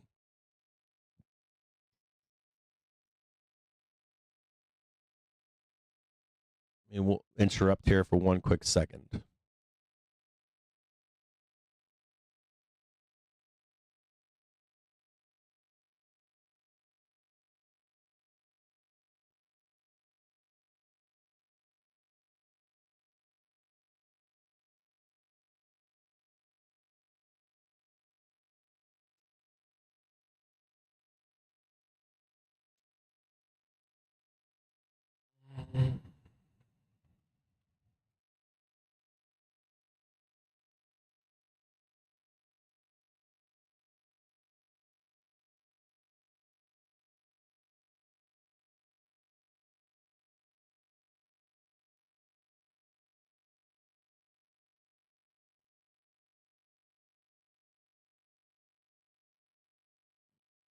Give me one quick second here, guys.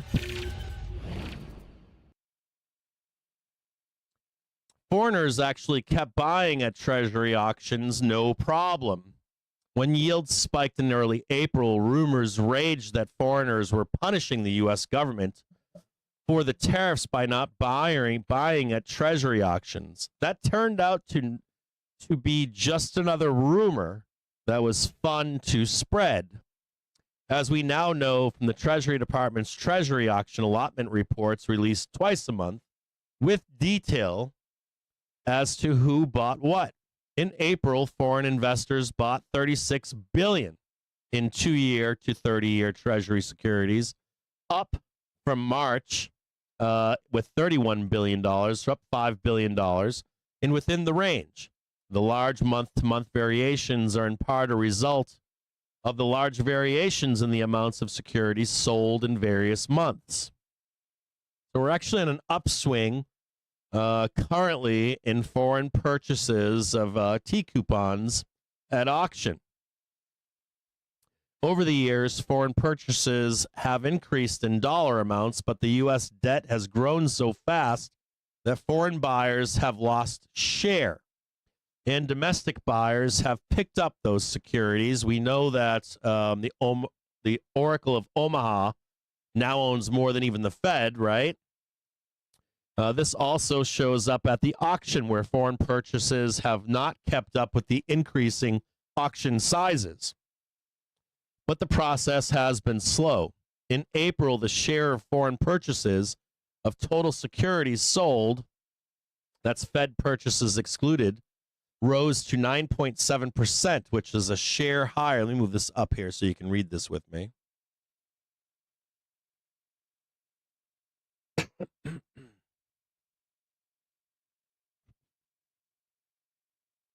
Slide that back over there.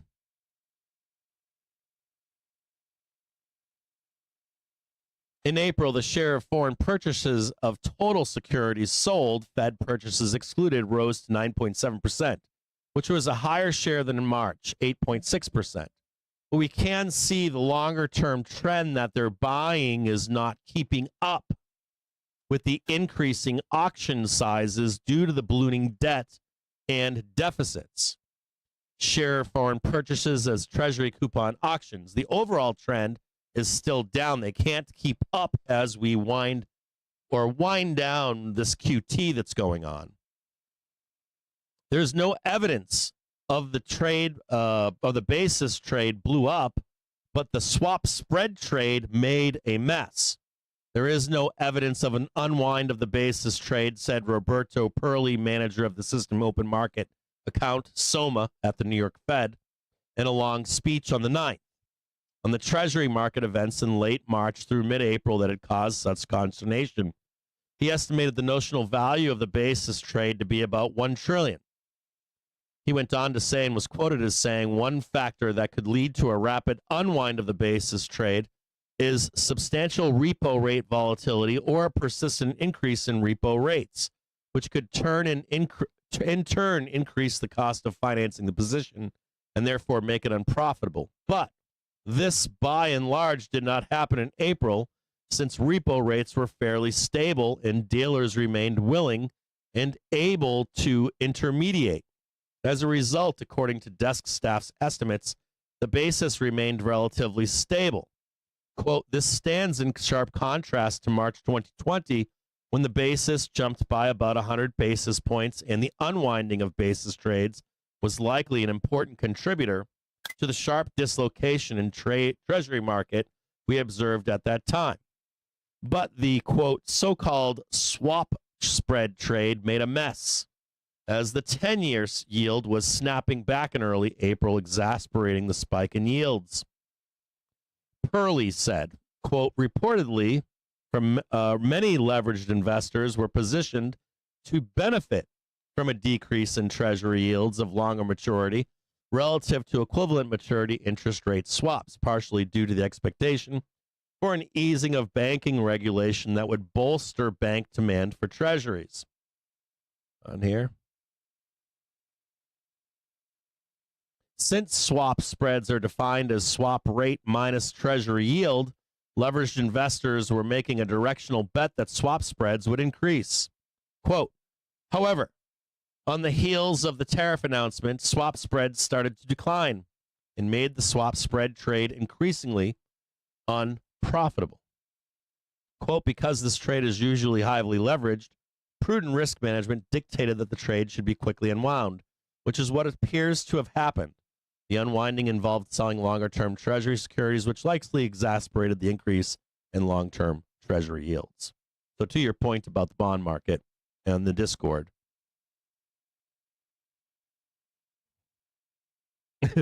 as the U.S. dollar continues to go boldly where no one has gone before.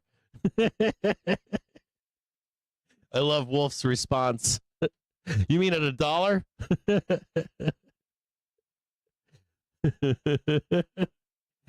According to Wolf's chart, we have been here before and the sky is not falling. Let me just show you guys this really quick. So we've got as the U.S. dollar continues to go boldly where no one has gone before. That trade is on hold, isn't it? The dollar index, 1973, parked right in here. This is the norm. It's boldly hanging on to the 50-year norm.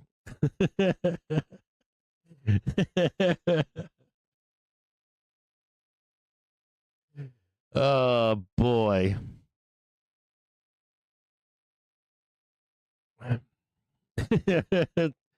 So terrible. So they've put depression trade on hold, basically, right? For the moment. Funny how the market thinks that. And does the bond market have to do anything right now? Are they in like doom right now? I don't think so. Dixie, I was looking at that earlier today. Yep, parked right there at $1. So sitting at $1.01 right now. Like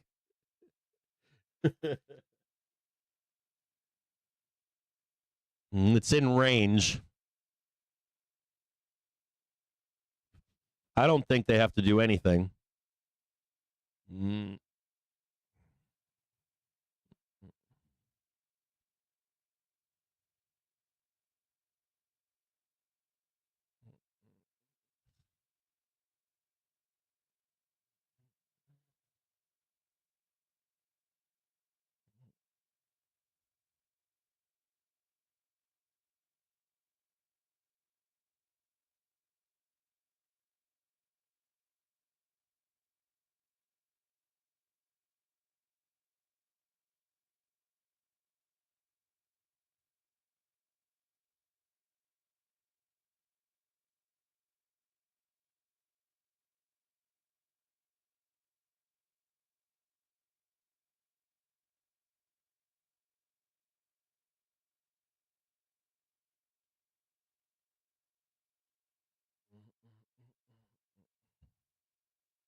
That's 100%.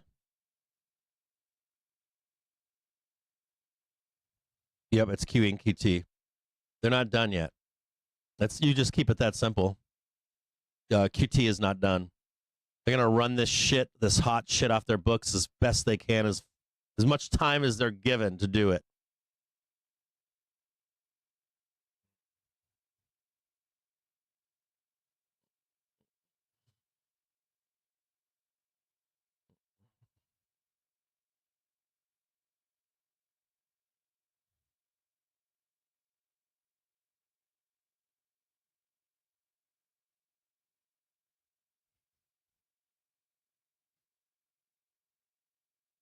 We only post trades in Discord. We don't post them publicly.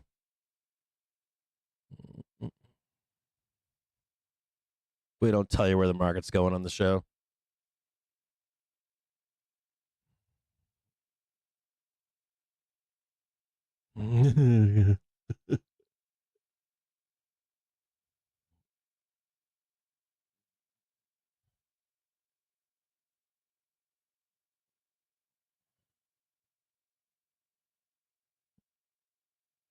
We're going to talk about household debts, debt to income ratio, serious delinquencies, collections, foreclosures, bankruptcies.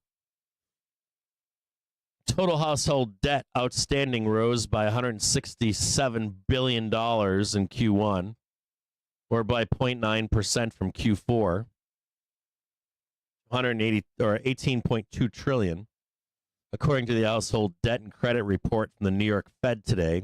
Year over year, total household debt grew by 516 billion, or 2.9%, the smallest growth rate since Q1 2021, and spread over 2.8 million workers year over year amid higher wages that helped boost disposable income by 4% year over year. The overall burden of their debts in terms of their income, the debt to income ratio, declined even further. So the spread over 2.8 million workers, up. We have more workers at 1.3% year over year. And we have higher wages that helped boost disposable income by 4% year over year. So remember, you were told that the consumer was in the shit. And they weren't, of course, right? They're actually better off than they were post or pre-COVID. The overall burden of their debts in terms of their income, the debt to income ratio, declined even further.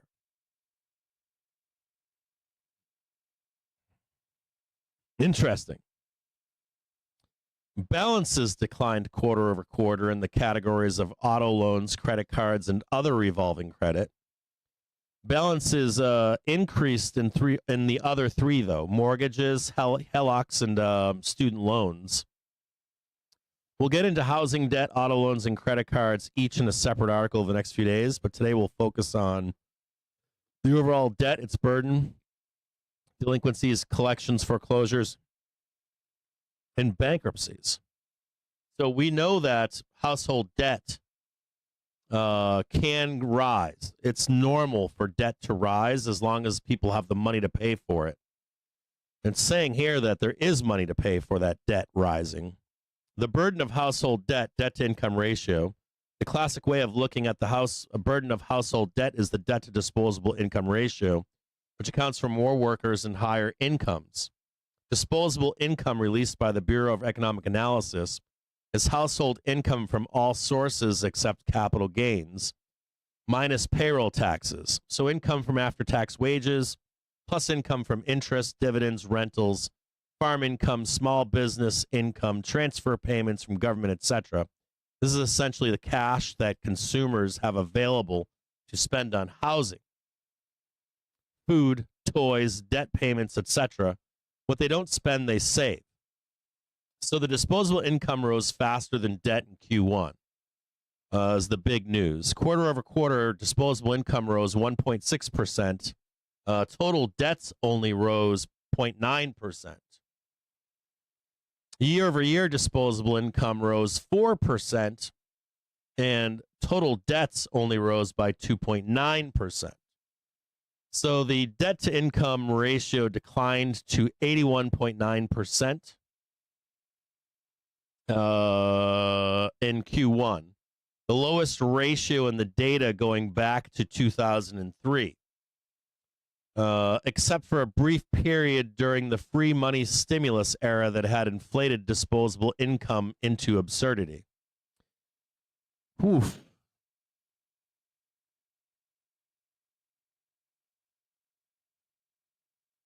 Let me just look at this really quick here. This is wild to watch.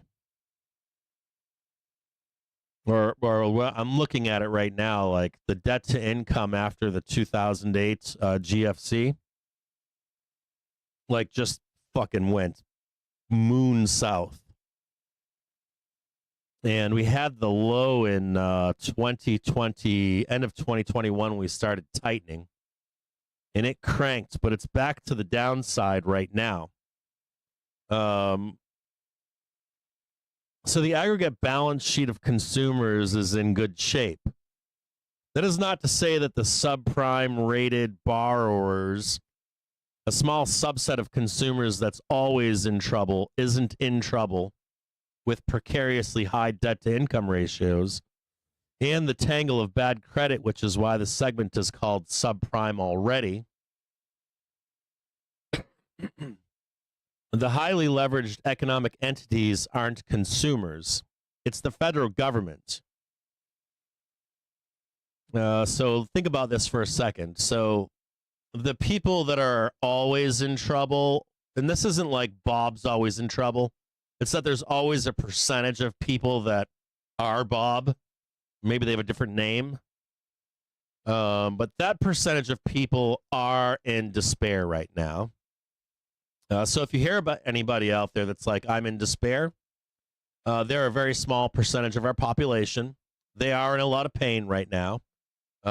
We know that already, though, too, right? We hear that voice in social media. So if that group of people were in pain, they're in a lot more pain than usual. But that group of the size of that group is small still. It is fascinating, though, to say that isn't they're always in trouble. But the heavily leveraged economic entities aren't consumers. It's the federal government. We get into the weeds here in many businesses. So if you're looking for someone that is in trouble, it's not the consumer. This balance sheet strength of consumers, 65% own their own homes, over 60% hold equities. They sit on $11 trillion in money markets and CDs. And their debt burden is at historic lows. This explains in part why the growth of consumer spending has held up well despite higher interest rates. It also gives a reason why political powers feel as though they can do these things that they're doing and that you can absorb some of that pain. If the consumer is this well off, they can shoulder some of this burden theoretically, right? Our drunken sailors, that's you and I, as we lovingly and facetiously call them, learned a lesson and became a sober bunch. Most of them after they blew up their balance sheets in the early 2000s, and in the process, the banks. So what they're saying is, if you're an older person, you learned your lesson in 2001 and 2008. When you were given the free money, party time and COVID, you did the right thing there too. You didn't get crazy. You didn't go to the liquor store or the crack house or the casino or like against what everyone's telling you, right? The zeitgeist is telling you these people did that. the data suggests otherwise. Data suggests that you are different. And not only that, we know that the Senate, to some extent, has made rules to ensure that you're slightly more responsible than you're supposed to be. There isn't as much natural predator on you as a participant in life, I guess. Be a better way to say that. But there are some other issues here. We know about old office buildings. We know about multifamily commercial residential real estate. Those are hot and on fire, and the Fed's trying to get rid of all that hot shit, all that radioactive bad loans. We also have student loans and our loans again. Student loans are loans again. There for a while, student loans weren't really loans anymore. Borrowers didn't have to make payments. Interest didn't accrue. Nothing was delinquent despite years of not making payments. A bunch of them were forgiven by the Biden administration, and some of those forgiven loans remained forgiven. But other forgiveness strategies lost in court and became unforgiven again, etc. And now this whole mess officially became a mess again when these delinquent balances became officially delinquent again. So the serious delinquency rate, 90 days or more past due, after having been near 0% for over 2 years, respiked to 7.1 or 7.7% Q1, according to the New York Fed's report, based on Equifax data. And it will likely do some more catching up in Q2. So if you're just looking at the consumer overall, they're doing much better. If there were hits that they're taking, or if we've got hits being taken, so right now from commercial entities, we would say that they're in older buildings, older skyscrapers and multifamily dwellings and stuff like that. If we were looking at you and I, the pleb, where are we hurting? Right now, the general masses are hurting with having to repay financial or student loans that they once again or at one time didn't have to pay.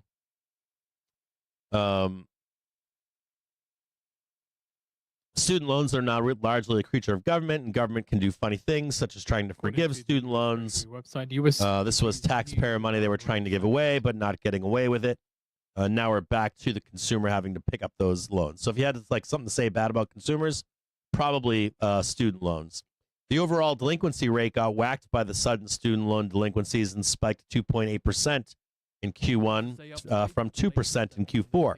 But even 2.8% was still below pre-pandemic levels. The infamous frying pan pattern, so dubbed right here some time ago, is now forming, where the panhandle represents pre-pandemic level, the pan represents the free money level, and the other edge, the pan, represents post-free money, return to pre-pandemic levels. So this would, if I'm going to show you this data, I can, but basically what's being said here is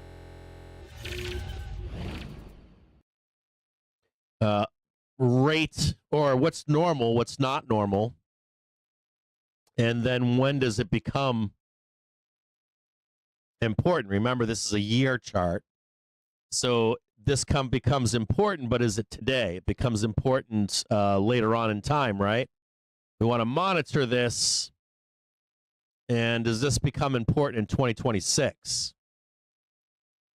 Not so much right now, but we're still in this zone of everything's okay. So something to be monitored, but not something for today. Not necessarily like, hey, we should start cutting rates. The consumer's in trouble and everyone has to pay back their college student loans. In fact, they're making more money. Their debt to GDP is down. Their wages are staying with inflation. So they're still good right now. There's no other way to look at it. The foreclosures frying pan pattern, the number of consumers during the free money era, which included government-sponsored mortgage forbearance programs, under which foreclosures were essentially impossible. The number of foreclosures fell to near zero. You would expect that same, those same like QE type behaviors if we head into that again. which we're not there yet. So what is keeping foreclosures still low currently is that home prices exploded during the free money era by 50 to 60% or more in many markets. So most strung out homeowners, like, listen to this closely here. This is an important thing for you to understand the mechanics of how things work, like time. Like, how long does it take for things to get bad in the economy? When you start seeing unmowed lawns and you start seeing for sale signs and nobody's buying, like, how long does it take to actually get there? Listen to this closely. This is important to listen to. What is keeping foreclosures still low currently is that home prices exploded during the free money era. So this was post 2008. It never let up, and it went vertical. Before COVID, and then of course during COVID, and we've had like 20% drawdowns in some of these places, right? Even now, like from pricing, from highs, have been down 20%, but we're not low enough still to where people are in real pain. They might complain to you and I. You might be like, hey, I live in this town, man, and I bought a this and I bought a that, and, you know, I'm down right now. But the majority of people are not. They're still up. They're not in pain. They could actually sell their home right now and still be up on their mortgage and not feel any pain. They could downsize, move into a rental. There's all kinds of options for them. So they're not in pain right now. And they're not at risk of bankruptcy or delinquency in any way, shape, or form. They could lower the price and still be in the green at this point. So what is keeping foreclosures still low currently is that home prices exploded during the free money era by 50 to 60% or more in many markets. So most strung out homeowners can sell their home for more than they owe on it, pay off the mortgage, and walk away with some cash and their credit intact. It's only when home prices spiraled down for years, which they started to do in some markets, that foreclosures can then become a problem. So, can they become a problem? Yes. Is it today? No. Is there this mad rush to sell today? No. Is the regular homeowner panicking with home prices right now? No. Are they concerned about them? Yes. Are they likely thinking about selling? Yeah. Probably thinking about it. This spring, next spring, you probably hear more chatter about that. Like that conversation you should hear amongst your circles of friends and family. Hey, we're thinking about selling. The market's down 20%. I got another, I don't know, whatever it is, 100 grand, 300 grand left in this property that I'm up on, but I'm not in any rush to sell. But you might see more of that talk. And you could possibly see if they're a younger homeowner, if they're in their 30s and 40s and they still have some college debt, maybe they're feeling a little bit more pain right now. But it's not until later in the year that you'd likely even begin to see the effects of that. Third-party collections crawl along rock bottom. A third-party collection entry is made into a consumer's credit history when the lender reports to the credit bureaus, such as Equifax, that it sold delinquent loans, such as credit card debt, to a new collection agency for cents on the dollar. The New York Fed obtained this data on third-party collections in anonymized form through its partnership with Equifax. The percentage of consumers with third-party collections has hobbled from record low to record low since the advent of free money in Q2 of 2020. And even after the free money vanished, third-party collections continued to hit record lows in Q1, edged down to a new record low of 4.56 percentage points. So, third-party collections still low. Bankruptcies form a broken frying pan pattern. A new phenomenon here. The number of consumers with bankruptcy filings dipped to 104,860 in Q1, the third quarter in a row of declines. And now just a hair above the all-time free money low in Q4 of 2021. So, we don't have the numbers we're looking for here, do we? Bankruptcies.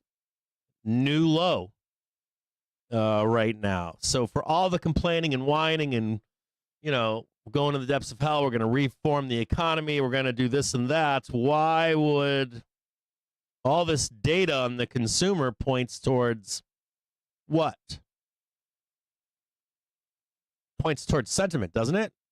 Points towards soft data, right? Not hard data. Sentiment is in the shitter. Sentiment is in the shitter. Unknowns policy is in the shitter. Some policy is in the shitter. But then they keep giving us, what, 90 days on this, 90 days on that. Okay, we're only going to raise a little bit tariffs. We're going to lower, though, the crazy ones for right now. We're going to leave the room for us to negotiate, even if we all know we're going there or think we're going there. We're still not there, right? We're still not in the shit. So according to and we have terminal sources, Putin has we have reported terminal U.S. exceptionalism and terminal U.S. one-on-one in his positivity, right? We know that's what consumers do. This decline in bankruptcy filings broke the side of the pan that is opposite to the handle and forms an odd-looking broken frying pan pattern. Basically, we had a frying pan, and we're now even lower than the frying pan with total bankruptcies. So the consumer, drunken sailors. Let me ask you that question today. For all the fear and tariffs, and we're going to have shortages, and we're going to have, I don't know, Apple iPhones are going to be $30,000. Have they become $30,000 yet? No. Have they become? Do we have like no toilet paper in the stores yet? No. Do we have people hoarding? Yes. Do we have people buying cars? Yes. Do we have people spending money on this train coming our way? Yes. All those things are true. Have people been laid off yet, though? No. Their wages still going up? Yes. Are they aware of all the doom and gloom? Yes, they're all been made aware. They all know what's happening. We even see new loans being taken out. We actually are front running a recession. We have people re-entering school right now. Believe it or not, people are going to school again. So we're like front running a recession that's still not here with the hard data. And we've priced in a shit ton of it, right? We've made a significant move lower. So it's House Reps in the marketplace. So the bigger question that's left here is, does that data devolve quickly? Do we see shortages?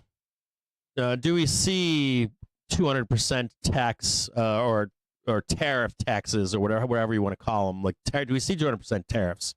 And I think that's the question. Until we see that degradation, like in our faces, they'll prop this bullshit market up until we do. So, I got nothing to say on this. Cuts, not yet. Easing, maybe easing we don't see.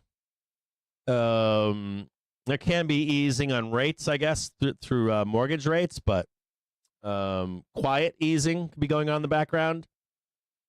But I don't know that we see it in the form of rate cuts tomorrow, if that's what you're thinking, or next meeting. I don't see it.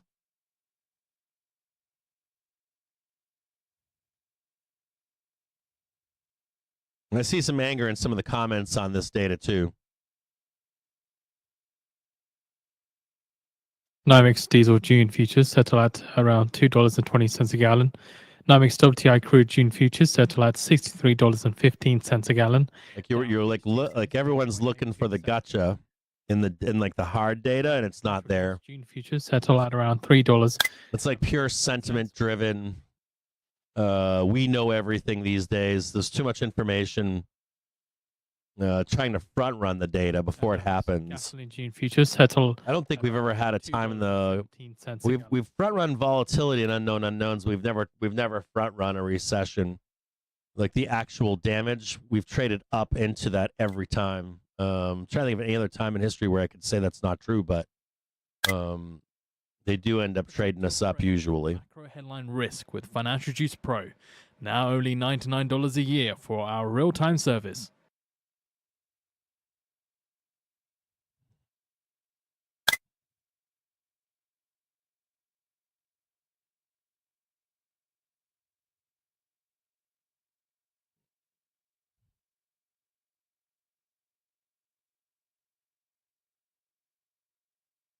See if I see anything else here.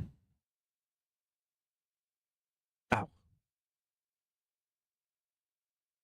Wrist is hurting.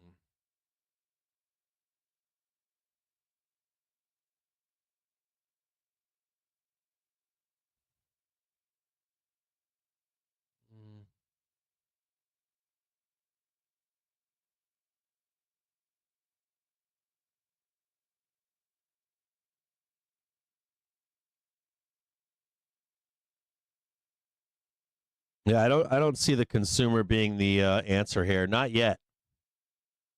I think the closest thing, if you're like hoping for, if you're hoping for like where does it deteriorate, it's got to be the commercial, all those commercial loans that they're trying to get off their books.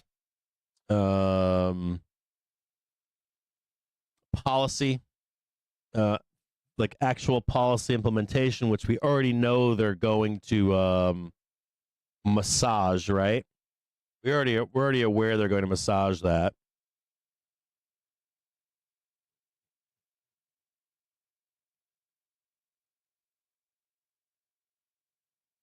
Right here, baby. Right there. Okay. Give me one quick second. We're gonna do one more thing here. It's 2:33 in the afternoon. I'm gonna give you I'm gonna give the Discord expectations. Then we're gonna go over earnings into the close here.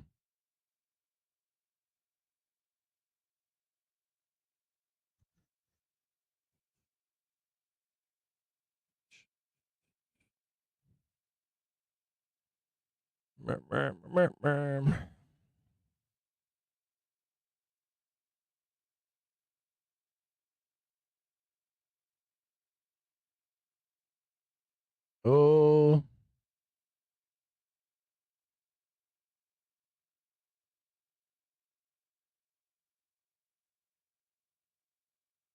So just keep an eye on the S&P 500, seeing some movement towards the upside. No headline to back up the movement though. We'll keep an eye out and relay that to you as soon as we can if we do find anything.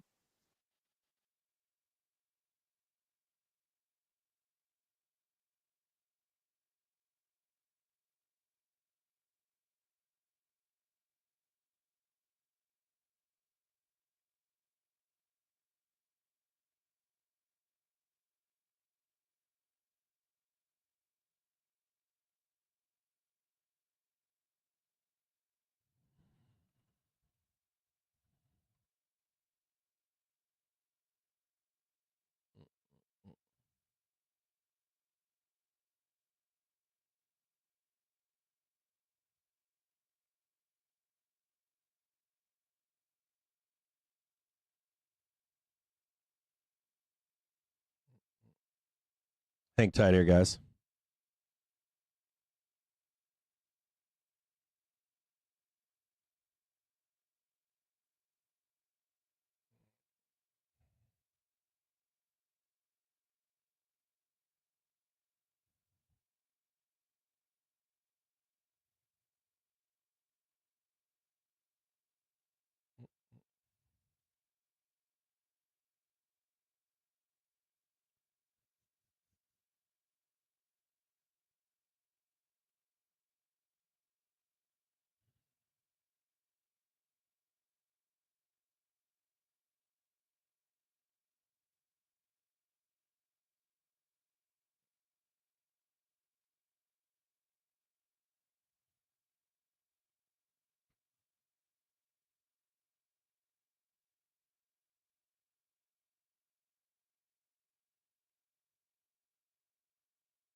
So the US sanctions entities over Iran's ballistic missile program.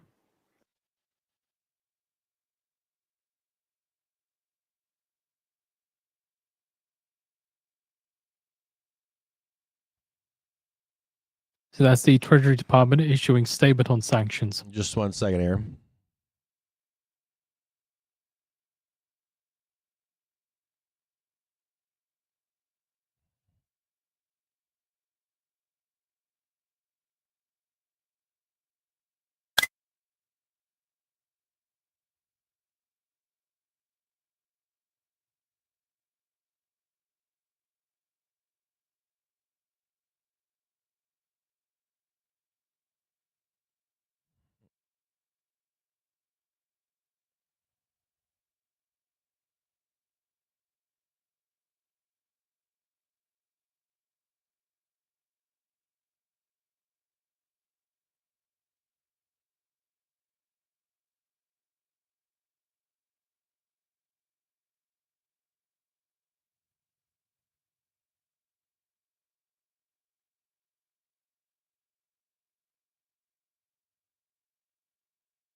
Did I write that right or did I write that wrong?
Yeah, hang tight, guys.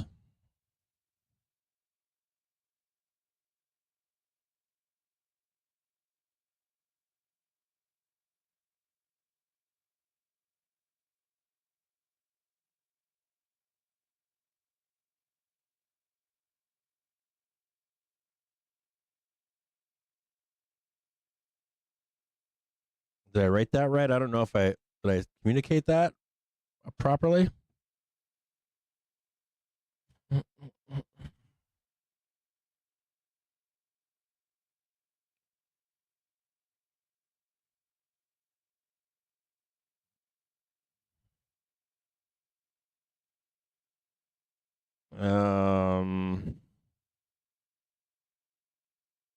Yeah, I think I communicated that properly.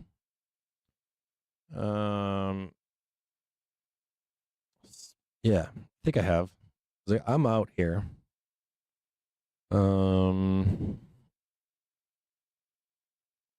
Yeah, I think I've communicated that properly. I hope I have.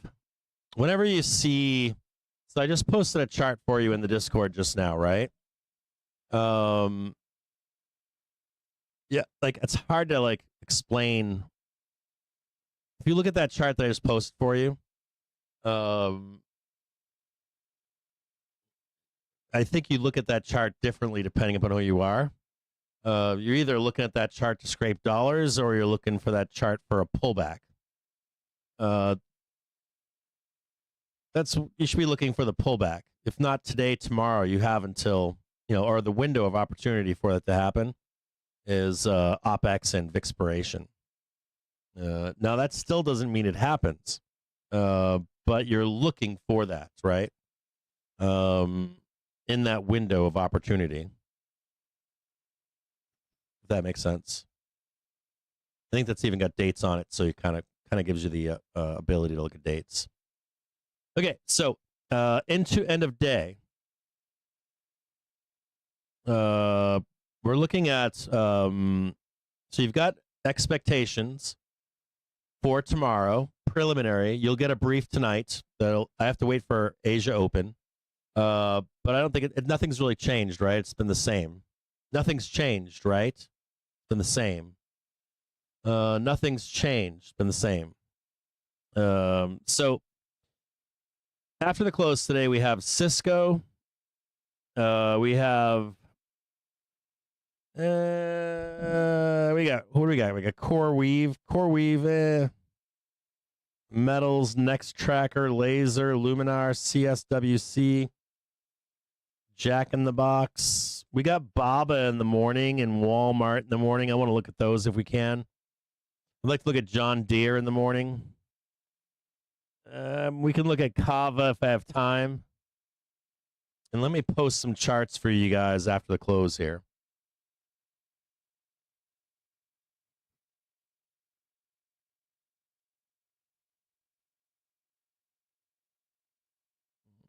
Give me a second here.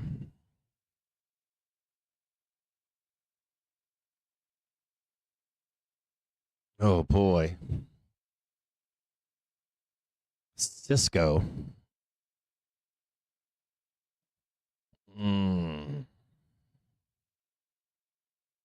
Cisco, huh? Let's look at Cisco.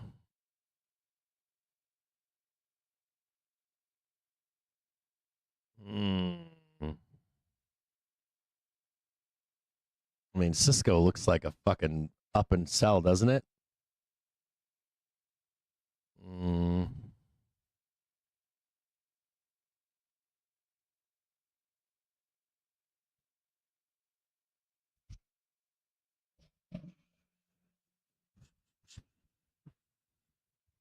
Cisco.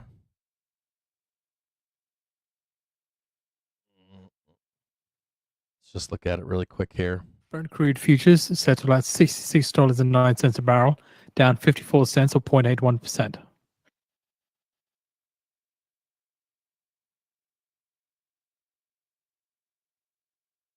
Do you want to stay up to date with the latest and be on the bleeding edge of news for non-farm payrolls?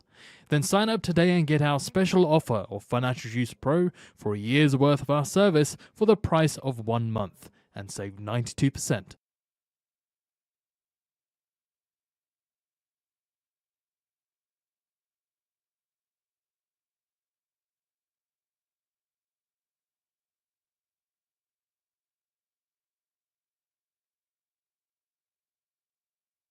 Let's look at their earnings calendar, expectations for Cisco after the bell. Tighter, guys. Earnings.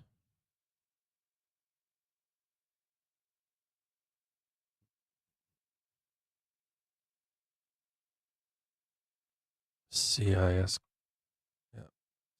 CSCO. This is interesting. They have a 4. Cisco has a. Cisco's pretty bullish. As a company, it's bullish. Has an implied move here of 4.7%.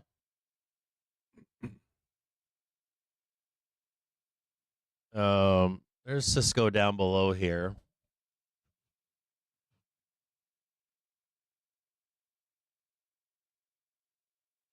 .7%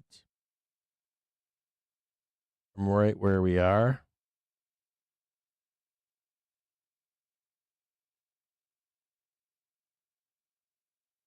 Yeah, it's like taking into account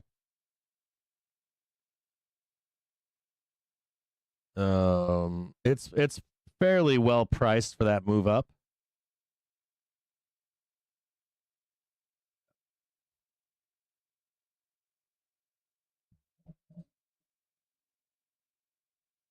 It's fairly well priced in here. It runs, or it's been running with the stank market. You got the 1, 2, 3, 4, 5. Damn.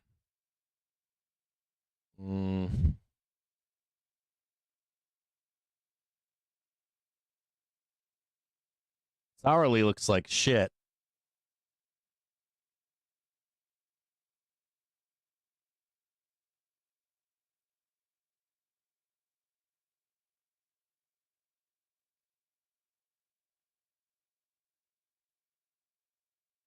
So we do have a video of Trump speaking live. We'll get it out on the feed for you.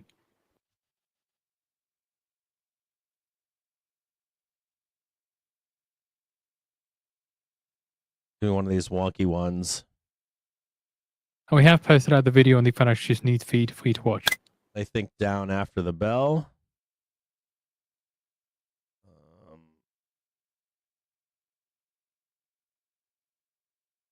But I also think it resolves up.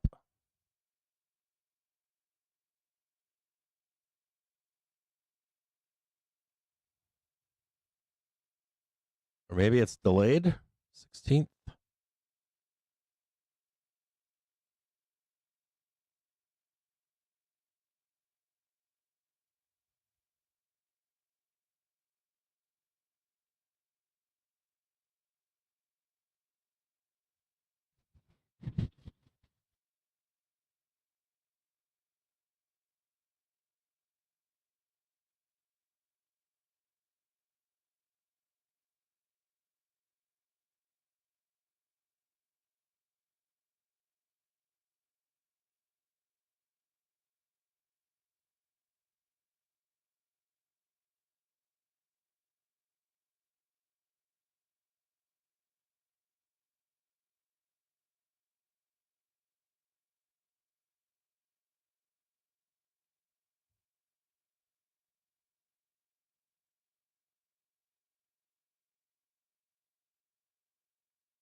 Here are Cisco expectations.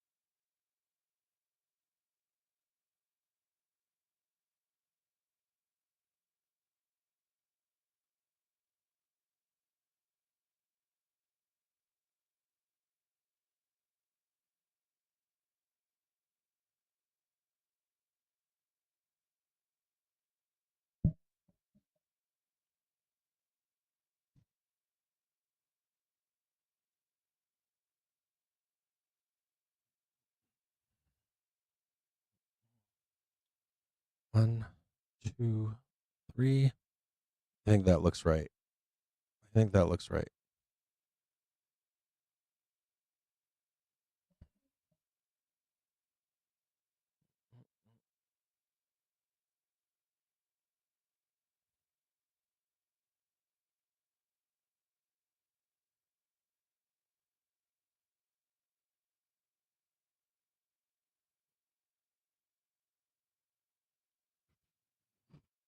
Cisco could have some nice after the bell, but some soul crushing coming in here.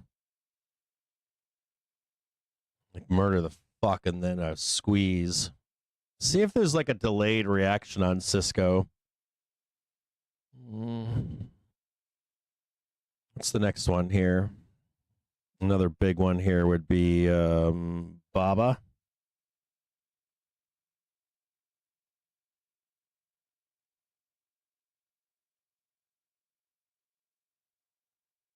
This one looks like garbage, or I hate trading this.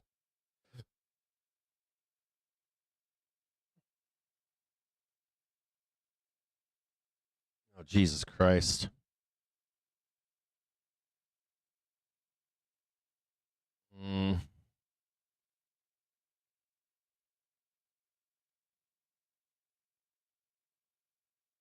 Baba looks fucking great.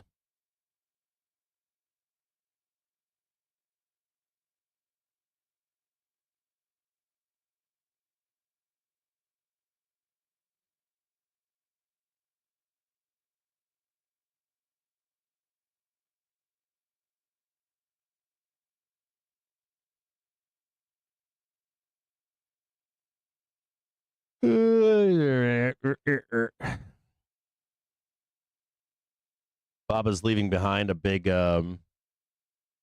gap over here. I don't like that.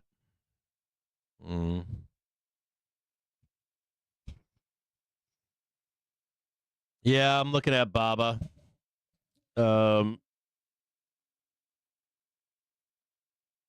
Baba's hard.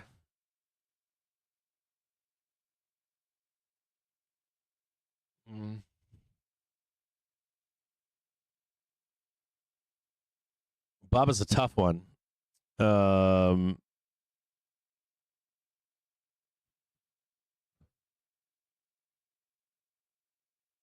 Baba's not easy. What's the expected move in Baba? Let's check here.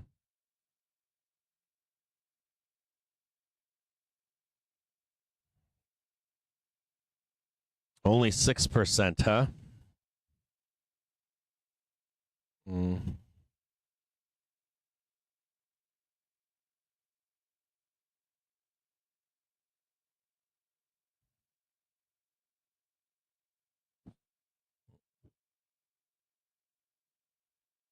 This is a hard one. This one's not easy. This one tells the story of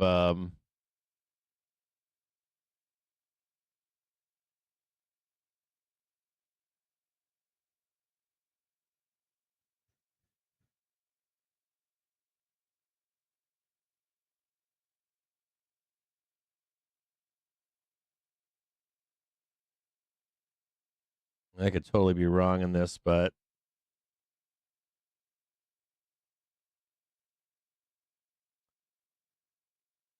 let me look at this here.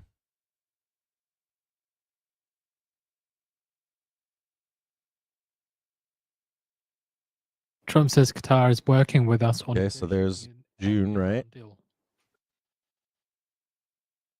July.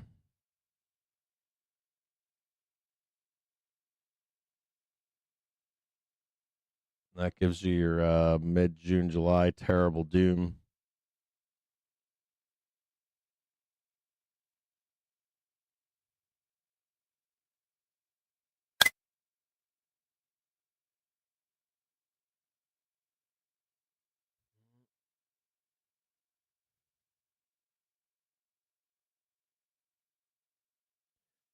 Give me a second here, guys.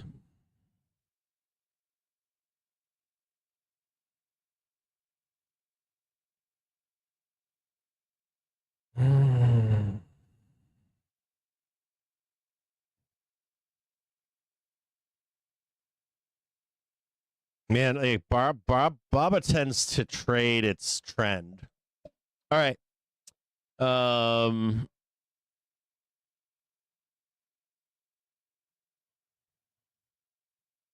second here, guys.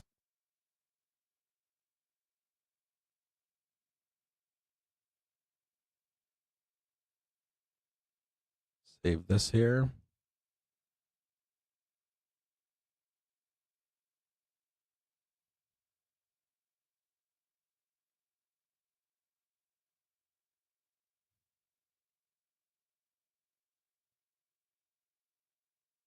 Trump says if we can avoid a harsh road with Iran, that's great.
Protect your trades from macro headline risk with Financial Juice Pro.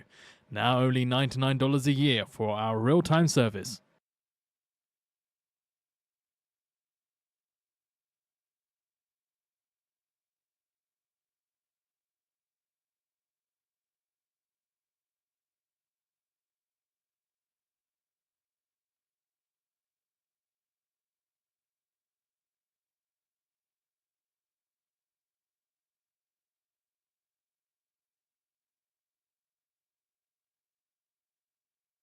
That cap out.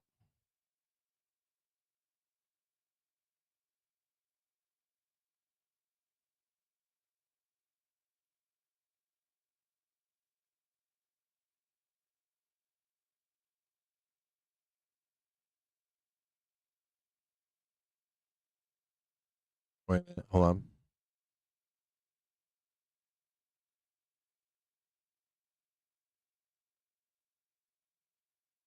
Trump says when Besant goes on TV, everything goes up.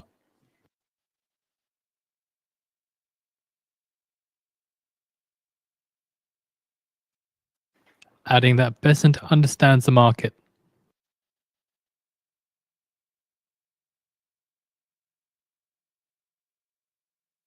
And I think we're in great shape.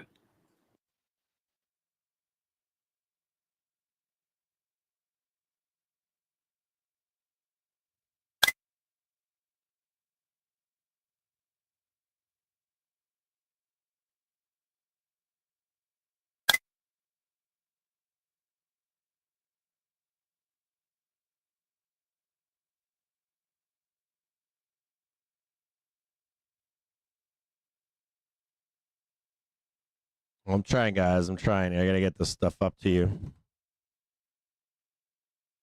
There's Baba. So Baba is done for today.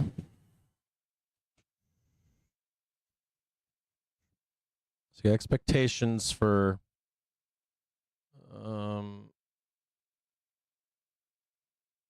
Cisco, Baba. Then we're gonna look at WMT, Walmart.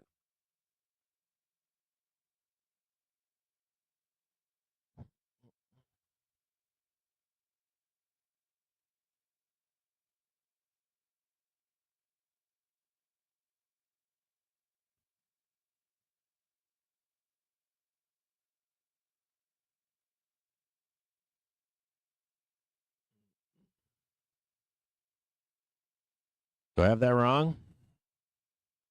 I'll check it again.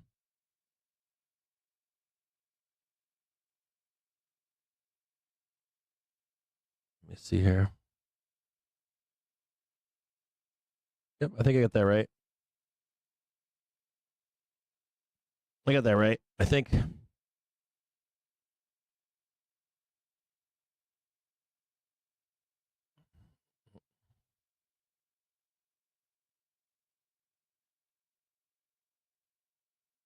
Walmart.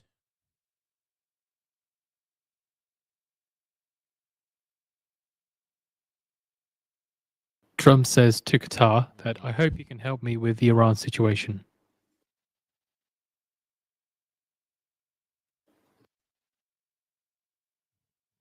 And Trump on Iran saying we want to do the right thing.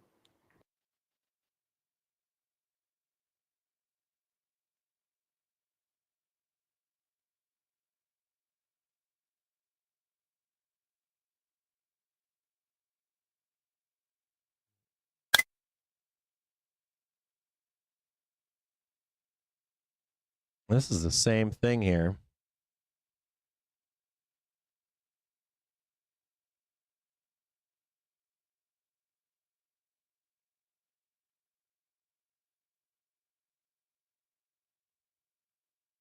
Yeah, there's totally a trap above here for bulls. Trump ends remarks at Qatari state dinner. There is a trap here for bulls. It's not today. It's on these reports and stuff. Hold on here.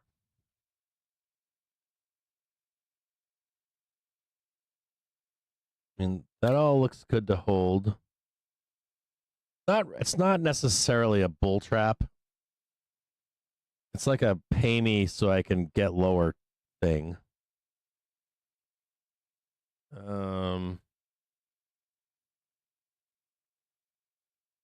To an hour basis.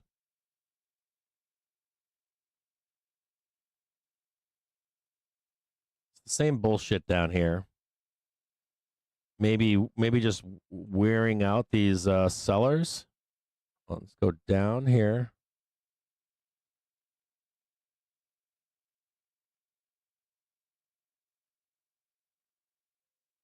And then still see that low over there.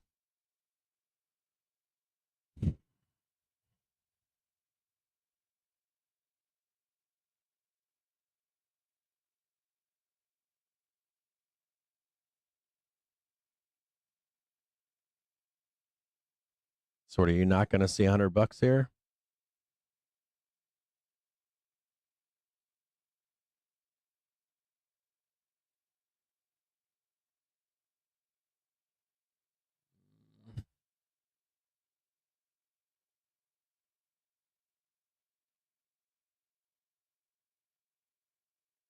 And that's where you actually get it right there.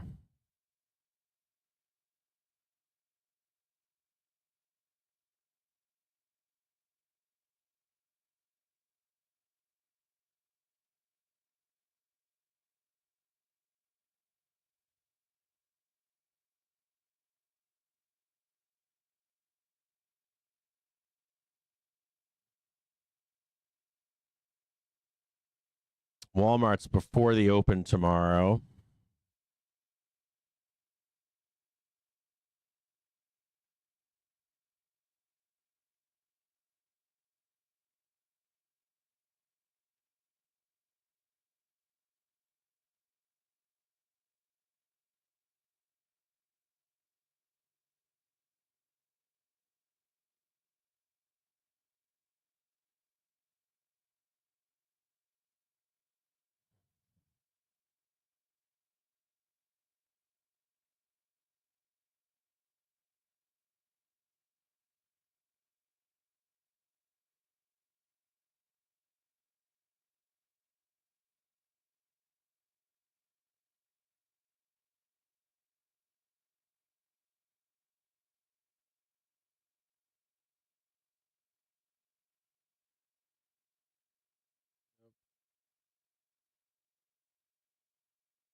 This is all the same. This is all the same.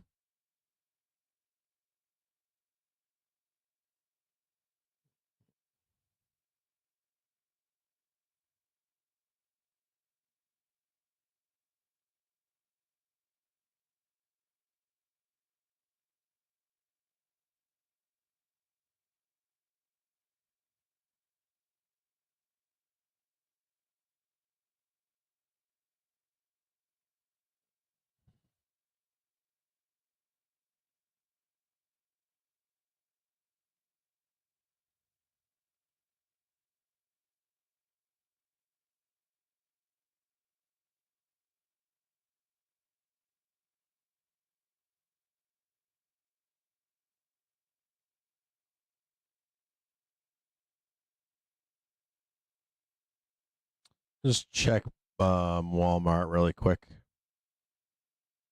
WMT. Let's see what their 4.9% move.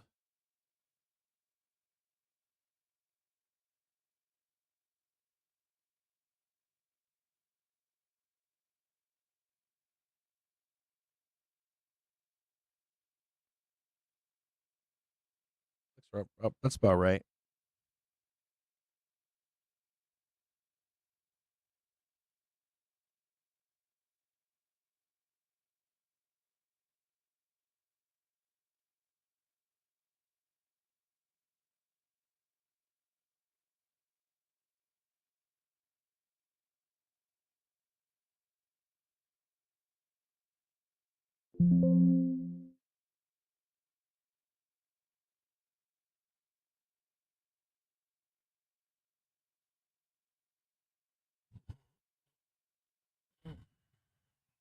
Hang tighter. I got to look at this Walmart for just a minute.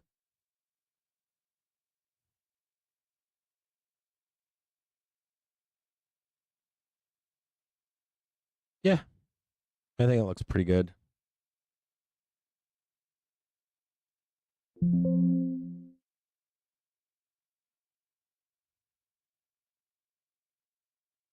Think that's it. Is that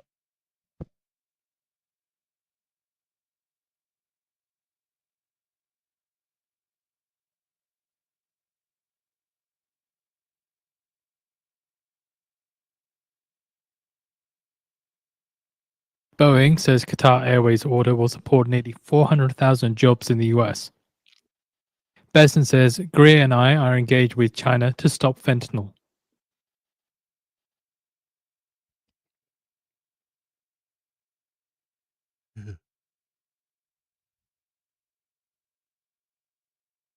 Do you want to stay up to date with the latest and be on the bleeding edge of news for non-farm payrolls? Then sign up today and get our special offer of Financial Juice Pro for a year's worth of our service for the price of 1 month and save 92%.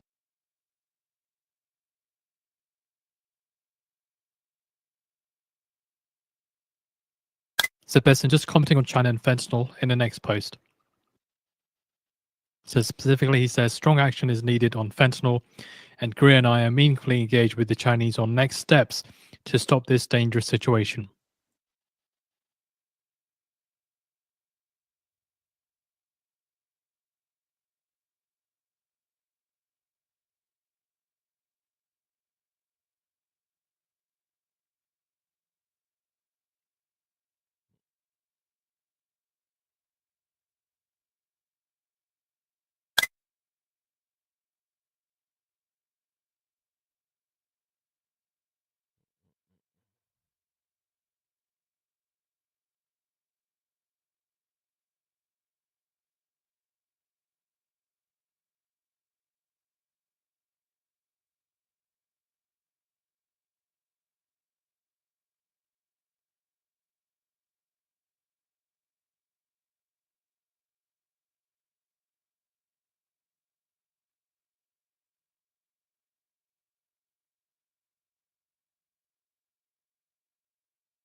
Hold on here.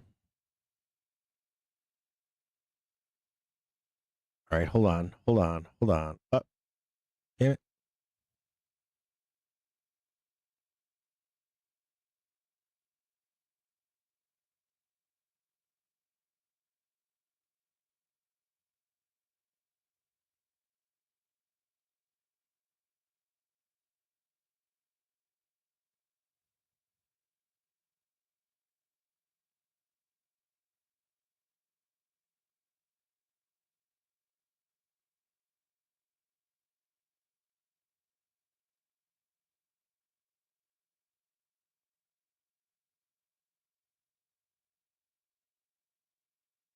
Make sure I got this right.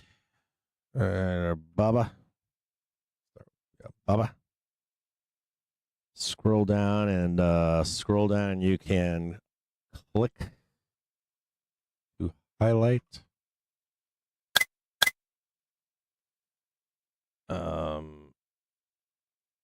Info. News. Or earnings.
Hang tighter, guys.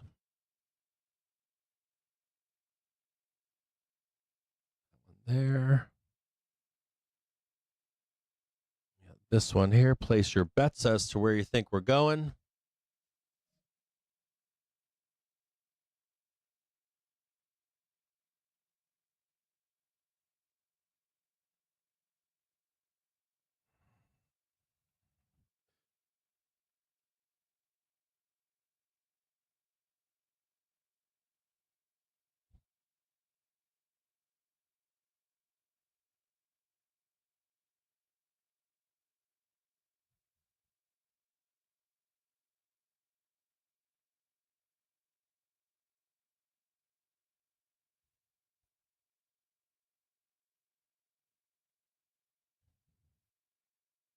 Am I missing something maybe with news? Can I do like tick strikes maybe? Can I hear that? I'm not hearing tick strikes. Let me hang tight, guys. I'm gonna do a test back in the background here.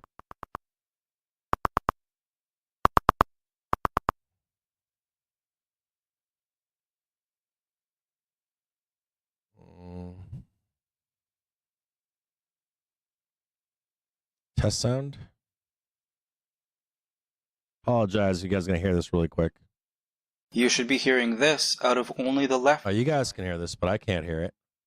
You should be hearing this. You guys can hear that. Hold on, I'm not hearing any of this shit. You should be hearing what's going this on my end here? sides. Left, right, both. Okay, you guys are hearing that. Sorry about that. Apologize. Having some technical issues here in the background.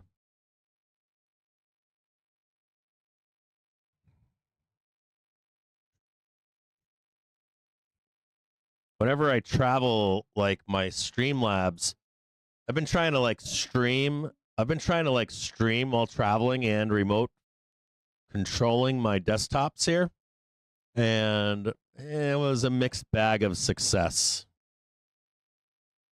It was mixed bag. Could be.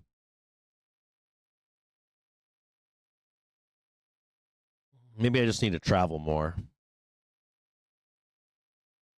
That's what I probably likely need to do is travel more. I have a second line of internet now in my house that I could mimic that, but I haven't had the time to do it. I now pay for like a second line of internet, like literal. But even, what was that? That's the tick count. Okay, turn that off. Turn that shit off.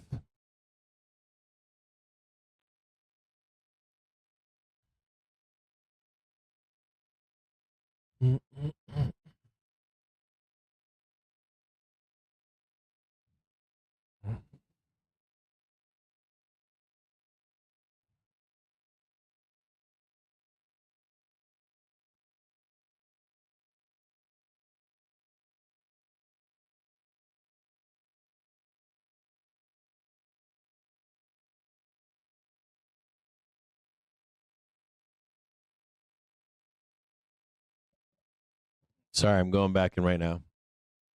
I got you, Nick.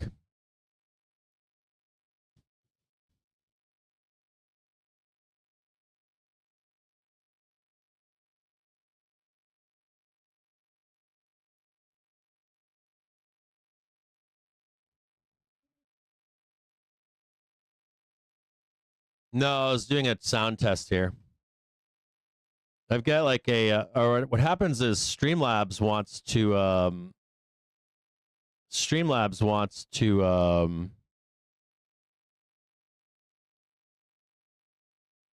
here.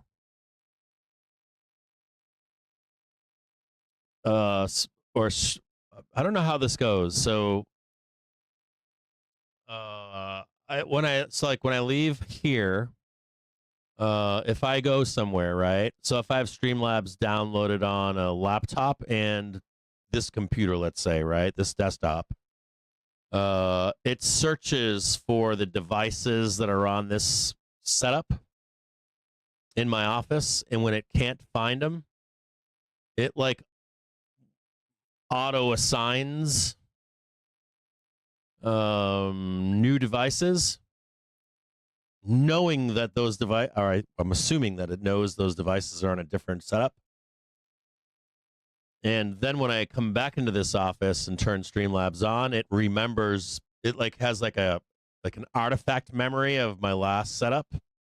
And so it just assumes like, oh, this is the camera that he's using. We can't find it, but it's here. I'm like, no, the camera's gone, and that microphone is gone, and those displays are gone, and those sources are gone. And it does that when I travel too. So it does that from there to there, then it does it from there to here. And like a day or two later, it like refreshes itself. Maybe it's because it's live streaming. It's got to have something to do with live streaming. I would think. Maybe that's why I know people carry live streaming setups with them when they're like in real life and they're on the move, so that's fine. But if I'm changing devices, like what I'm live streaming from, all of a sudden it's an issue. And I don't know why that is. I've looked into it and I've been told a bunch of different shit.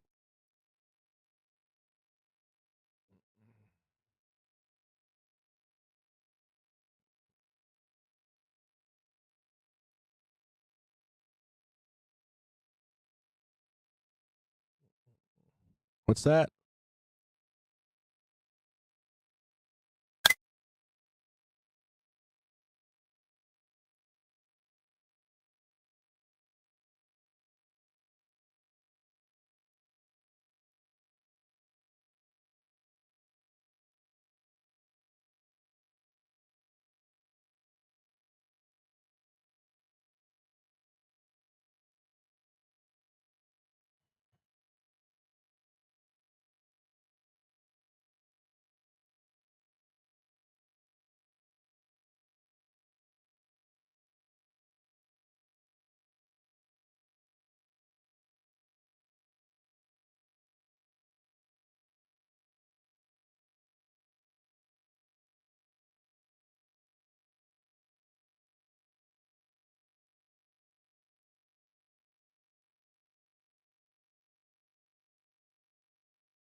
Hold on here.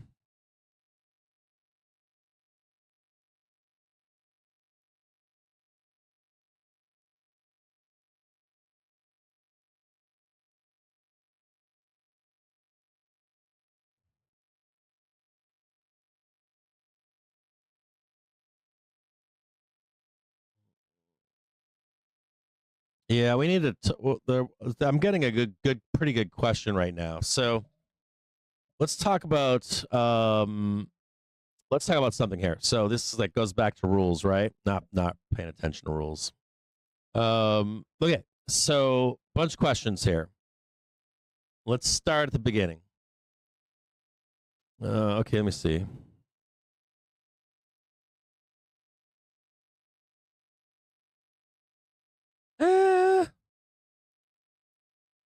You might be okay.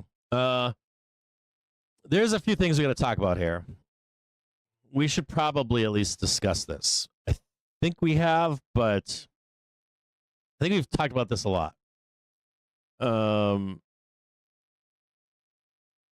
Are we? Let's just slow down for a minute here. Give me a quick second here. I'm a little freaked out here. I'm freaking out here just a little bit. Let's have a quick chat.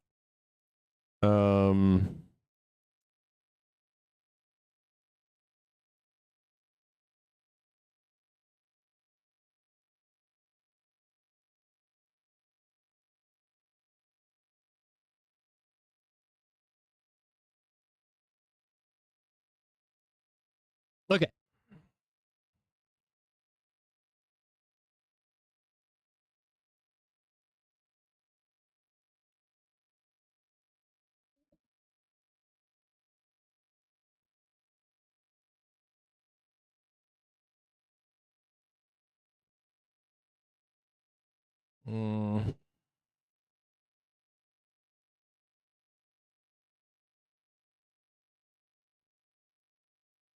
Okay. We got a chat. This is well, it's not freaking me out, but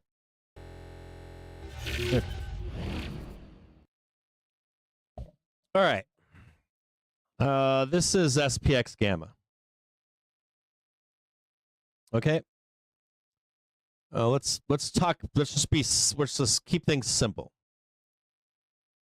Make it really, really, really, really, really, really, really, really simple.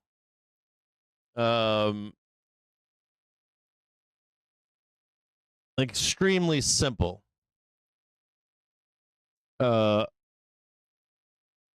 Basic rules of the road. See if I can put these in here for a minute.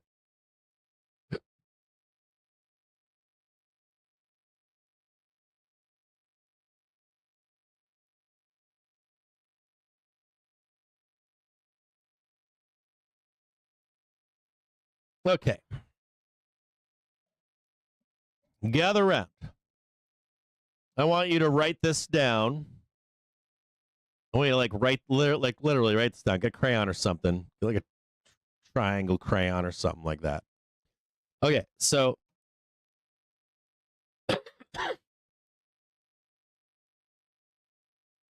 you have some of this inside of we have videos on our website that give you rules to trade with. And I want to talk to you about this. This is important. So we're in a positive gamma regime here. Okay? At the moment. That would mean that if we're above right now, the hourly trigger, and we're in positive gamma. If you don't know what positive gamma means, it means that we are long gamma. We're not short gamma, right? Market makers, you and I, we hold what? Net positive gamma exposure, meaning that we are collectively long, right? A group of us are long the market. And an easy way to think about that would be like this. So you can actually see the red and yellow that I have down here in the green, right? The implication is that we're buyer of dips. We BTD. Buy the dip. In the green, buy the dip. We also are aware of what we think of as call walls in positive gamma, right? They're up here. Right? So the thesis is that you're buying the dip until it fails. And that would be up into including a trip all the way down here, as long as we don't make a new low. Still a buyer of dips. Still a buyer of dips. Still a buyer of dips. You should only be looking to be a buyer of dips while we are in positive gamma. Your only thing you're trying to do is buy dips. If you wanted to be a seller of the rip, you would, number one, be looking to be in negative gamma, which is this down here.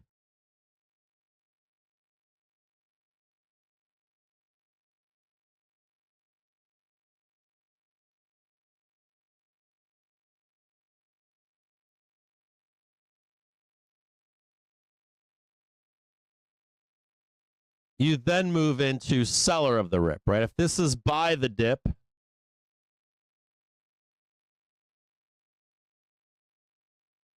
and this is sell the rip, two simple thoughts, right? Positive gamma. Buy the dip until it fails with stops underneath. Manage your trades. Sell the rip would mean that you take the stance of a seller. So your auto expectation is islands will be bought to go up. The half-hour trigger will be bought. The hourly trigger will be bought until we hit some meaningful resistance. Meaningful resistance supply. Now, when it is time for you to put on a trade, let's say bearish, you're going to look for inflection points. So your first inflection point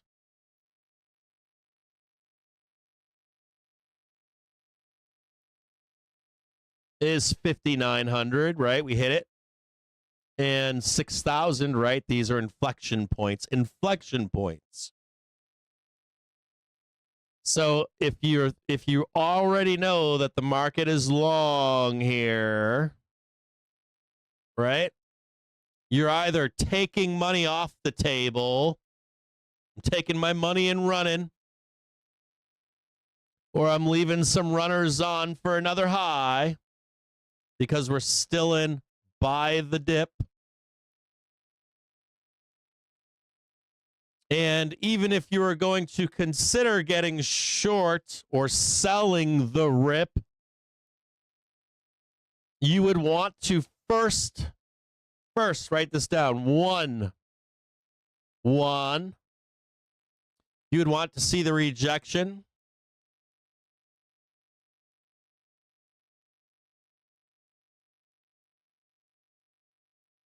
Right? Number one. We got one here. We still have this one above. Right? 596 or whatever it is. Probably a trap right here.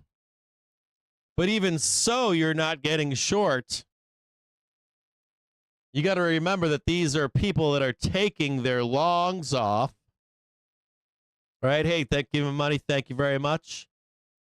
And then they're looking for price to show the way lower to get short, right? So if we're still in buy the dip above here, buy the dip, sell the rip, right? To put that trade on to be short, what would you do? You are waiting for price action, right, to show the way lower into sell the rip and then make another rejective low, right? So you would see the hourly trigger roll over, wouldn't you? And where would you execute that short? Probably here, right? You exited along. You saw the inflection points get sold. Doesn't matter if it sells here. Doesn't matter if it's early. Doesn't matter if it's late. Doesn't matter if it's higher. And you're not even executing the first roll, are you? You're waiting for the bulls to grow tired, aren't you? This is one consolidation zone here, right? We know where negative gamma is. So let me ask you the next question. If we come up here, we fail, right? 5,900, we hit, let's say, 6,000 or 5,900, 5,950. Let's say we hit this.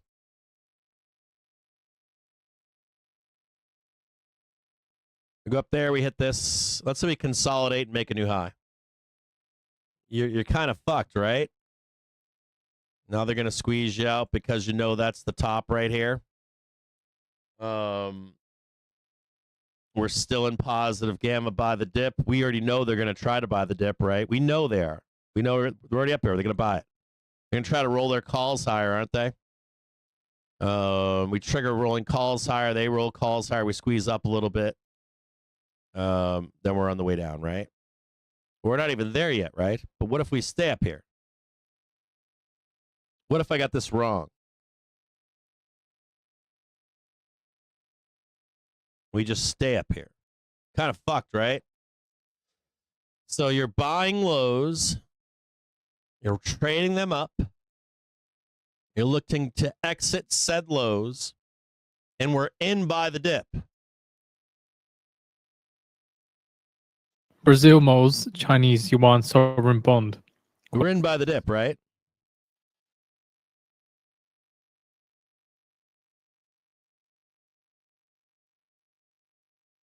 So what am I trying to do here? I took the money and run here. Let's say I leave some runners on. To date with the latest and be on the I take the next money here. farm payrolls. What if we squeeze up here and hold? Financial Use Pro I got to get long, buy the dip. for the price of one. What if we blast down here and it's sucked right back up again? And the bulls are not weak.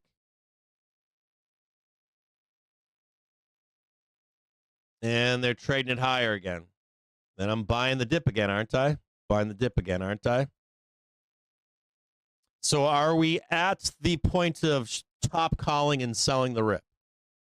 No.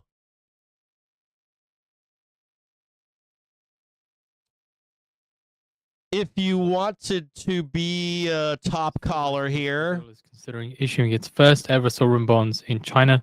and you're like, hey, Cap, you know what? Fuck you. According to two government sources with knowledge of the I'm government. calling the top right here, and I'm calling the top right here. Also noted, And I know we're going down. decision on the so-called And I'm itchy for it. has not yet been made. The only trade for you here this early is what I've said before in a brief. I said it in a stream 2 days ago. I said ratio. You could take a bear ratio spread here. Yeah. I mean, if you take a bear ratio and we go up, in a way, you're going to get paid. If we go down and actually hold this and don't make a new low and we go higher and you have enough time on it, you're going to get paid. if you were right all along and I was wrong, Further color as well. So the well, you'll be first flat. supported by local. If you were right all along, though, yeah, you'll get. We go down to the depths of hell. Is yet another sign of effort. You're gonna get by paid. Latin America's largest economy to strengthen. There is no, in my view, trading partner. In my view, there is no put spread, and there hasn't been a put spread until like an actual put spread until we lose this. And like, not only do you need to lose it, but you need to lose it and be under it with a new low. Like, that's how you take a put spread. And then you get more aggressive with being short afterwards and 0 to 8 puts for whatever this turns into. But as of right now, we're in positive gamma. You can't take that trade. You can take a ratio trade. A bear ratio here would work. But not a put spread. And I think you can get out of it at some point today and tomorrow. You might be able to get out of it in here, or you might see this after the 16th, after Friday, maybe on Monday we get a nice low down here. We break 585 would be nice. But an actual like debit put spread of some kind, you can't take that. You can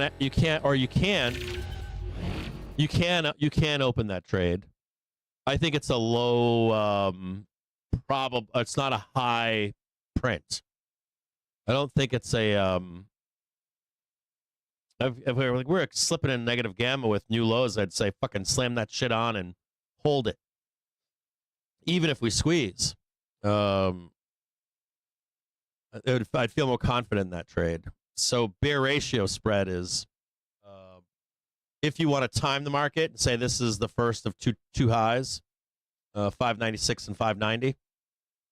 Yeah.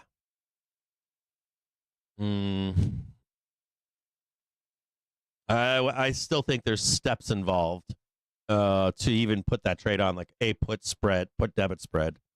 I think you need the signs. You need like, hey, this was one of the two tops.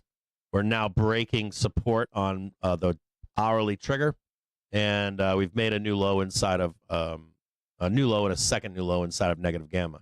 And then what happens is if you go into the short gamma regime, we get price velocity to the downside that prints those put spreads. Right now, there's no printing those put spreads. They're expensive too, right? They're pretty expensive, or they're worthless, I guess, or inexpensive too. We need like that really good high to get. Like you need to be like on the high. Put spreads are cheap. For now, it's just hedging. They're not in play at the moment. So that's a tough one. We're in a positive gamma regime. We're still in a buy the dip environment. We still haven't hit the monthly upside target, which has been this weekly's been sitting here for a week or two now. Hasn't moved. It's right here, 596.41. It's been here for like 3 weeks. Been here for a fair amount of time, longer than that actually. But this 596 hasn't been hit, so it's hard to be buying puts or top ticking puts. It's not easy. I prefer not to top tick puts. So you might be right. I just wouldn't just arbitrary, just like, hey, we're buying puts now.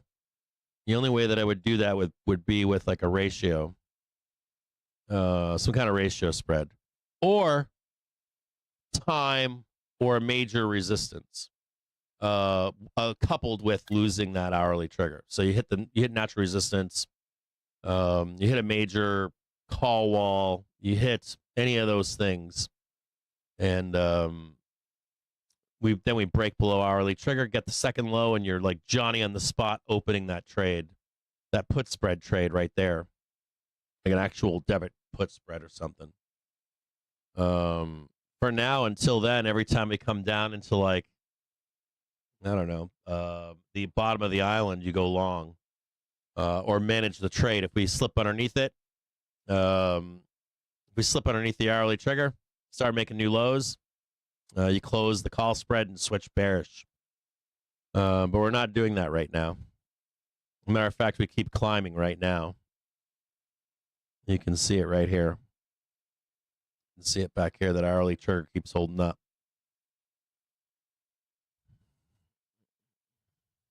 So kicking and screaming to the upside.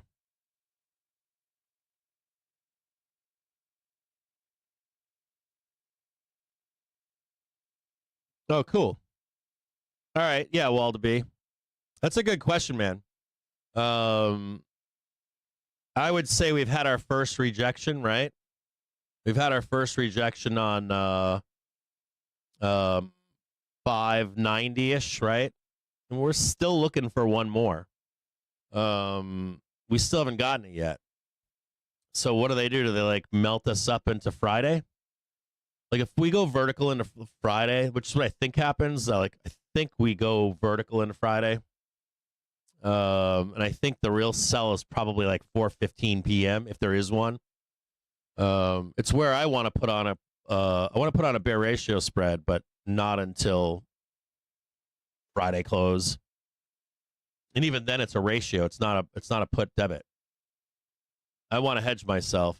I mean, in dollars, and well, time wise, it doesn't really matter. You could have done it yesterday if you had like if you put like September on, if you dated them for September. They'd be like, yeah, you're fucking fine. Fuck this $1, $2 up, or even $10 up. You're gonna get a print.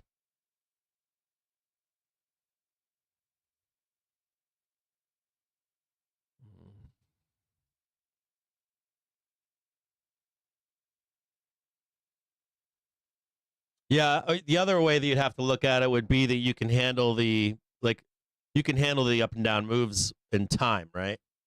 So you don't really care if we squeeze into Friday or if we fail Friday. You don't care if we don't get the 596. You know, if they squeeze us up there, you know we're still rolling down. And all that poison is your self-management of those trades. But more time is critical. And more in the money on a high is critical too. In your time frame. I don't know if I'm wording that right, but I think you're cutting it close. Monday. Like maybe in the close on Monday.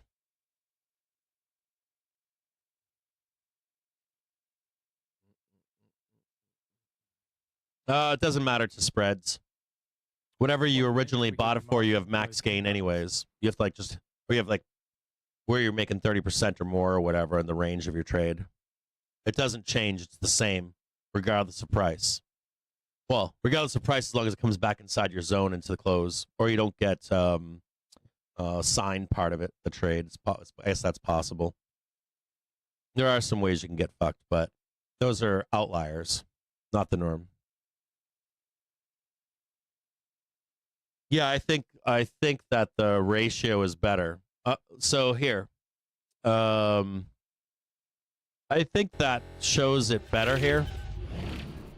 I want you to always think in terms of like positive gamma, negative gamma, and I want you to always think about 10 seconds. Looking for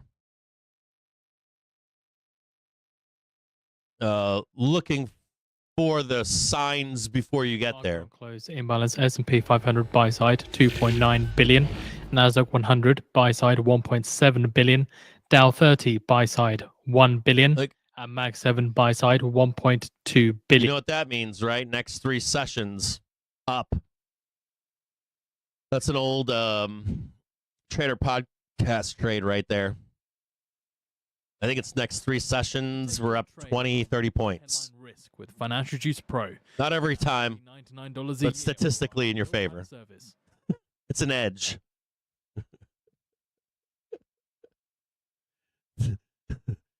Just so you know, that MOC close imbalance, You can still go down, but it's telling you we're going to be up from this point in 3 sessions.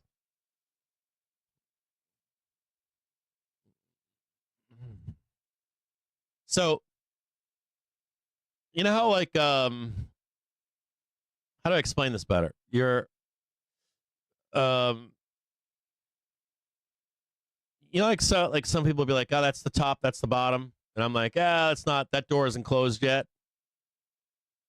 I'm like, you got to still see these 2 or 3 things to make that real and true. Even bulls right now, they need to back test. Like they need to go back down there and back test. Like, we can keep squeezing, but all that shit's coming back. They got to confirm that the way is higher. In my view, it doesn't have to be today. Doesn't have to be tomorrow. Doesn't have to be next week. Doesn't even be next month. I just want that back test. I want that fucking back test. I want that back test to say, hey, that daily trigger is safe. That weekly trigger is safe.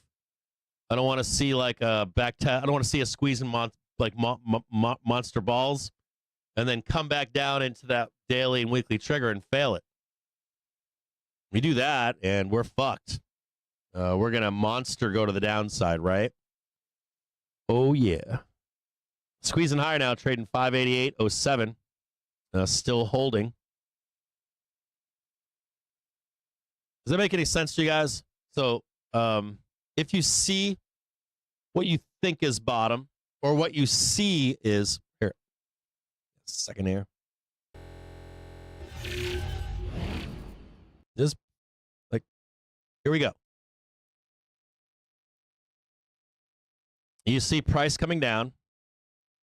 I don't care if it's straight. I don't care if it's zigglies. I don't care what the fuck's going on. You see price coming down. Right? What you think is bottom. And it bounces. Are you taking a long there? No. The answer is no. On whatever time frame it is you're trading. I don't care if it's a day chart, hour chart, 4-hour chart, 1-minute chart, 5-minute chart, whatever the fuck it is. I don't care. You're not buying that bottom. So should you execute a long here? Long calls? No. You need to see price make a new higher in the prior high, back test successfully, and begin to be making its way higher. That make sense? This is called a bottom caller, right? I'd say like 2% of you can do that. Maybe like 2%. The other 98% of you should be waiting. The same thing goes for top, right? So we're trying to top now, call a top, right? So we got what we think is one of the 2 tops here and here, right? That's what we think is going to happen. Got some natural resistance here, natural resistance there. Are we shorting this? No. This is the exact same thing. It's just in the inverse. So you need to see the new low, don't you? Begin to see that support, that poop island is breaking, right? And we're now in some negative gamma. This is all here to help you as a trader. You can get short here with stops above, even if it turns around on you. You've done what needs to be done to get short, right? If I were to flip this screen over right now, it would look the same, wouldn't it? It would look the same. And the same on the inverse when you're coming down like this. If we think that's bottom, but it's not, and it continues lower, you don't want to get fucking eaten alive in this as a bull, do you? 4:05 p.m. Eastern Time. We expect it. You want to show that inverse of 92 cents with an estimated head and shoulder, right? spot $1 billion. The same thing. The same thing on this upside here. You can. Sorry about this. You can want it to happen. You can want it to be bottom or want it to be top. But you know, look at this. Buy the dip. sell the rip, you still need to see the reversal, the new low, and then we're in the place where you start getting bared up.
What am I missing here?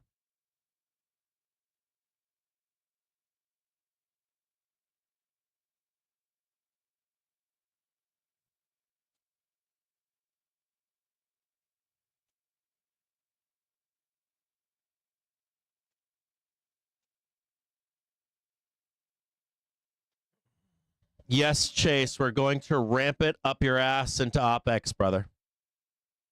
They're going to murder the fucking VIX. They're going to reprice volatility, bro. And hopefully you get your downside window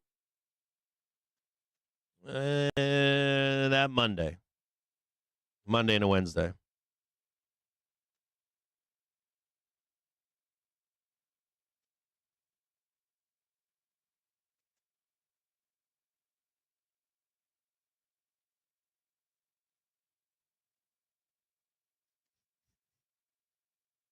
One minute left until the close. I'll work on my production here in the back end, my camera and all that stuff. I got like a big yellow face going on. By the way, that's not how I look. it's a camera setting for low light camera setting. It's not how I look in real life. It's all camera magic. I've also got the shutter like wide the fuck open right now. Place your bets into the close here for the day.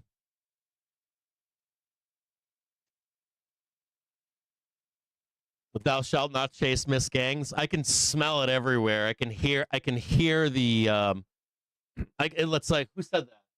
Sticky. You know what I can hear right now? Like it's like people are sweating. We're expected to get Cisco Q3 like upside FOMO. With an APS estimate of and they're sweating, wanting to top to call the top. Like it's both. I can hear it. It's like people are getting emotional. I'm like, oh, here they go. Too angry to buy or too scared to buy dips. Chasing long. Calling tops. It's all, I can already see it right now. It's everywhere.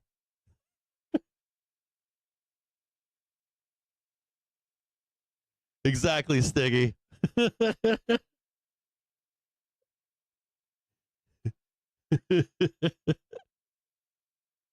I see it, bro. Just got to be chill. Just got to relax. Putin signs decree on Russian delegation and talks with Ukraine. Bears have eaten you alive. How let me ask that question? Someone here in the chat is long. Will you? Let me ask you a question. Let's say we get a bad retail sales tomorrow, and you're in a call spread. Will you hold them into Friday close or no? I'm fascinated by that too. Do you like SV moment? Can you hold any volatility through to Friday close at 4 p.m.? Want to stay up to date with the latest and be on the bleeding edge of news for non-farm payrolls? Then You're not getting sideways all summer, Chase. You're getting sideways for a year's worth of our service. You're getting sideways, Chase, from like second, third, fourth week of July, and then you're gonna get a we're gonna rug pull the fuck out of those bulls. The back half of July, brother.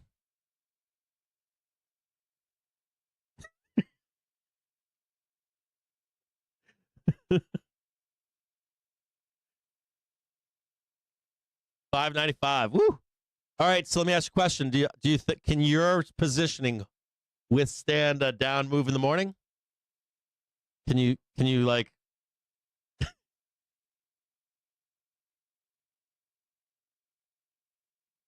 I don't know what you mean, Chase. Guys, I know what you guys want to do. I know what you guys want to do. I know what a bear wants to do. They want to fucking front run the roll early. Like early and often. Medinsky is to lead the Russian delegation at talks with Ukraine. I know what you want to do. I get it. I think they're going to squeeze you out first.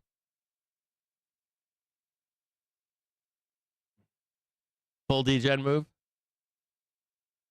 Oh, you'll be crushed? Why, dude? Why? Like, you should close out at like 4:15, get out of your trade. Why are you going full degen for? God, guys, kill me. I don't want to know your positioning. Don't ask too many questions. You're staring bent to the abyss?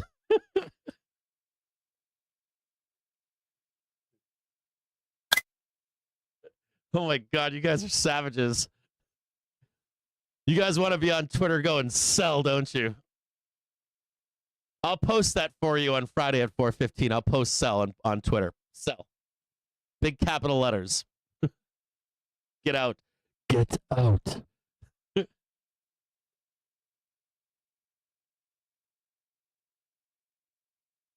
right. I'll see you guys tomorrow. We're close. We're like splitting hairs here, so 1 minute to go now till we get Cisco earnings. well, let's see what happened with these tickers. Let's see what Cisco did.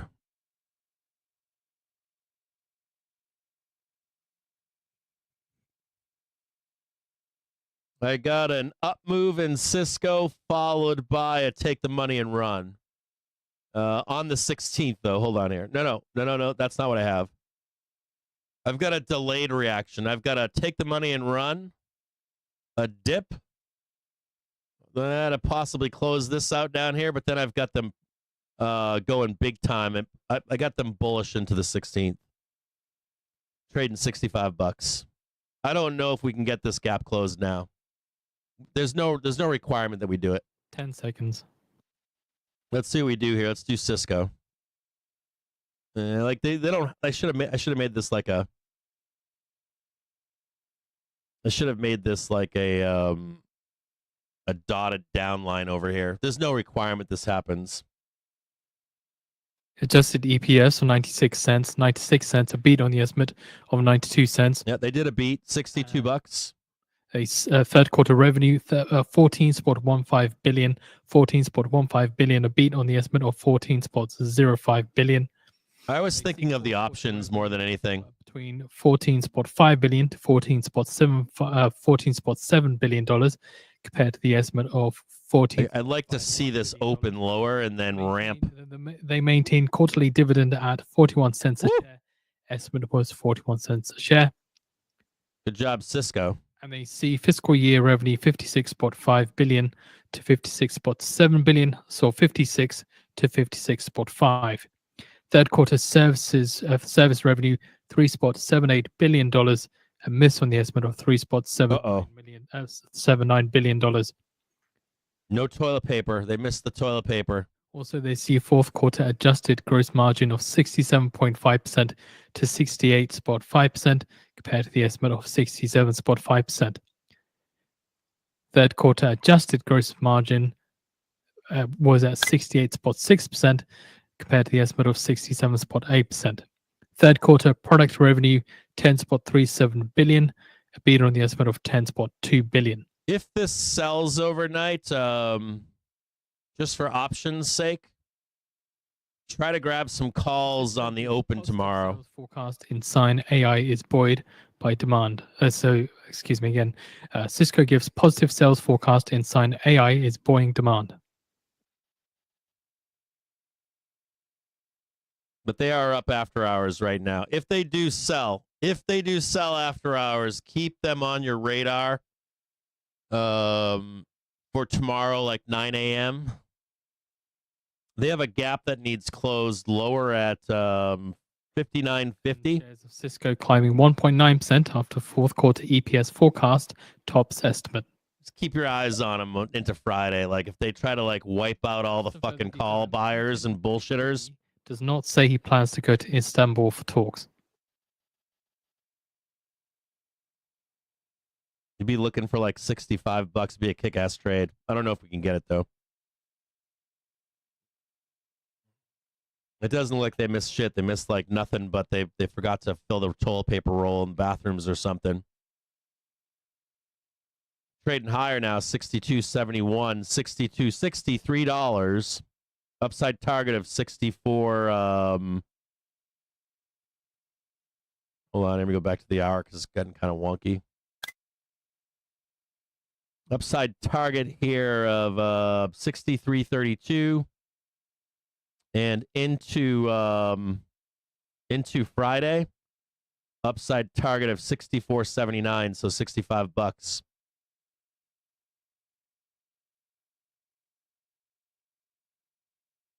I was hoping they would close this gap so I could buy calls tomorrow. With the Cisco, so the EPS guidance includes estimated impact of tariffs based on current trade policy, and AI infrastructure orders surpassing our $1 billion target 1 quarter early. Trading 63.95 there they're right inside of their expected upside move. Congratulations if you're a Cisco bull.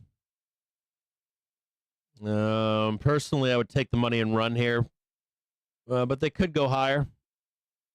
If you're looking for a bigger high, 66.76 would be the next target. Adjusted EPS of $3.77 to $3.79. They saw $3.68